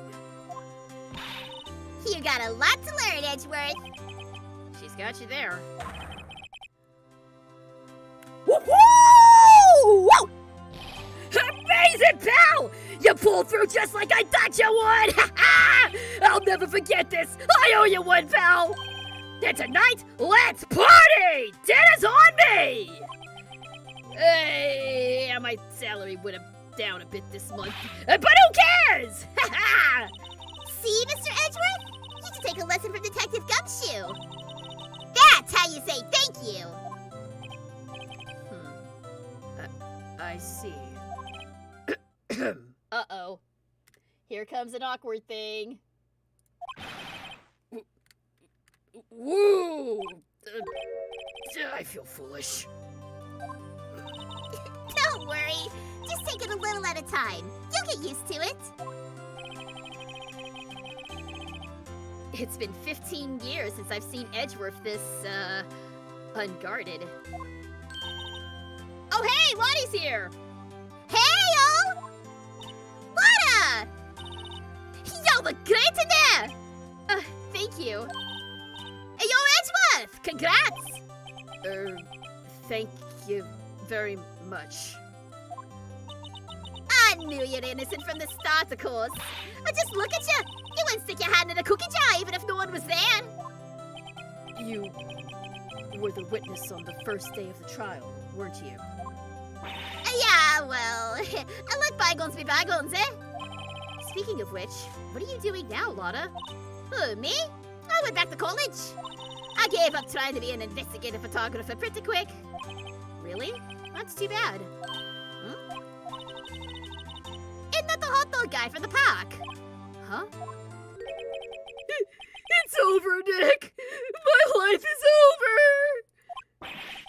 Why the sad face, Larry? What happened now? Oh, Nick, I'm not long for this world. You don't look sick. It's Kiyotsei! She's going to live in Paris! Paris, Nick! She's leaving me behind! Should have seen that coming. Hey, yo, Edgy! There you are! Yes. Here I am. Hey, congrats, Edgy! Here, a little gift from me in celebration. Celebration? That's very unusual for you. Hey, Harry Butts, you come along too! My tree, pal! Huh? Thanks. Looking forward to it. Yo, Nick. That's the suit that questioned me. When he says treat, that ain't police talk for prison food, right? Right? I think you'll be fine, Larry. Right. Yeah? What's up? That envelope that Larry gave me. It's got money in it. Well, yeah. That's not that strange. People give money away to celebrate sometimes. It's $38, right? Oh! It's the money that he's... Yeah! That's so good! Huh. What a weird amount. I mean, it's not a little, but it's not a lot either. $38 exactly? Nick, wasn't that the exact amount of lunch money that was stolen from Mr. Edgeworth in school? $38? No. No, Larry! It was you! What are you so surprised about, Wright? Huh? Larry was absent that day from school, right? But that doesn't automatically rule him out as a suspect. What? Think back to that day, 15 years ago. Larry took the day off, but he was bored, so he came into school anyway. Then he saw the money lying there, and the rest is history. I never was good at history. Edgeworth. You didn't know, did you? I suspected. I just couldn't picture Larry protecting you like he did that day. Everyone else was saying you did it. The whole class was against you, remember? Yeah, too well. Right. You may not know this, but we used to have a saying back in school. When something smells, it's usually the butts. I know! Really, right? I'm surprised you didn't figure it out. Well, this sure is an unexpected turn of events, huh? Edgeworth. Hmm?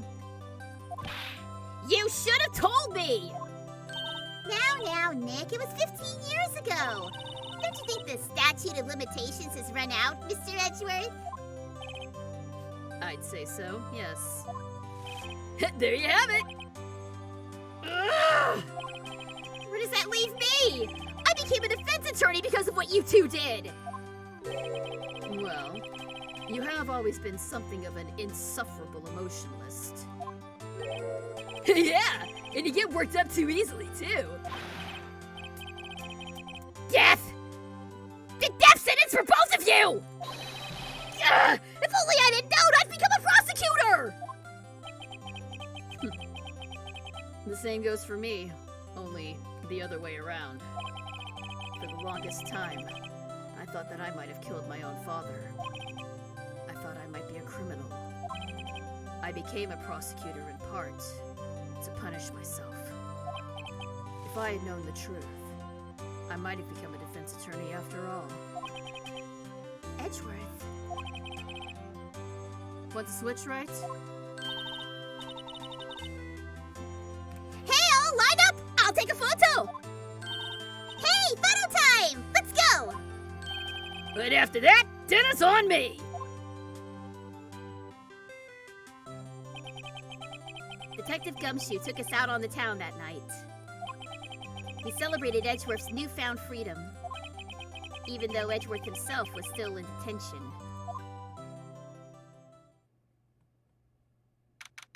December 29th, 5:02 a.m., Wright & Co. Law Offices.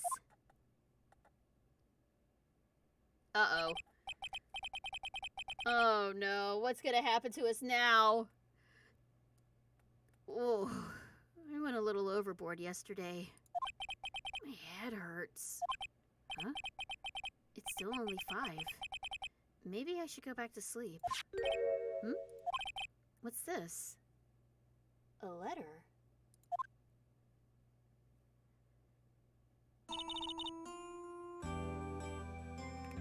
Good morning, Nick.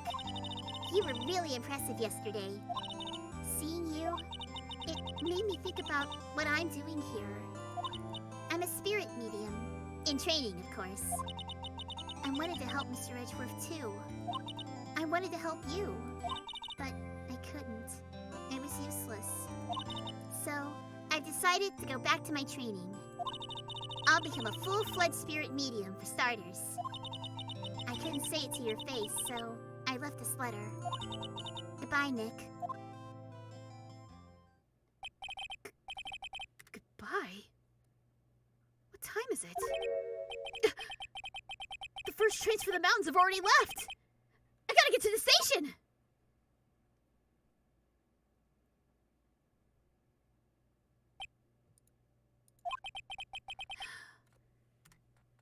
I guess I'm too late.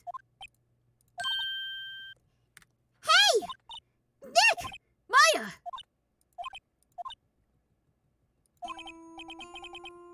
So, you're leaving? Yeah.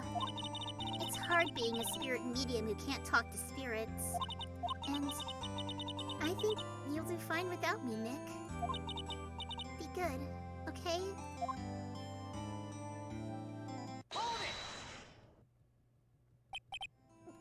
Wait! What?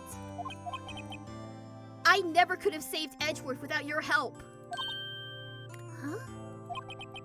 On the last day of the trial, I heard her. I heard Mia's voice. You heard my sister? Yes, only her voice, but still.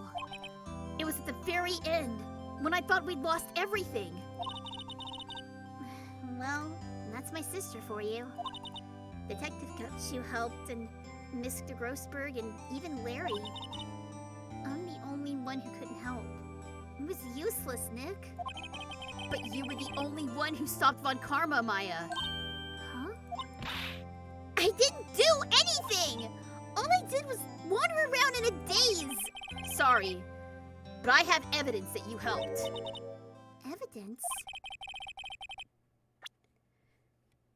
You grabbed the bullet. It's what saved us. You're better than you think, Maya. A bullet?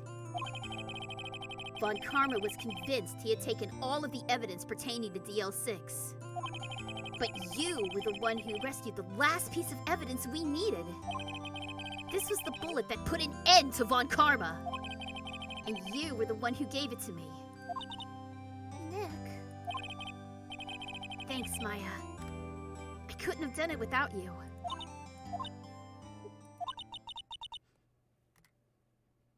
I'll be back soon. Huh? I'm going to complete my training. And come back. Okay.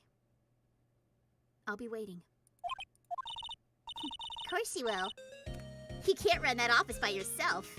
You're hopeless. I don't know about that. So, this is it. See you soon, Maya. No, Maya! Thanks, Nick. No, Maya! And so, my story ends. Time to turn a new page. And say goodbye to the novice defense attorney that I once was. Now, a new story begins. With the same old crazy cast of characters.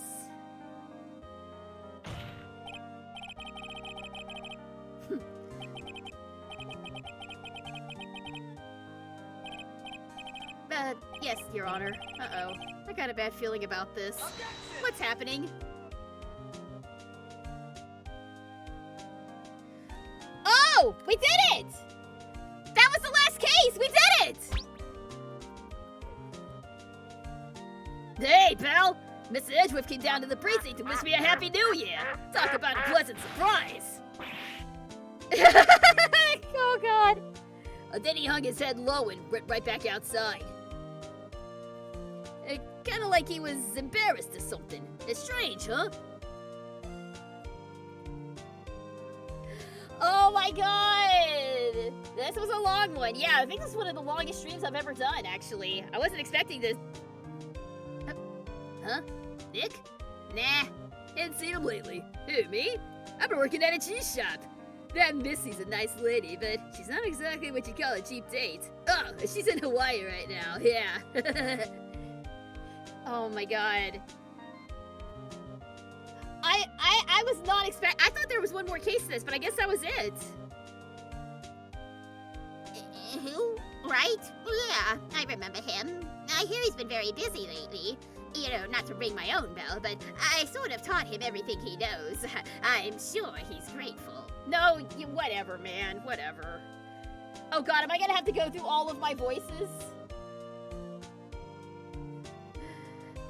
Alright, I'm not gonna go through all. Actually, maybe. Phoenix Wright? Ah, the defense attorney for whom I wrote that affidavit for, yes. Oh, you should know, I've taken management of the Gateway Hotel lately. Should you be in the area, please stop by. Yeah, you know what? Whatever. We'll revisit all these voices.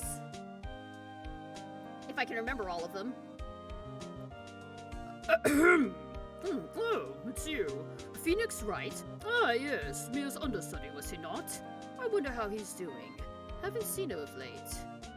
Ah, the days of my youth. Like the fresh scent of lemon, you see. I don't know what that means. I don't know if he's singing or whatever. But,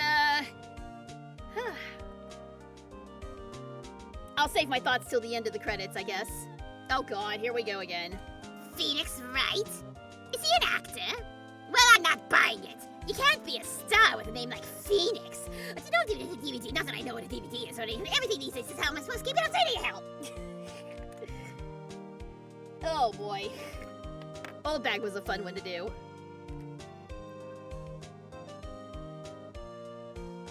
I'm pleased to announce the Pink Princess is a hit. I sure owe that Mr. Wright a great deal. Oh, and I'm keeping my face out of the public eye till it's over. I wouldn't want to ruin any kid's dreams, you know? There was Will. It's cool that we get an epilogue with everybody. I'm glad I'm remembering all these voices. Oh, I got a letter from Maya the other day. It sounds like she caught a cold standing under a waterfall. I wanted to visit, but didn't have time, so I sent her some Pink Princess trading cards. She says she can't buy them where she is. What kind of place is she living at anyway? There was Penny. Oh, I'm sure we're gonna hear from Sal and Cody as well. Right? Who's that? You wanna talk? Let's talk Pink Princess, alright? But you know, I snuck into the studio the other day, and I saw her. The one inside the Pink Princess suit. Ugh, what a dog! It was kind of a shock for a boy of my tender age. I don't think that was the voice I used for Cody.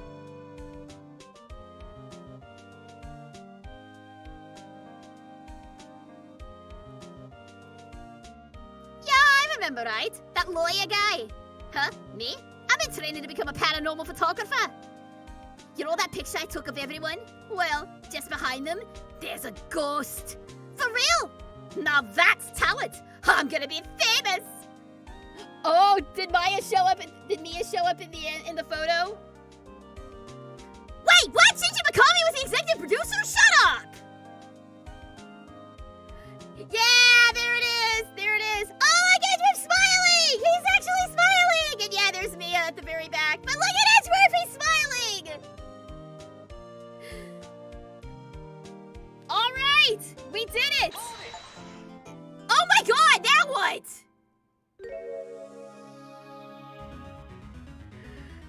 A brand new episode has been added? No, we're done. We're done for tonight. We're done for tonight. We'll do this another time. I am going to save my progress, though, because holy hell, that was a long-ass trial. All right. Yeah, we're going to call it here. That was a long, long stream. Thank you guys so much for sticking around till the very end. This is the longest that I've ever done a voice acting stream, and, whoo, boy. That was fun, though. That was fun. I'm glad that we finally, I say we finally got to the end, but turns out there's one more! So we'll be back at this again on Sunday! I'm not gonna do the entire trial like I did today, but we'll definitely get some way through it. For those of you who want to catch me who want to catch this particular stream from start to finish, you can do so on YouTube. I have 2 YouTube channels. I have SGGPlays VODs. That's where all of my full unedited streams go, and that's where the Phoenix Wright streams are going because there's so much in here, it's hard for me to edit it. But if you want to see highlight videos and clips from other streams that I've done, you can check out my primary channel, Super Geek Girl 214. Both of those are on YouTube. Go check them out. You can also keep up with me on Twitter /X/ whatever the hell we're calling it now. It's super_geek_girl. And if you haven't already, I do have a Discord server, SGG Discord. So if you want to join up with the Discord server, the link to that is in my Twitch channel description. I will be back on Tuesday night, starting at 7 p.m. Central Standard Time, streaming Baldur's Gate 3. It'll be a somewhat blind playthrough. I've gone through like a few hours of gameplay, but that's barely scratching the surface. So if you guys want to see me get hopelessly lost in a fantasy world where I unreasonably thirst for other members of the cast, you can watch that. You can also see me do that on Thursdays when I play Elden Ring. Both of those start at 7 p.m. Central Standard Time, so be sure and tune in for that. And that's going to do it for me, guys. I'm going to go take a nap or something. I am exhausted right now. But thank you guys so much for tuning in. I hope you guys had a blast. Thank you, Raiders, for stopping by, and everybody for coming in and making the stream fun. I had a great time tonight. Hope you guys did too. We'll be back with more on Sunday, but we're calling it here for tonight. Thank you guys so much for watching, and until next time, stay super, everybody. Bye!